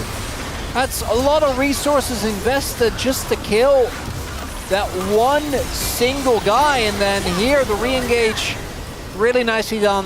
Dudu's equalizer doesn't hit the mark. But what really gets me is the health bars were fine. DN Freaks, you could have fought that. You didn't have to let Dudu go. He had a lot of damage still left to give. And Berserker's like 2 items were completed. He had item parity alongside this Callista. And this is kind of exactly what they want. Like, KT were forcing a fight into a Xayah. That's like Xayah's bread and butter. That's the dream! Yeah! That's the sourdough! Yeah, you just get them feathers down, and you just drag them over the top of the fry pan, and all of KT kind of dies. But instead, it happens the opposite way. Lord Dom's now completed, though, for Berserker. He is still so scary on this Xayah. Just haven't really seen any advantage, any opportunity, as BDD just dashes forward and charms Bulldog. Does find a 2-man seismic shove. The equalizer is phenomenally placed as Pyoshik gets an impale right as the Pop Blossom comes in. They take down the turret, but at what cost? Guys, this is not how you use Otacon. It's not it. KT, it's 4 dead. It's 800 gold. That's the most KT play I've ever seen. Turn it into a Baron, baby. No, it's not going to happen. All right, they got maybe some cooldowns. They did brute force the outer turret. You just need 1 kill. 1 kill and this play is fine. Why are we dashing 5 people into the Skarner and the Rocks and the Xayah? That impale was pretty sick from Pyoshik, just picking all of them up. Yeah, no, you didn't need to do that. I apologize, KT. I'm glad you repaid DN Freaks for their courtesy earlier with the objective. Yeah. I think this is fair. I think this is good. And Cousin Doc Dom are gonna kill Baron.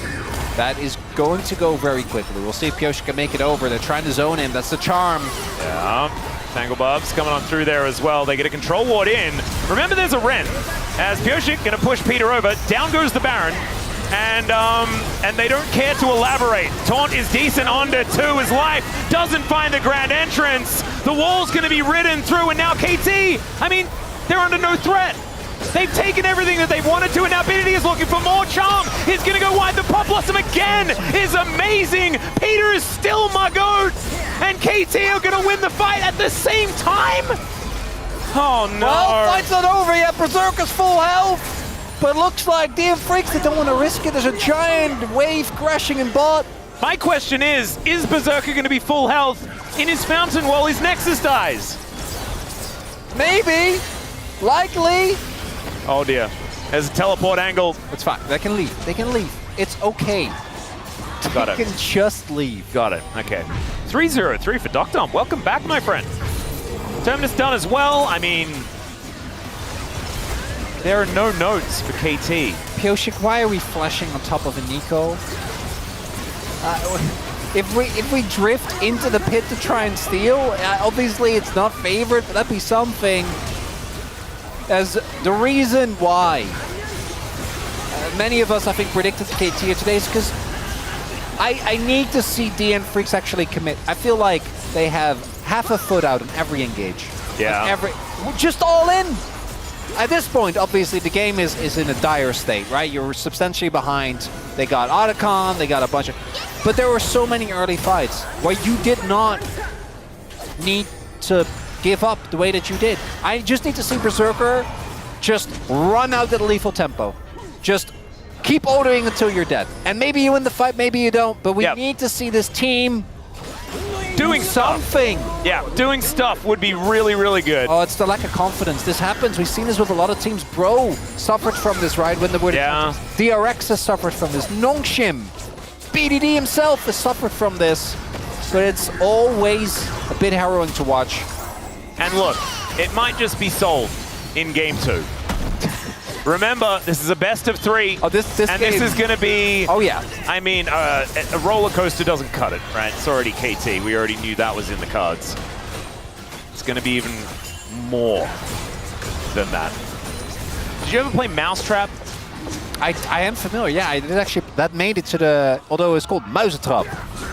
That sounds the same thing, sort of. Or was it Mouseval? I'm not sure. Might have been. But yeah, it was there. It existed. Well, here's a Mountain Soul. Yeah, it's sort of like a... Once you've built the Mousetrap, what do you know, it's kind of like a roller coaster. But yeah, it just goes. Yeah. Oh, yeah, like one of the perpetual motion things. That's what it sort of feels like. But anyway, that's going to be kind of like it. It's not a roller coaster, more like a Mousetrap. It's okay. There's an equalizer just to try and get them out of here, but the charm is going to connect. And Dudu did not want to walk that far forward. Does go golden. Casting, flashing away. The quickness is decent, but the Pop Blossom's better. Once again, the Fate's Call is going to be there. And these impales have landed on multiple people. But it's just been to hold them in place while they kill you. Peter is crazy. Peter's just the best Nico player that we have in the LCK. And I'm not even, like, it sounds like I'm being sarcastic, but I'm not. We're no longer gonna deny it. Nope. Beckons the question, how did Doctom get Callista? Something's got to give, you know? Azir, Gwen, and Vi were the bans, and I can't really say that those are bad. For any of those. No, I'm with you. Oh, I wanna take a look at this one, because it doesn't even look that bad, but then Dudu just a step too far forward. The ult doesn't work out, he gets charmed. But then this turn initially looks fun, look at that. Oh. And then he pulled back, gets the reset, watch this.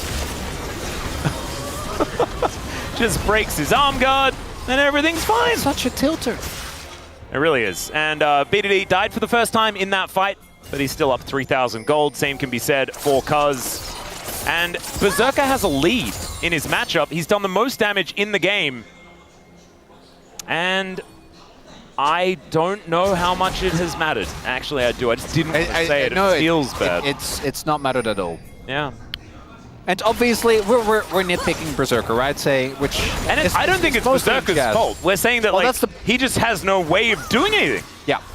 Could he have committed more in a lot of these fights? I'm going to say yes, but trying to hone in on him when he is not clearly not the issue in this team, I don't think is really going to do anything. Nope. The team just lacks a cohesive voice. Yeah. Even if we go to a game 2, I just want to see them all on the same page. Just commit fully to a play. Please, one time. Just all go in, and maybe you all die. They can just do it in this game. This game would be fine. Well, it's too It's late already now. over. Well, now it's too late. I don't want to see it now, Atlas. No, I do want to see it now. Show us that you can do it, and then mustard after the meal. We've talked about this. Yeah, but like you can just get your eye in for the next game, so you're not experimenting in the next game. You're like, oh, this is how it's supposed to feel. Oh, that's good. Okay, because this game's over, right? And it's much easier said than done. Yeah. If it was easy, then Rapid Star would have just told them that, and they would do that. And he probably does. I'm sure he does. Yeah. I'm sure these players know as well, but we're just not seeing it.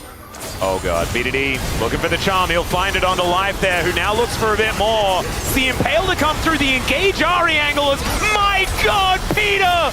There's no one else here, and he's dead, but wait, that was 4 people that he knocked up. Nash, that's 2 flashes. BDD, and Peter just died. They did.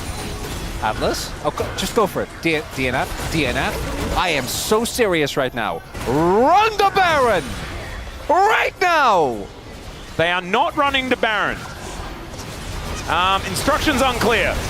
Doctom's gonna get knocked up. Over the wall goes Pioshik. Straight up misses. That was not great. The Rend is gonna lock him down. Now we're getting resets. And Cuz is diving in. Casting goes golden. Doctom keeping them at bay. It's a decent taunt, but Berserker is still up. The Featherstorm does less than nothing, but still it's enough to take down the Callista. 12 seconds until BDD's up with teleport, as Cuz just realizes he has to fight for it, and it's not gonna work. The shutdown goes to Dudu. And maybe, just maybe, the level of commitment has reached a point where DNF can win. Cinema! It's peak! You might not like it, but this is what peak League of Legends looks like!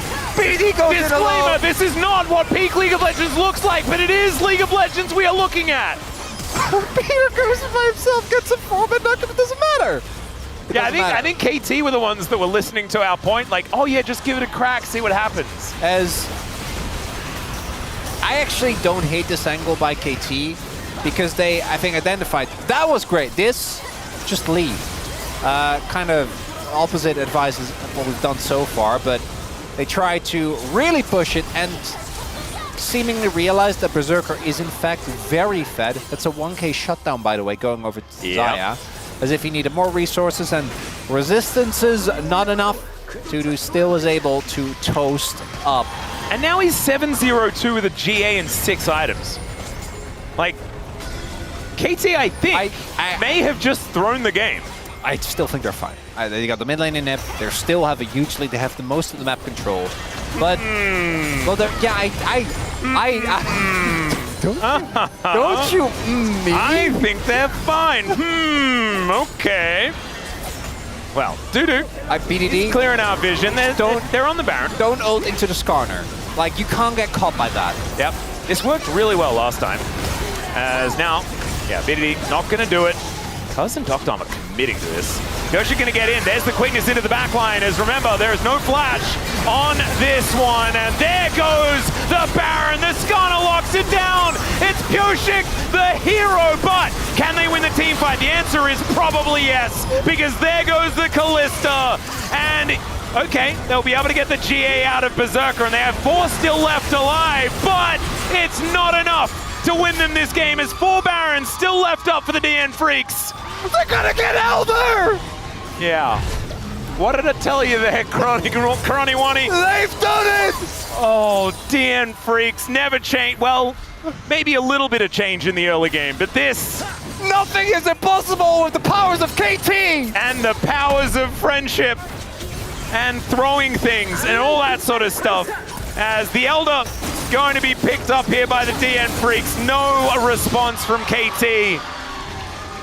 Oh man, the only more KT thing about this game would be if they still managed to win somehow. Still won? Yeah, I kind of won that now for the memes. Oh, this ultimate doesn't really hit the mark, but it doesn't matter. Doctom doesn't actually get to do too much damage. Berserker unthreatened there, casting, trying to make an impact, but he just doesn't do enough. And the ult, once it comes in, just traps him in the pit.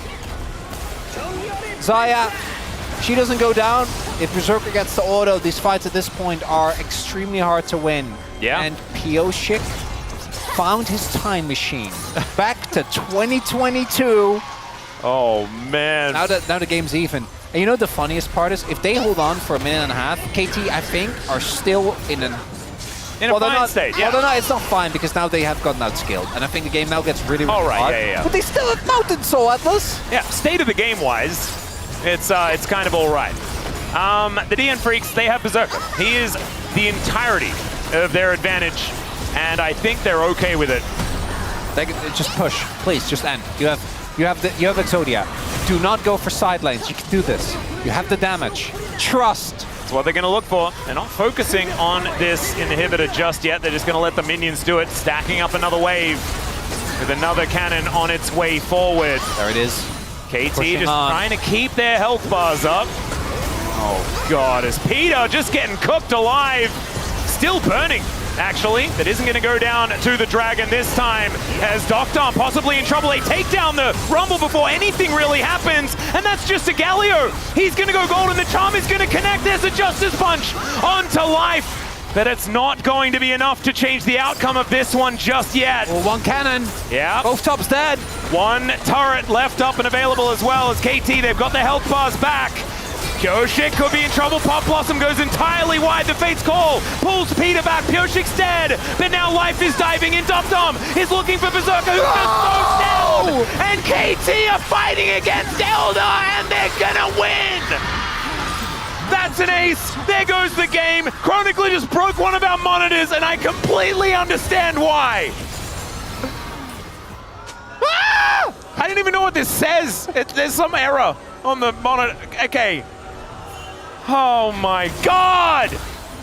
Oh, Dudu, why? Why, Dudu, why? He tries to get Peter. Look at this flash from oh my God. Oh, the charm. The charm. BDD clocks him anyway. And then we use so many resources just for the one Galio. The damage actually comes through. Cuz, meanwhile, heroically trying to kill the minion. And in the meantime, we've got a bottom inhibitor. Okay, maybe not. Wait. They probably can't end because No, they can't end. Seconds. We're not done with this. We go again. We go again. We go again. Everyone, right now, tell your friends, tell your family. This Stay away from the computer. It is time to go for a walk. That's what we need to tell them. Actually, this might be best enjoyed as an audio book. Just no video, chat only, audio only. Yep. And just, you don't need to see what's happening, really, realistically. And if Look that's at not... the little DN dip. You can see there in the gold graph. DN dip. The DN dip. So they're still favored, I think, because they do, at this point in the game, I think have a much better comp because of both Talia and the Zaya making the game so hard to play. What if Life face checks Nari? Well, guess he just is fine. 2 inhibs versus the 1. Remember, it's an exposed Nexus. If they ever get Berserker anywhere near this Nexus, it explodes instantly. Well, the turrets are going to come back up. Well, eventually, yes. Like, we're only 20 seconds away. Oh, God, okay. Yeah. Never mind. They are back up imminently. We were in that replay for a really long time. It's okay. Bulldog looking for the angle. Does not quite get it. They have somewhat split up the fight as BDD looks for an angle. Holds the charm.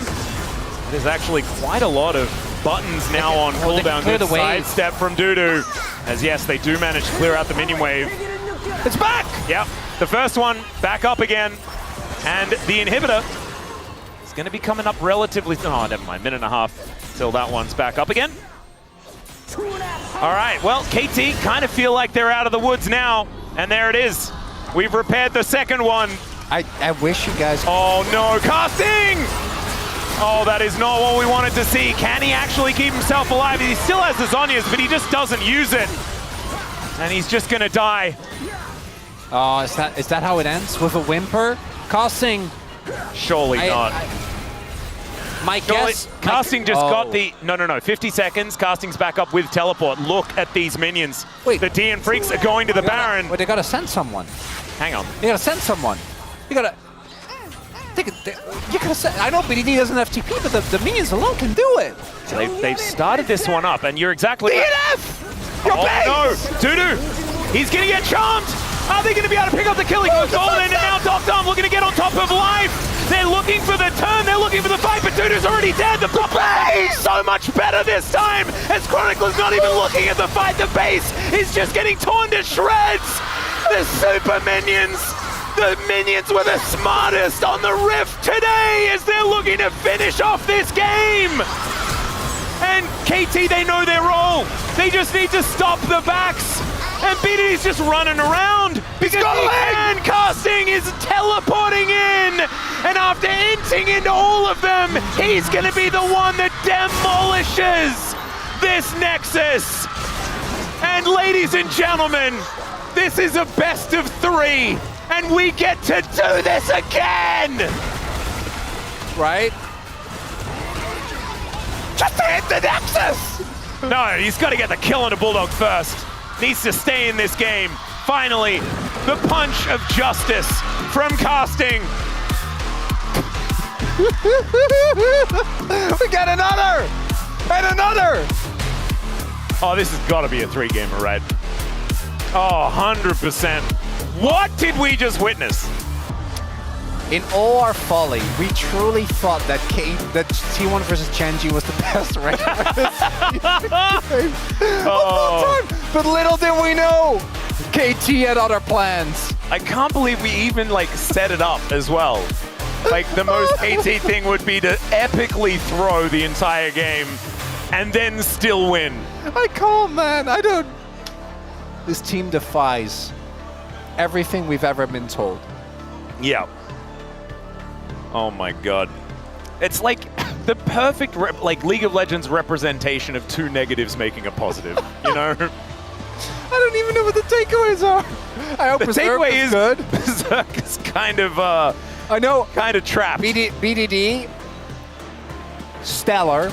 Had like 4. Casting maybe shouldn't play any more Galio. He had like 4. I think Casting played the mid lane thing was inexcusable, but I think he did have a decent enough impact in the fights. Playing as a tank, Yeah, I think it's I guess always so. a bit. And also, he's the one that needs to face check, right? Yep. Again, still inexcusable. But no, BDD had like 5 game-winning plays. He's also the one that started the chain of throws. He So did. He's not going off. Well, he's not getting just off remember, scot-free. KT is BDD's responsibility, for better or for worse. But you know what I hope? Just hope they never change. It's time for us to go to a short break. We're going to try and recenter ourselves as we then wait for the space to break it down, and then we'll get into game number 2. Who knows what's going to happen there?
얘네가 지금 텔포 10초. 텔포 10초. 나 중량 있어. 나 텔 10초야. 야 탈려 있어. 오케이 끊어서 기다려. 텔 5초 텔 5초. 나 봐줘봐 천천히. 나 버리 세웠어 버리 세웠어. 버리 3초. 텔 찍어. 버리고 기다려. 버리고 텔. 끝나겠다. 이거 집만 끊어. 집만 끊어. 나 이거 다인이라 그냥 갔다. 나 가야겠다. 집만 끊으면 끝나. 가야죠. 자야죠. 싸우는데 이기겠다. 아 죽여라. 야 끝내지 마봐. 나 얘 죽여.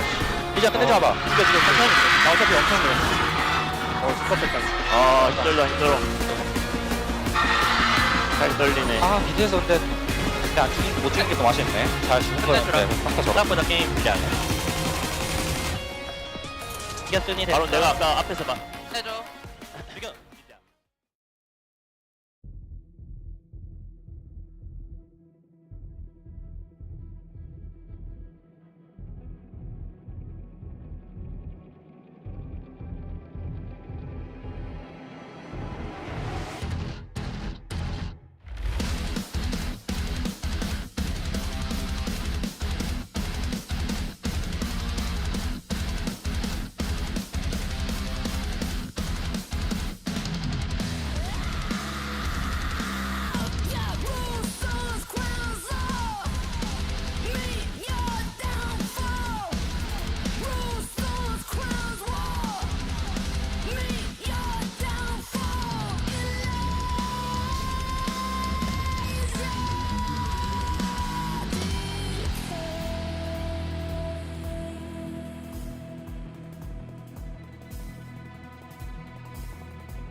Well, we said on paper these two teams were close, but no one knew what waited for us in that last game. No, we did not, Digon. KT and DN Freaks almost lived up to DN Freaks' name, where that game never ended. Digon here alongside Wolf. We did on the prompter. We got a lot to get to here, Wolf. Yeah, I mean, that series, or the start to this series, by the way, that's just game one. Just game one. Not the highest level play we've ever seen, not the greatest game we've ever seen.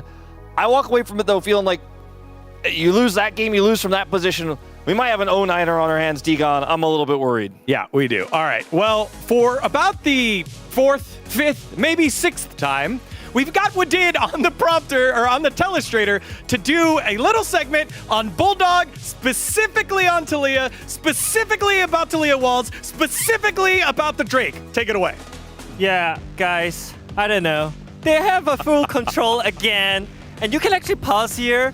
Why do you pull the Drake here when you have this much space here? You can actually see it. Like, you have so much space, you know, you can pull the Drake down to the backyard, you know, and then you can have more space. You can drag them into the Drake pit and hold this rush to take the fight. You know, you have a vision control, you have the mid priority, you got everything.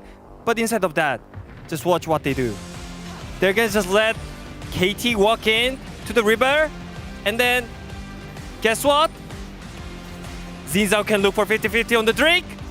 This is not what you're really looking for. I mean, it can happen. It can happen. Sure. Pro players can make a mistake. It can happen. It can. Yeah. Can you go for the next Drake? Can you? Can you just jump? I don't care about the rest of the fight. They didn't use any tools. Just go on the next Drake. They had a Weaver's Wall. They had so much life engages after the dragon is stolen. So, I'm Malden with you, Wadid. This is third Drake, by the way. This is next Drake. They're gonna do the same thing. They're gonna do the same thing again. They put the Drake to the mid lane, and they have the vision control. They have the position advantage. They have tools to fight. But they're not gonna pull the trigger here, cause I don't know, man. I don't know what's happening. So you can play the clip here, and nothing is really happening. Rakan misses his W, Scanner misses his ulti, Peter landing insane engage even though he has no vision control. The Drake is helping KT even though they have no control on the Drake. So that's why I'm malding, that's why I'm fuming. I don't know, guys, help me out. They didn't even have to win the fight. KT weren't there. They stepped up. They were holding the dragon and also committing to the fight. The equalizer was not timed with anything. There was no engage paired with it. I think the DN Freaks are just not playing together at all. I think this team is not communicating how these objectives are going to work. They all showed up, but it was not a team effort. It looks like solo queue. Somebody's waiting for somebody to make the first move, and then they're like, I'm ready to follow up. And Dudu was tired of waiting, so he dropped the equalizer. Wadid and I are mind blown, but not in the positive sense. There was a bit of a comeback in this game. There was a bit of a throw. We'll have a take a look at that. Which one? Throw. So which one? So it's again. I mean, it's not DNF again, but it's about KT. So look at here. How much they're ahead in game. Just pause before BDD engages here. Those turrets are gone, by the way. Yeah, look at the goal difference, right? Look at the dragons. Look at the Mountain dragons, Soul. the goal difference, and look at top lane, by the way. Look at top lane. Can you show top lane? Galio pushing top lane alone. There is a free gold right there again. And you can show the minimap. The Nasher is spawning soon, by the way. But consider this. The more targets you have the Pop Blossom, doesn't matter if there's fault, doesn't matter if they die, the more targets you have the Pop Blossom, the better. And Peter's had some really good Pop Blossoms this season. Oh my So he's feeling himself. So we're going to roll it forward. And Peter, he's like, I got the angle. Yeah, instead of that, they just look for the fight. And as soon as Peter goes in, Peter's like, oh, I really have the angle. Oh. I really got it. I'm pretending, and I'm going, and I'm ulting, and it's big, but there's a wall. And this time the wall from Bulldog is actually really good. Yeah. And Peter's just in there by himself. He hit everyone, but then he died. And then, you know, as you roll it forward here, this is where DNF actually get a ton of control over the map, which leads to a game state where it looks like, okay, their comp scaled. It's online. They've got full power Berserker. They fail to kill the Nexus.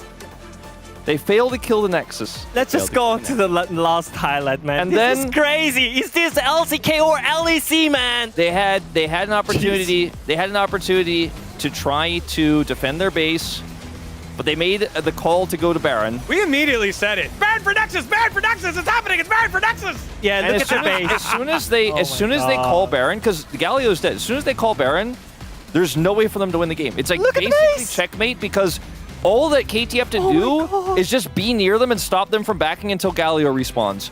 If nobody can go home, the game is over. So it doesn't matter if they win this team fight. It doesn't matter if they kill every single KT member. They can't do it fast enough. So no matter what, Galio is just going to end the game. As soon as casting respawns, look where he goes. He's flying straight to the Nexus, baby. And they barely even needed him because the minions almost got it done without him. We have to see shot calling of some kind here for DN Freaks. I'm serious because they had a very winnable position here. They were in such a good spot after KT tossed that lead away. They had Berserker. He had 0 deaths. He played a great game with Xayah on his own. We've got to see a team effort here. I've got to see a 5-man unit. Otherwise, that 09er, the 0-9 round robin, it might be coming. Might be coming. We've got Wadej here. He's hurt. dead.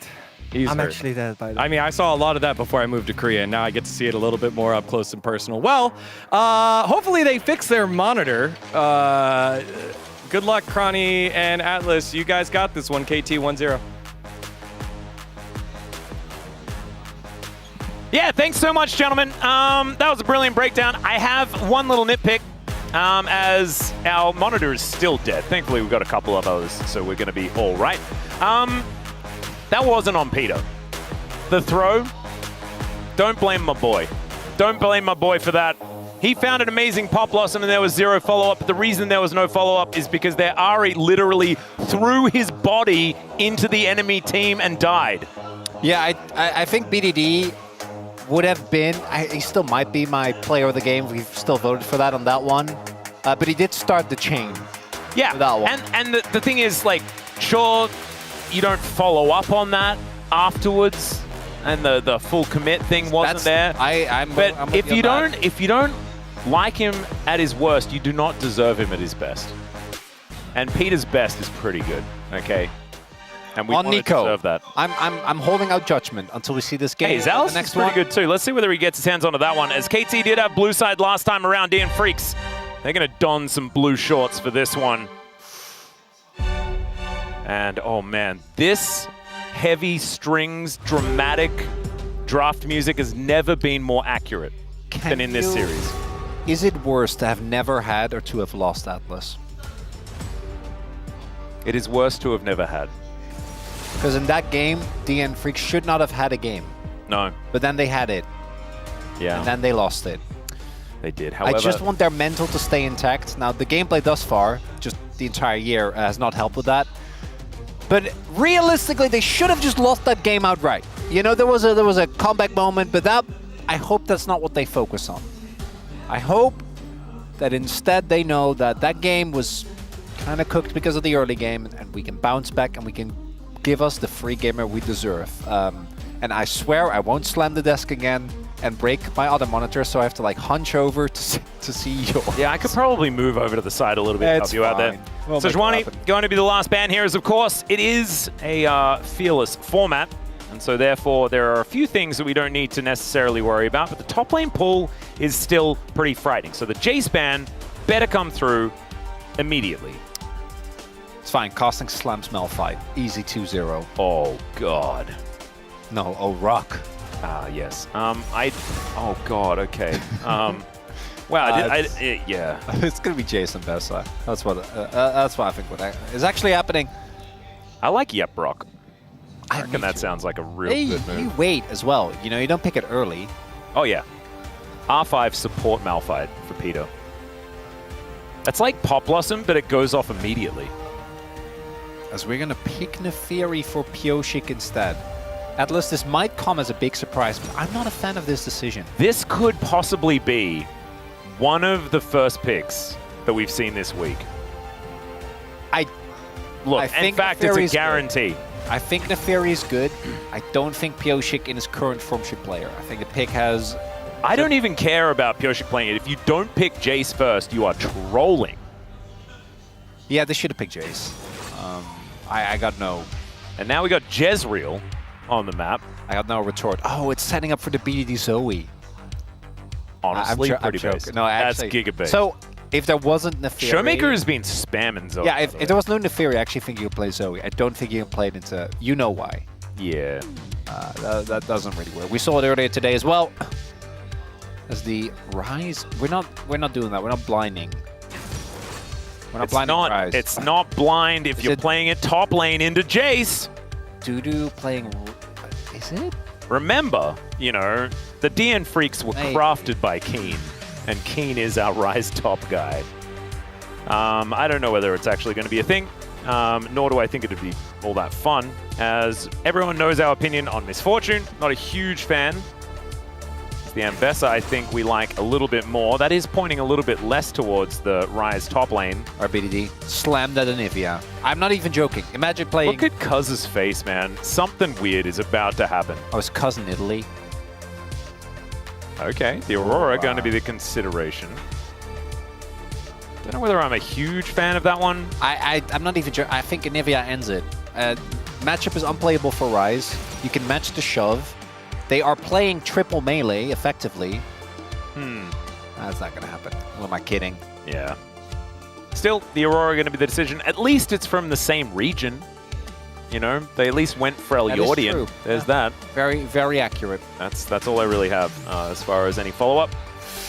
What are we banning? We're banning 80 carries, yeah, for KT, and then junglers. So what, Viego? If Viego goes well with this, you have a lot of burst if he does. And it's one of Cuz's favorites. Yeah. Like, do you ban in Italy? I don't think you need to. I don't even think you want to. It is a lot of poke, in theory. Does Cuz still have his card? I forgot the certification. I think we did a little bit of giving and taking away, but the Viego going to be the more understandable ban. Knew that. Discuss that one first. Maybe they ban the MF to make him think about something else? Or do you just ban Kai'Sa? With this setup, I like the Kai'Sa ban. It's already a lot of global pressure. The setup is decent for possible Kai'Sa backline dives. With the root, point and click, always going to be feeling quite strong. Yep, all right. It's just going to be MF. Yeah, so don't want to deal with the lane pressure. So now Nocturne ban? Nocturne has kind of dropped in prio. I get it though, the Nocturne Aurora makes sense, but the Jace to me means that I think you want to play a little slower. Let's see what the DN Freaks have in mind. Do assume that it is still going to be a jungle ban of some kind. And then they pick bot lane and you can maybe go Karma? Ooh, Alistair. Peter Karma could be an angle here. This is going to be Cuz's lock-in. So based on his face, I'm like, is it in Italy? Rek'Sai. Like Wukong maybe? Wukong's kind of fun. I feel like it's an awkward composition, right? I actually think Poppy fits into the jungle or into the support role really effective. Yeah, I love this. This is a great offer. Also, it means that a possible Rakan is going to feel in... Oh, Rakan is already banned. Never mind. I got Fearless. I was about to say, but there's a ton of other engaged supports that also don't love playing into it. Leona, Nautilus, Rel all still open. And it's going to be the Leona locked in. So Zenith Blade a little bit harder to use into the Steadfast Presence is Peter.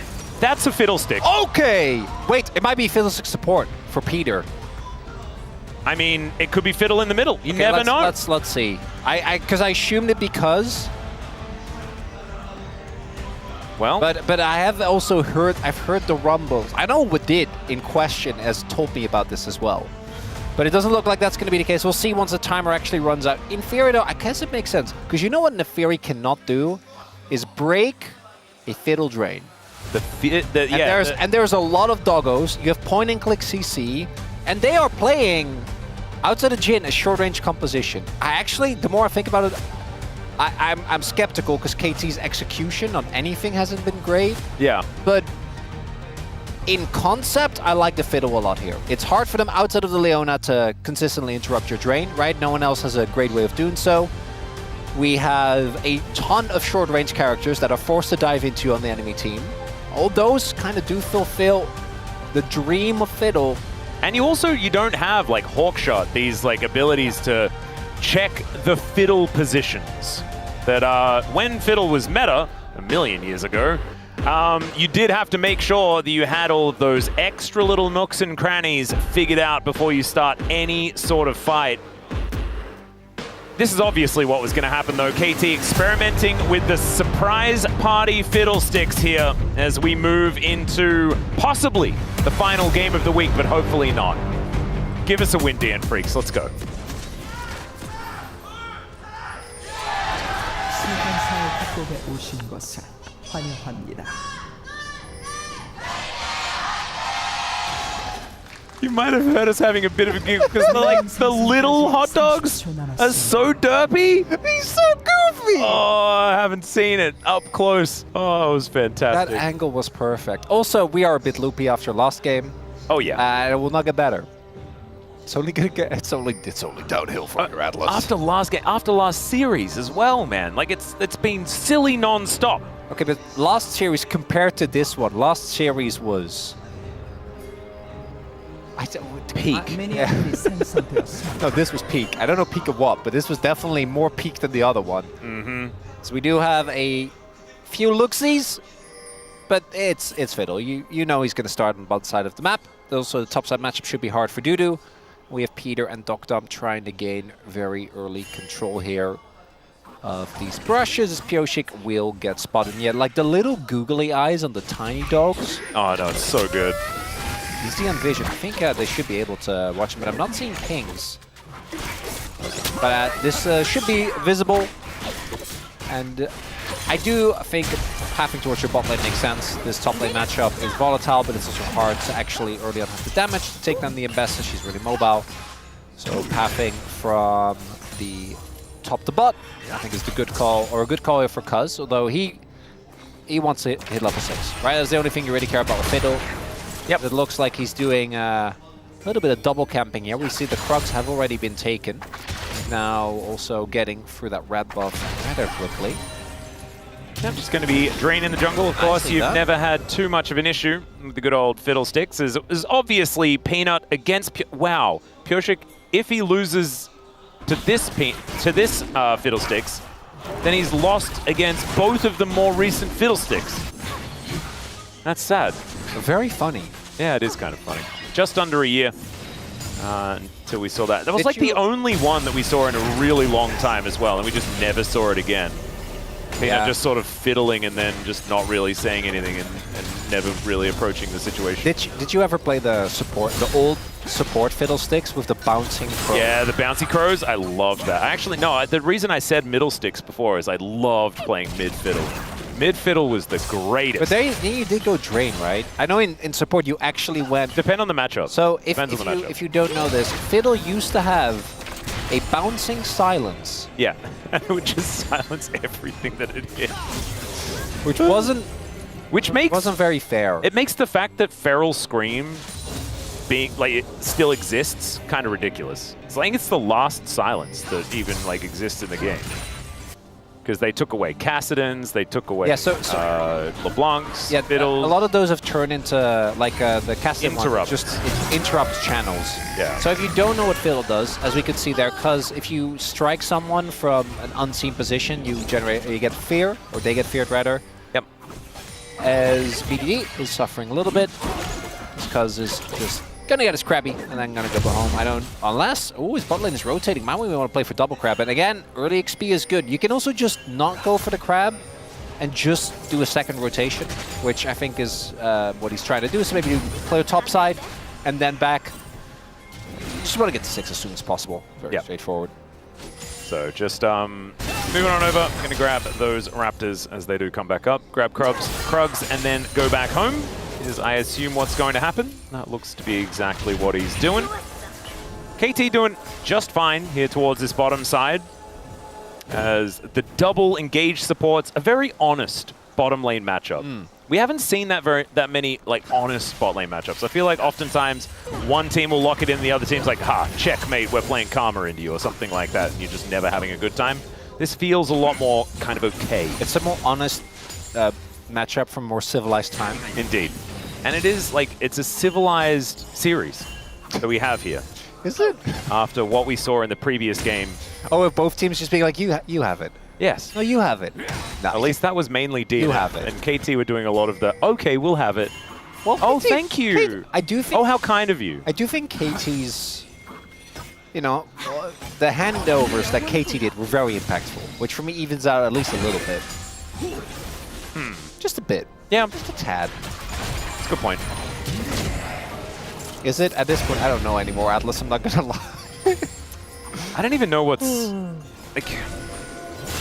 Okay, Peter is going to be able to find a heroic charge onto Pyoshik, who does get a few daggers on in. Not too much else going to happen as Berserker and Doctor. I'm in a 1v1 scenario right now, but Jin and Ezreal probably not too worried about it.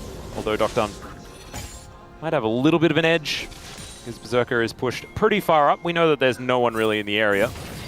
This Cuz level 5 now.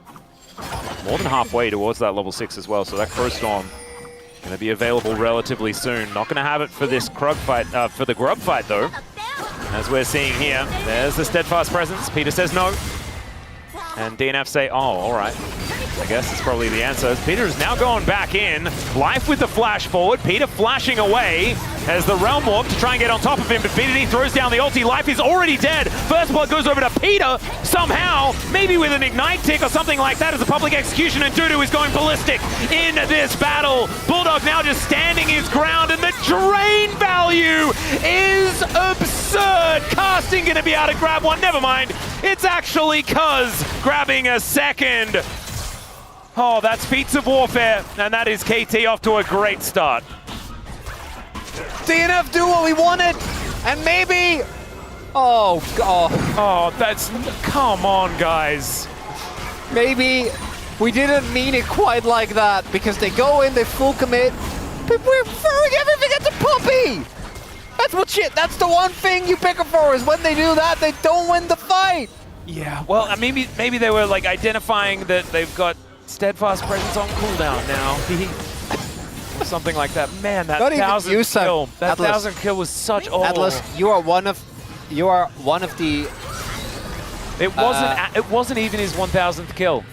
Because he didn't even get it. I'm sure we'll be close. As we take another look at this, Atlas, you're one of the most convincing people I know, but even you could make that sound convincing. As so much is thrown into Peter, who doesn't really care because he's Poppy. And then here the damage comes through, but as you highlighted, no one can reliably interrupt Cuz unless it's legitimately with an ultimate from Dudu. So he just stands there draining.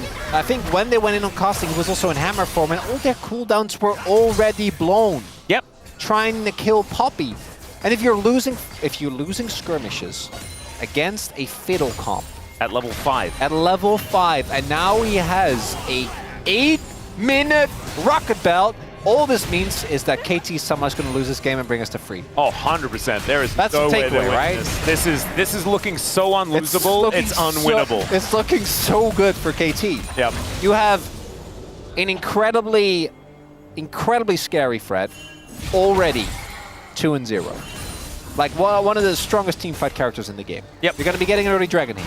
You have already Prio. The only matchup where you're not winning is the one where you're not supposed to, because it's Docdom, who just needs to skill into the game. And he's not even losing.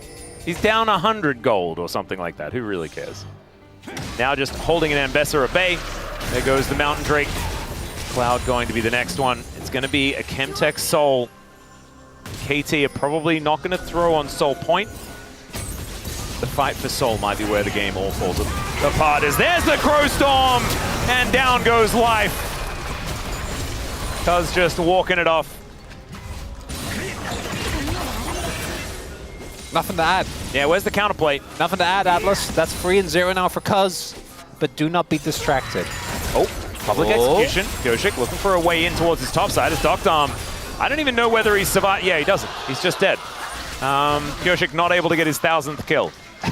Still not quite able to get in there for that one. Don't let this be one of those games where it just keeps getting close and it just keeps not happening. I can't take that today, Atlas. I'm already... Well, we've already seen the lower third. That's the worst part. I'm already emotionally compromised with this whole sequence of events. I need more of this. So, good things for DNF. Oh, bring it on. KT are truly stacking all the odds in their favor, which can only backfire. We have Dudu sitting on a 2-gold lead in the matchup, or a 2-kill lead in the matchup that he outskills already. True. So that's great. Downsides. No. Berserker is also ahead. Yeah, true. About a kill, which is a considerable amount. He's going to be feeling good about that. All right, now the downsides. Peter is on Poppy, and I think is still my front runner. Oh, 100%. For POM. We'll see. Game's not over. BDD is obviously very high up. Cuz was fine game 1, it wasn't really about him. Unlike this game, that should be all about him. About an 800 gold lead here. And trying to play Neferi, which, yes, you're untargetable, but you know what's really annoying to deal with? Is an instant fear that's point and click. Yeah, does make things pretty difficult to untargetability your way out of it. And then if he gets drain off before you use it, then you're still drained even though you're untargetable because he's already targeted you. He doesn't need to target you again. Exactly. I really like this counter pick. It's really great. cute. Yeah. I mean, it's easy to please me when it comes to picks like this, right? I just love it. Play something interesting and new, and you're going to make Chronicler happy. You usually get a game. We are racing.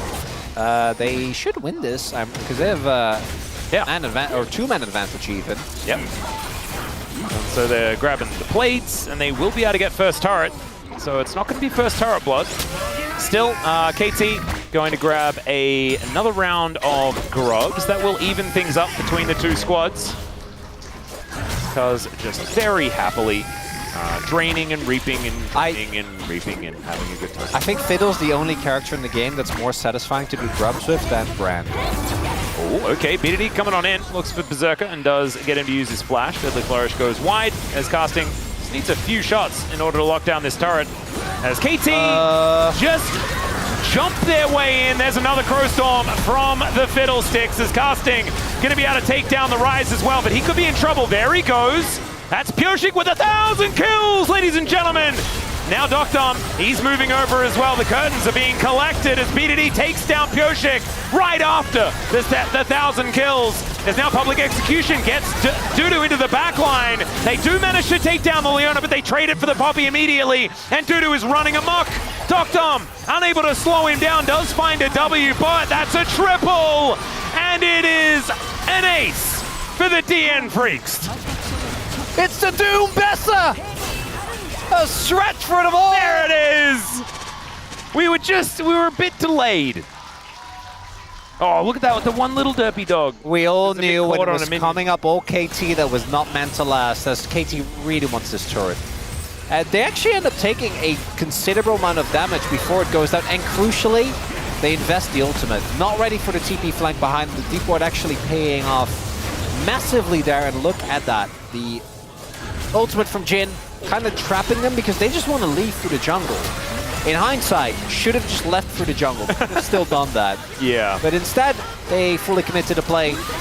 And in these type of fights, like these messy skirmishes where Ambessa just gets spell rotation after spell rotation off, for Sustain, gonna be hard to match, and that's now 5-1 for Dudu. And a lot of gold in the pockets. And he was already DNF. He was already the one that grabbed the kill from earlier. Yep. And so, yeah. This is how KT lose this game. I would like to clarify that this is a normal KT experience. So this is fine. This is how it's supposed to go. We all knew. Yeah. Winning is not necessary. All right, ulti comes down for BDD. Fun. Make circle fun be for happy. us, right? Yeah. Make circle well, they have be a happy. second circle, Atlas. Make another circle be happy. Yeah, Cuz needs to throw that one down. Although Cuz has to live inside the circle, so probably wants a few more people there, just to help him remain pleased about it. Okay. Vision control very important. Which of these in their composition? Which of the two comps do you think is more of a circle comp? 1, 2, 3, 4. Definitely KT. Yeah, that's what I was thinking as well. Well, DN Freaks gonna take the dragon. There we go. Peter, Hex flashing. They were ready. Oh god, we knew it was gonna be Hex Tech. Has to be. What a time to be alive. I can't wait to see the Fiddle Hex Tech gate attack. That'll be great. So, Casting got a little bit of damage down, but he is obviously monstrously far behind. This is to be expected. Dudu sitting on 2 items already. And as I mentioned, I do think that this is a matchup that you outskill. pretty severely. Bessa becomes a complete menace inside. In team fights, I think you can deal with her. I do think it's quite hard here, as they do know this is happening. Either is aware. Yeah. Can they help? Oh, if Cuz gets a big ult off. It might be a 3v3 as, yeah, Cuz going to start charging it here as he flashes in. The drains are beginning and they haven't even killed the Jace.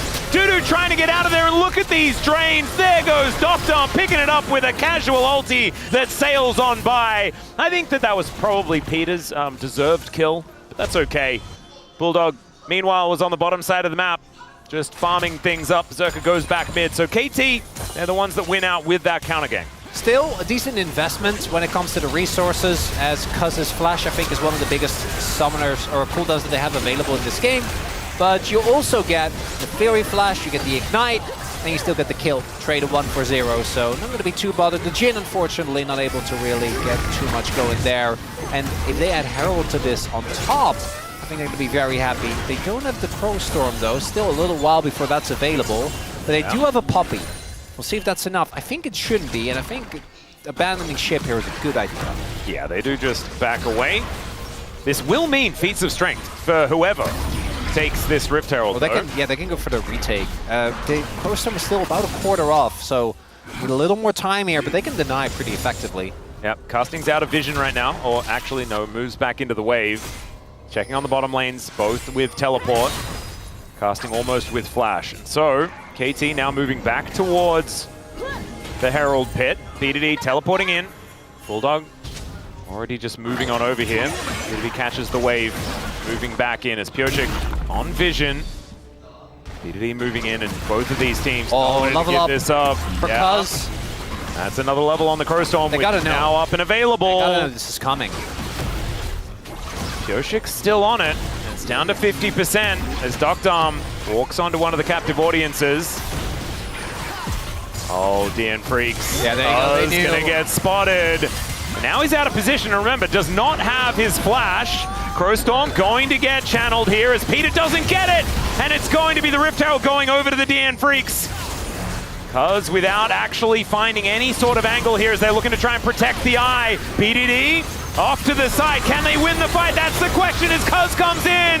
The Crows are storming and 2 are already on the ground. The Realm Warp to get Bulldog out of there. He wants none of this. These shenanigans, not anything he wants to deal with. There's only 2 kills, but in exchange, they make their shoes very cool, which we like. Yeah, not worth. They knew! You knew Cuz was waiting there! Just let them have the eye! Oh, good. Good flash from Doctor. Just they can't take the eye. You know, you've denied it already. Instead they give over 2 kills. Yep. No reason! Well, they did take the eye, so there you go. Yeah, but that's not worth. Peter could have just hit him. Well, that would have been nice, but I think Pyosik maybe still is untargetable, so realistically shouldn't get hit by that. Not 100%. But you know he's there! Why are 2 people okay? If you just let life go in there and he gives us life, funnily enough, that's worth it. But instead, more gold gets funneled into KT. I don't know why I'm getting so upset, because I don't think any of this actually matters for the outcome of the game. It's just going to be like 3 more fights, and then we're going to have Nexus pushers before we actually know. Yeah. And even then, we probably won't know. Even then, we probably won't know. The time we'll know is when a Nexus explodes. We will know. We will. That DN Freaks will win. Yeah. That is, that's the more I watch, the more confident I get of that. I don't know how. I don't really see it. There shouldn't be an angle. I mean, I think the way it's just Dudu. Yes. Yeah. But they have a lot of tools to shut him down, because he is playing into Poppy and he's playing into Fiddle. True. But if Dudu just comes in and cleans up every time, and KT will still just be lying on the floor afterwards. That's true. It's going to be a knockup to come through here. Berserker taken down this mid-outer turret to about half health. Doctor comfortably dealing with it, though, is now the DN Freaks with a dragon to contend with. Looking to come on over and fight for this one. BDD joins them with a Hex Gate. Ooh, KT want to play it slow because they want to let Casting get the top waves, but he's not. He's TPing in. They're not giving him the time. Looking for the angle. That's all right. True Shot Barrage onto Bulldog. Going to be harder for the Rise, especially with that Shock Blast connecting Dudu on a flank angle. Pyosik in the back of the pit. As KT, they're looking to just get rid of the Rise if they can. Deadly Flourish comes down. There's the Solar Flare as well as Peter evicts one. But Life is just dead. Nothing he can do, and they don't have any follow-up from Berserker. He's trying to get in range for the curtain call, but he's not even going to be able to press the button. The Dragon goes over to KT. The DN Freaks, they just couldn't get Dudu in there. It's fine. They didn't want this Dragon anyway. It's just a second Dragon. Doesn't matter. Yeah, it's a Dragon for losers. It's bait. It's a Dragon for losers. Well, Silly Billy Dragon. Are you calling KT losers? That's really rude. No, it's not for them. Oh, they just took it. Yeah. There's always a way. There's always a way. It's almost as if, talking like that is your job. So we take another gander at this team fight. Attempted play onto Caustic. He is so beefy. That's just Shojin first, by the way, and Cuz doesn't actually hit the mark that much, but Pyoshi can do it. They can't walk through that close to him. They will die. And also, like, do that. They were walking back. Both of them got hit by a shock blast, and then there's no ability to follow up on anything. Jace is just a pretty powerful champion. As now Life is by himself. Peter and Casting not going to be able to do too much. Bulldog, he wasn't by himself. Bulldog was there. So how does I tell a Peter lot. have 3 kills? Because Peter is my goat. That is called a 10 KDA, baby. He's actually been playing crazy, right? Yeah, dude. Well, I know, but it's always hard because like we're half memeing, but also half not. Yeah, that's the best part, is you don't know whether it's serious or not. So he's just new barrel. Yeah. But instead of winning worlds, he's Peter. Well, they know now. They do definitely know. Wait, they... no. What? Dude, they shoot for like 3 seconds before the question mark picks him down! Well... they might still be on time. No, I don't think they're on time. I take it back. I take it back. Not on time. Not on time. Not on time. Not even a little bit on time. Hyoshi's the last one to turn up. As, all right, there are a lot of flowers to be picked here. And, oh, the DN Freaks, their strategy was to just grab all the flowers as never mind. Oh, my God, the KT Blender. Just nothing DNF could do. Can't wait to see how DNF is going to fight their way back into this one because they are really... I got nothing. Yeah. What? I saw it and I was like, wow, okay, their strategy was let them take the Archon and then we'll pick all the flowers. So and then they did pick all the flowers, but then got just completely obliterated. It's another one of the situations where like they know about Cuz. They spotted him. Oh my God, everything hit. We need to ensure that he doesn't get split. Like, I don't care if Life needs to flash on top of it. If you get on top of Fiddle, like he dies in seconds, you have so much backline dive. You have so much damage. Jin can just layer the damage on top of it. Again, don't know why I'm getting heated. I'm sure somehow the Freaks will win this game. That's the only thing I can believe in Atlas. Yeah, KT barely even has a gold lead. I don't know what else is true. Yeah. I don't know if you do. No. That's why I'm the play-by-play. Knowing things is not part of my repertoire. Finding things out one day at a time on the Summoner's Rift. That's what I do. What if DNF just lose? Then, I mean, that'd be kind of KT as well. Because we weren't expecting that. Public Execution picks the gap. That's 6 points in my country in the sports ball game that I prefer not to talk about. Why would you mention it? Yeah, I know. But it's like they look like goalposts, you know? Is that, again, Australian football? Yeah, 6 points. And then if you miss, you get 1 point. Unless you miss a lot, in which case you don't get anything. And they get a free kick. Interesting. Yep. All right, Shock Blast also. Another 6 points. You'll have to see it. And KT do manage to get the turret that they were looking for. Next is going to be the Baron spawning in 47 seconds time. And I think that both teams need to mill about the Baron for the rest of the game. Side lanes aren't real. They're not something you need to care about. Let's just fish for potential engages and plant our faces into a Crow Storm, which is kind of been the DNF game plan thus far. All right, KT, they don't want Dudu to continue being alive. There's been a lot of maneuvering towards the right side. Beg your pardon? I think it was Baron. The roar? Yeah, like the growl? Yeah. It sounds like a really big person having a tummy rumble in the situation. That's what it sounds like. Way to take out all the suspense. I thought it sounded cool. It did sound cool. Well, it also sounded like a tummy rumbling. A tummy rumbling isn't cool, Atlas. What's uncool about that? Because it's such a basic thing. You know, it's sometimes basic things can be the coolest ones in our lives. Oh, that's true. Trisha Barrage, okay, there's the ulti, and they were just standing in the brush. They didn't have the information. The curtain's going to get cold as Peter soaks every bullet ever and just dies. And now Casting's diving in. Pioshik is swatted like a fly. And Berserker's just going to have to run away. Dudu wanting to protect him if he can. It's not going to protect them from this dragon being taken and KT moving to Soul Point. I know this is easier said than done. Got it. But I feel like we should stop walking into unwarded jungle territory knowing the enemy team has Fiddlesticks. Yeah. This was not a surprise Fiddle angle. Like that play right there, you knew. Yeah. We knew that was going to happen. Peter, I think, thought that he could get to Berserker with his ult and just didn't quite charge for long enough. Yeah, it didn't charge for long enough. It's fine. You know, we forgive him. It's Peter. It's okay. You saw the thinking, though, guys. That's what we were trying to get towards. Peter gets credit both for the plays he makes and the one we think he's going to make. Uh-huh. That's why he's Atlas's GOAT. That's why he's the GOAT. Absolutely. 4.4 thousand gold is not enough of a lead for any KT fan to feel confident. I do enjoy getting a little bit of challenger costing. Yeah. I mean, nice. Oh, okay. Don't make it sound so sad.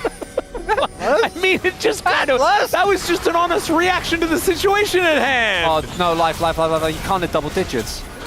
You can't do it. Okay, well, that's Never giving up. Cleanse as Peter presses Steadfast Presence and Flash. And out he goes. Truly. Life, I actually, at this point, who cares, right? Maybe. Oh, God, it's 0-8. Did you not notice? I hadn't noticed. Yeah, every fight did kind of start with... Sometimes life really does come at you fast, Chronicler. It's not even funny! I know, but I always want to say it. I think I say it every game. But this time, it's a bit funnier than the last time. So 3 minutes until DNF have a must-win fight. Ooh. Is Dudu still scary enough? Casting level 16 does get the jump on him. No. I imagine Casting must have gotten a fat shutdown at some point because he was behind 1.4k gold. This Baron is not being seen by anyone. Still, they are just going to back away. The untaken Baron is the deadliest. No, not again. Not again. Not nine. Okay, another Steadfast Presence is decent here. As Peter is so tanky. What the heck? Has Mikhail's and has a Locket of the Iron Solari. This guy, no control wards in his inventory. My God. Okay, Deadly Flourish. Berserker not going to connect here as Pioshik looking for a flank angle. There's the ulti from BDD. So he just dives on in. He's now really far away from the action. As Trisha Barrage going to get the untargetability out of Pioshik for now, but no one is on the floor just yet. BDD, Octarm, okay. I know about that. Teleporting in and then flashing out. It keeps them on their toes, that's for sure. Keeps people guessing. Sometimes you need to get that value by pressing your, ultimate button and flash. Get those ticking. You got to get them ticking. What value? Well, I mean, it's about flashes per game and ults per game. You know? All right, I got you. They do no damage if you don't press. I got you. Life getting closer and closer to number 9 as Bulldog. He's going to be their target. Doctarm, Arcane shifting in as the fight is going off everywhere. The ultimate from Peter does absolutely nothing. Jace Fury going to be the traders now. The Crows are storming. And it's the team fight that is just over. Bulldog now trying to go 1 versus 4. These health bars are getting lower, but he's slammed against the wall and taken down. Why are you not there, Berserker? You have Flash! You have Barrier! Yeah. They're all minions to attend to in the mid lane. Okay, no, I've been a big Berserker defender. I feel like he's obviously jilted his team. But like, Bulldog actually set up like that. That could have been the fattest grenade of all time. True. as we take another look, unfortunately, trying to go in and casting the level 16 Jace, who is very, very undisturbed. Doesn't end up going down until it's already realistically too late. And the re-engage from Cuz again, no notes, but I want you to look. After Bulldog gets this bounce, imagine, and like I kind of get it, right? Because you're like, this already done. He's just gonna die. You get it onto Peter, you just do a fade away, and it's like plink, plink, plink. Also, Quadrico. I think he had ult, which he definitely could have gone for. Yeah. But maybe, you know, we never 100% know because of the whole. No, he did because we didn't see it. Well, there you go. Where else would it have been used? There you go. Oh, Life. Well, Life's going in once again as BDD does offer a fair bit of damage, and there's the Shock Blast onto Berserker. That's doing a lot of work. Life's still alive, though. A lot of ults. That's no Crow Storm. Okay. BDD does have his big old circle he can throw down. AT, it's been too clean. I don't believe it. He's inside the pit. BDD does go golden, then tries to get out as Bulldog is just executed with a guy by a guy with a hammer. And Casting now looking for more. He gets into the banana brush. He's still alive. Life is going to be executed, and KT. How does that young top laner survive? After all that, they'll take themselves a Hextech Soul. And we were promised 3 games. Did the prophecies lie? The prophecies must have lied. There goes Pyoshik. That's just a hot dog for KT's consumption. And a very electrical dragon now being set up here as Doctom gets over the wall with the Arcane Shift. Dudu just trying to be Ambassador as best he can as Doctom just flash on him, I guess. That's the way to make it happen. Oh, Doctom, he can't emote on them, not in this game. He's Crab Raven at 32 minutes in game 2 as they're bearing down on the Nexus. Curses aren't real according to Doctom, and maybe no amount of cursing could save DNF from this one as Bulldog gonna get engaged on one more time, tries to boop him back with the hammer, and he does so. The Crow Storm coming in, Cuz looking so good on this Fiddlesticks. And Pyoshik, it's once again him that suffers the wrath of the Scarecrow, and KT pick up a 2-0. Sometimes the most unexpected outcome is the one that should probably happen based on level of gameplay so far. Do you know what this is? It's a clean 2-0, and there is nothing to see here, Chronicler.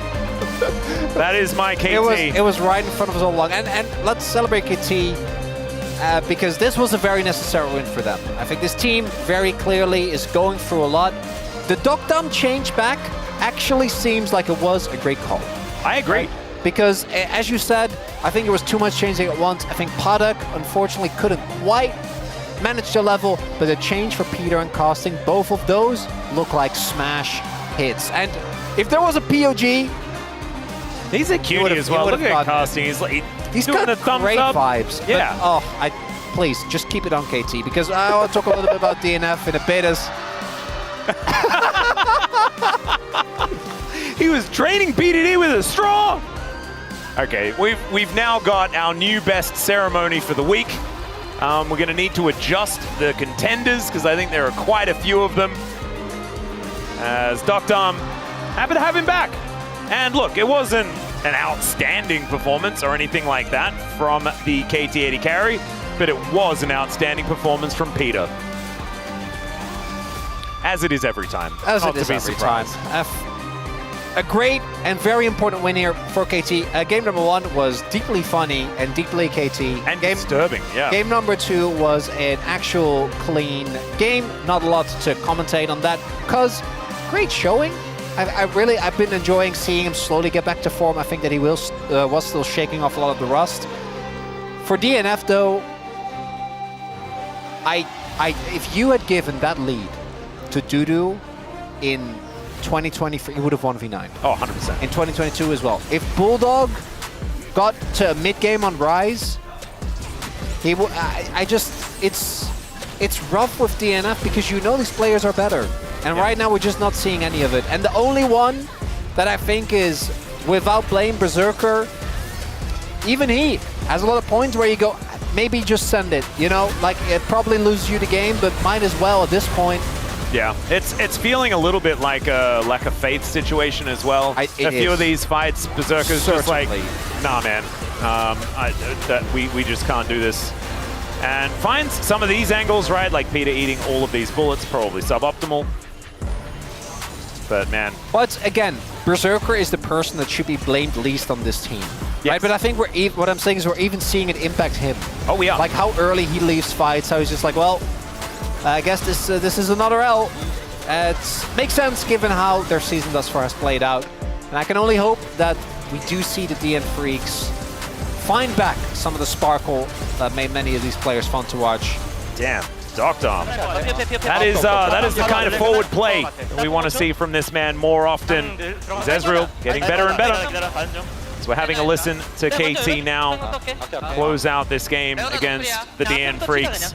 And I can see the Reddit thread already. I know I don't need to tell you, but clean 2-0, nothing to see here for KT. That wasn't on the bingo card. It's not what I wanted to see. I wanted 6 games today. I wanted mess. Game 1 absolutely was that, but at 2-0, no thanks. It's not what we wanted, but maybe it's what KT deserved. Yeah. Costing, as mentioned, would have been a no-brainer for me when it comes to the POG. But when it comes to POM, Atlas, you know who I voted for. Oh, it's Peter. I mean, Peter. there is absolutely no other choice. His Pop Blossoms were out of control. After game 1, I think there was a choice. There he is. But after game 2, no choice. This guy, unbelievable. Ever since he joined KT, they have looked uplifted here in the LCK. And he's just so fun, you know? Just all good vibes all the time. And that's why he's the best. That's why it's so good to see him here on KT as well, who needed as many good vibes pumped into them as possible. I don't think this is a day of LCK we will soon forget, even though some of us might want to. But that first game, it's always the KT days. It's always the KT games. Yeah. I can't wait to see them have another week of disaster before they inevitably win a telecom or they shouldn't win. Yeah. That's just the way. I don't know where I had KT on my power rankings for this season as well. I think somewhere around 6th or 7th. I had him 6th at least. Oh, don't know whether that feels good. However, they did just win here. So they are at least not 10th. They are. Okay. It's KT. Who knows? That's true. Who knows? We're not meant to answer It is a all these double questions. round robin. So it is time for us to now hear from Peter talk about how KT are going to move forward. Thank you very much, guys. This is Steer for the POM interview translation, joined by Peter on the side of KT Roster. Wow, the fans are going crazy for you guys. How does it feel to win and get a POM? You know, our coach told us to really not get ahead of ourselves. No, don't get too excited and play calm. And I'm glad that it worked out and we were able to win because of that advice. And with an underwhelming performance and result lately, perhaps you've been quite disappointed about the outcome. So what process were you guys going through? You know, I felt really sorry for my Hyungs. And I just really kept telling myself, I need to focus up, that I have to be the one to make plays and I have to do well. But I think we have a really good goal and a good direction. I really tried to play naturally and try to take it easy. So what kind of mindset did you have today? You know, today's mindset was we have to win no matter what, but we have to remain calm and collected. In game 1, the enemy Xayah was so fed and she scaled so much, so it must have been so challenging. So what was the game plan? You know, I knew that Dakdam would do it for us. We knew that in the late game that he would be able to carry. And yeah, game 1 ended up being such a long 44-minute game. And with no one predicting who can win, it ended with it backdooring. So how was it? You know, when casting TP'd into the Nexus, you know, we were like, oh my god, thank god. I think it was a lot of back and forth, but in the end, we all had the mindset that we can backdoor, but even before that, we can put up a fight and be able to close it out with a victory. 좋은 이야기고. 안도의 한숨을 많이 쉬었던 것 같습니다. No, I think everyone was really just letting out a sigh of relief. And then in game 2, you guys picked Fiddlesticks, which we haven't seen in the LCK for 300 days. So can you walk us through how you picked him? You know, actually, we have been begging our coaching staff to let us play Fiddlesticks, but you know, because we all believe in Cuz, and I think it really paid off. He is so good at Fiddlesticks. And Peter, in game 2, you played Poppy. And you marked the enemy constantly. Are you happy with your performance today? No, today was the first step into playing calm and collected. I think this was the first successful step, so I think it is going to be stepping stone into advancing to the next step, honestly. So I think today I do believe that it will help myself improve in the future. And what is your resolution for the next match? You know, up until this point, all the matches that we had played, I actually was so caught up on thinking about all the losses and even in practice. But I think we really have to look far into the future and on the long term, just being able to grow and being able to play well and grow into the player that we want to be. And that's the end of the interview with Peter, and back to the space. Thank you.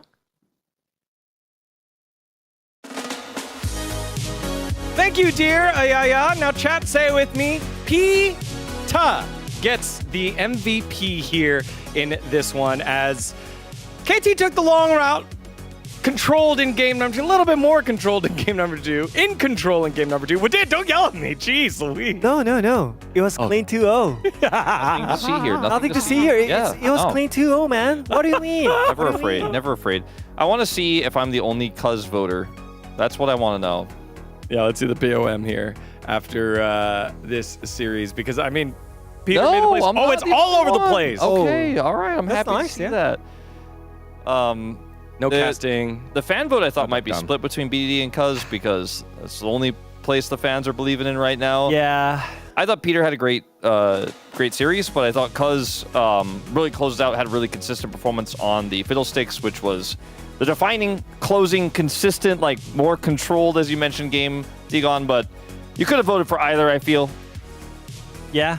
And yeah, they should have been scared of him, but they weren't, and they went right into him. I mean, I think I just want to give a credit to Cuz as well because of his Fiddlesticks, but Peter, man, I think he landed so many great engages with his Nico, and also I could see him just stepping up every single game, and I feel like that's the confidence where KT actually needed for the team. You know, I think they have the ability, and I think finally Peter is waking up those kind of ability for them. Let's see what Cronny went with here in terms of his comments and the comments that we had from around the world. Pop Blossom Peter. Yes, that he did do that in game 1. It's like a double meaning because he also played Pop P in the second game, right? Oh, there we go. Smart move, Chronicler. And then we're going Spirit Blossom later because Peter's leading them to success. I'm stretching this one out here. This one was a play on word, a pun, if you will, a bloody fight. Peter never loses. Yeah, it's a pun on his name. Yeah, it's Peter is more Korean pronunciation, right? And a bloody fight in Korean is Peter 지는 싸움. So it's like a Peter wins, Peter 지는 싸움. So basically, if it's a bloody fight, Peter doesn't lose. That's essentially what Pony is saying here. That's a good one. Pony makes up for the bad ones that he had all week. Bounces back here. I just can't beat him. So let him know it was good with you. I just kept it like basic now from now on because Pony's just too smart. I don't know what else we got. Yeah, let's see. Peter Tingle. Is that a the Peter Tingle? Is that a Zelda reference? Like, what is the Peter Spider-Man? Spider-Man. Oh, spider senses. You didn't watch Spider-Man? Of course, I was the one. Which Spider-Man was your cast from? Which Spider-Man was your I cast Peter's debut game, Valdez, and I made the meme before he did the web slinging. Go back and watch it. Tobey Maguire. Yeah, which one's your favorite, chat? I mean, all these Zoomers are gonna say Andrew Holland, but Tom Holland, Andrew Holland, Tom Holland. Oh my gosh, Andrew Garfield. I'm sorry. Let's take a look at the highlight here. Here at 11 minutes. All right, a lot of messy fights as well. I feel like this fight was also with the Fiddlesticks diving on the top lane, but I think they could just kill the turret, you know, before, so they could have more health. Yeah, I forgot that we kind of forgot to tell him to cut the clip, you know? This was a bit of a KT whoopsie. Yeah. A bit of an error in judgment. No, I'm pretty sure we said right at the top of the space that this was a clean 2-0, nothing to see here. I'm pretty sure that's what we said. I don't know what all this is. This must be from a different universe or something. It must be the one that Tom Holland is from. But in the Tobey Maguire one, I'm pretty sure KT just win that fight. Got to make it more exciting. They had to make it more exciting. Chat weighing in. It's mostly Toby. Mostly Toby of course votes. it's Toby Maguire votes. Okay, base chat. I mean, all of them were great. That was such a great moment. Spider-Man 3, we can forget it, you know? Game 2 was great. Game 1 was cinema. Yeah, but anyways, that highlight shows that even though it was KT's 2-0, the game looked not good way, you know? So it's like, it shows that KT needs to improve more, you know, even though it was 2-0. True. All right, time to go to this week's best ceremony because we had lots of great moments outside of today during Upset Week. And Upset Week wasn't just players making wins, it was also making the casters mad, which is what we did today. There we Here's go. the big one. It's the gun show with the bulldozer for bro. And you as well? I'm just, you know. Eagle and Bull? Wow. You know, Oh my god, that's Eric. synergy. I can't let these Eric. youngins just, you know, didn't show vote off the for gun it. show from America. All right, Shiwu with the shoe. I haven't seen him do that one yet. Hold on. This seems new. He hurt his elbow. That's the Look at that. Cristiano vibes there. Put a lot of energy in it. All right, what? Kellen? There we go. He wasn't awkward about it at all. Yeah. Kellen No knew. hesitation. So natural. No He's hesitation. been there before, man. And there we Showmaker. go, man. I think this is. Do we have the audio for this? Yes. 전설 SK 안녕. 이렇게 만들어가는 Wait, one more 전설 time. SK 안녕. Oh my god, that's so good. Oh That's so my good. gosh. Sorry, Deegan. I think Showmaker might get it.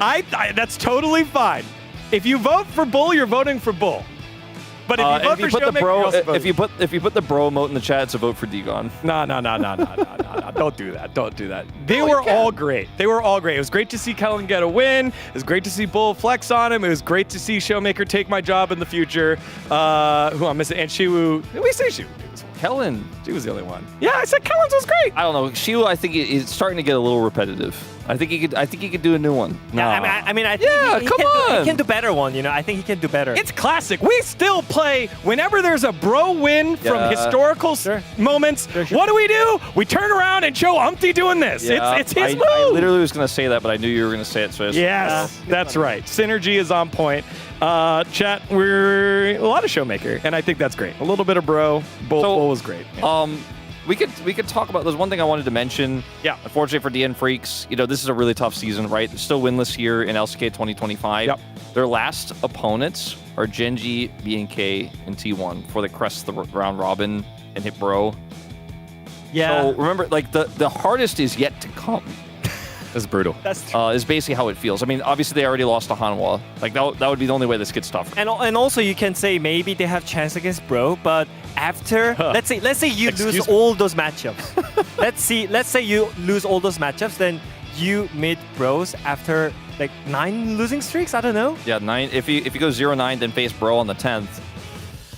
Yeah, And might be rough. Bros are looking a little bit revitalized. I'm just my final thoughts here really are just I want to see this team reach bigger heights. I feel like they looked way better in LCK Cup than what they're looking like right now, and there might be some internal issues. Who knows? But I know this team can be better than what we're seeing right now. I mean, you look at the parts of it, you have a ton of experience down on the bottom side of the map. You've got a world champion in the jungle. You've got Bulldog, who's now had almost 2 years of experience. And due to experience everywhere, you need someone to be that main voice for the DN Freaks. We take a look at the standings. They are still at the bottom and one of the few winless teams across all the major regions right now, looking for their first series win. And as we pointed out, have a tough road ahead of them in the next 2 weeks. KT, they move on up and slide into 7th and still in conversations for that potential 5th place spot and being with the big boys there with Gen GT plus Hanwha Life Esports and then whoever ends up in 4th. Yeah, I mean, it's still round 1, by the way, and it didn't end yet. So I think there's still chance for the team to bounce back. There's enough time. It's not, the round 2 didn't even start. I mean, remember, also it's a 5-round LCK this year. So DNF could be our first seed for Worlds. Like, it could still happen. But a lot is going to have to change between now and then. I mean, you gotta cut those kind of bad mood, you know. Dude, you guys why are you laughing? Why are you laughing? Wolf by the way? Smile right What's now so funny? is so huge. You don't think they can do it? You don't think they're capable of it? No. No, I don't. Neither do I. I was just trying to get your goat. I mean, who knows? And it'll all start with Gen G versus DNF on Thursday. But before that, to kick off the week, we've got DRX, KT, Nongshin, BFX, and then the Saturday showdown, the DN Freaks against DNK DRX. Mind you, they also have Gen G on Thursday. So they have the Gen G match. Tough to prepare for that. They play against BNK, who are looking really good right now, frankly. Like, BNK versus Nongshin should be a banger on Wednesday. Yeah.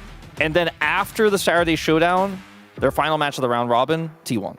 And then right here, just speaking of T1, D+, Hanwha Life Esports. Yeah. Tough week for D+. Yeah, K has some rough schedule as well. This week was supposed to be the expected week, and it generally did, So with many a couple of upsets, a couple of roller coasters. But next week, we're loaded with matches that could go either way. Here's our Challengers week schedule for week number 4.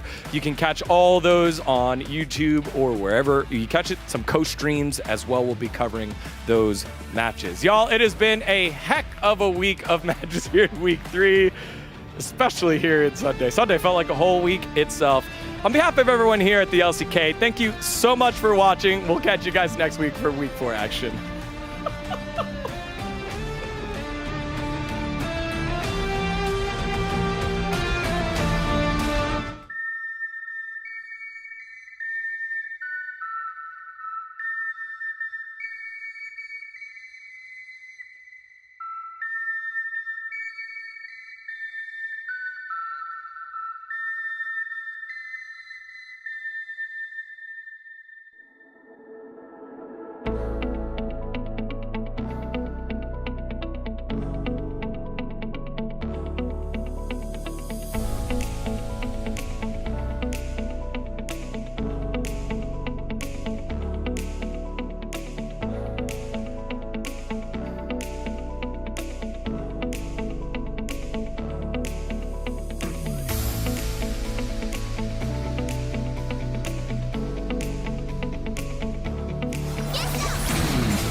Makes me stronger.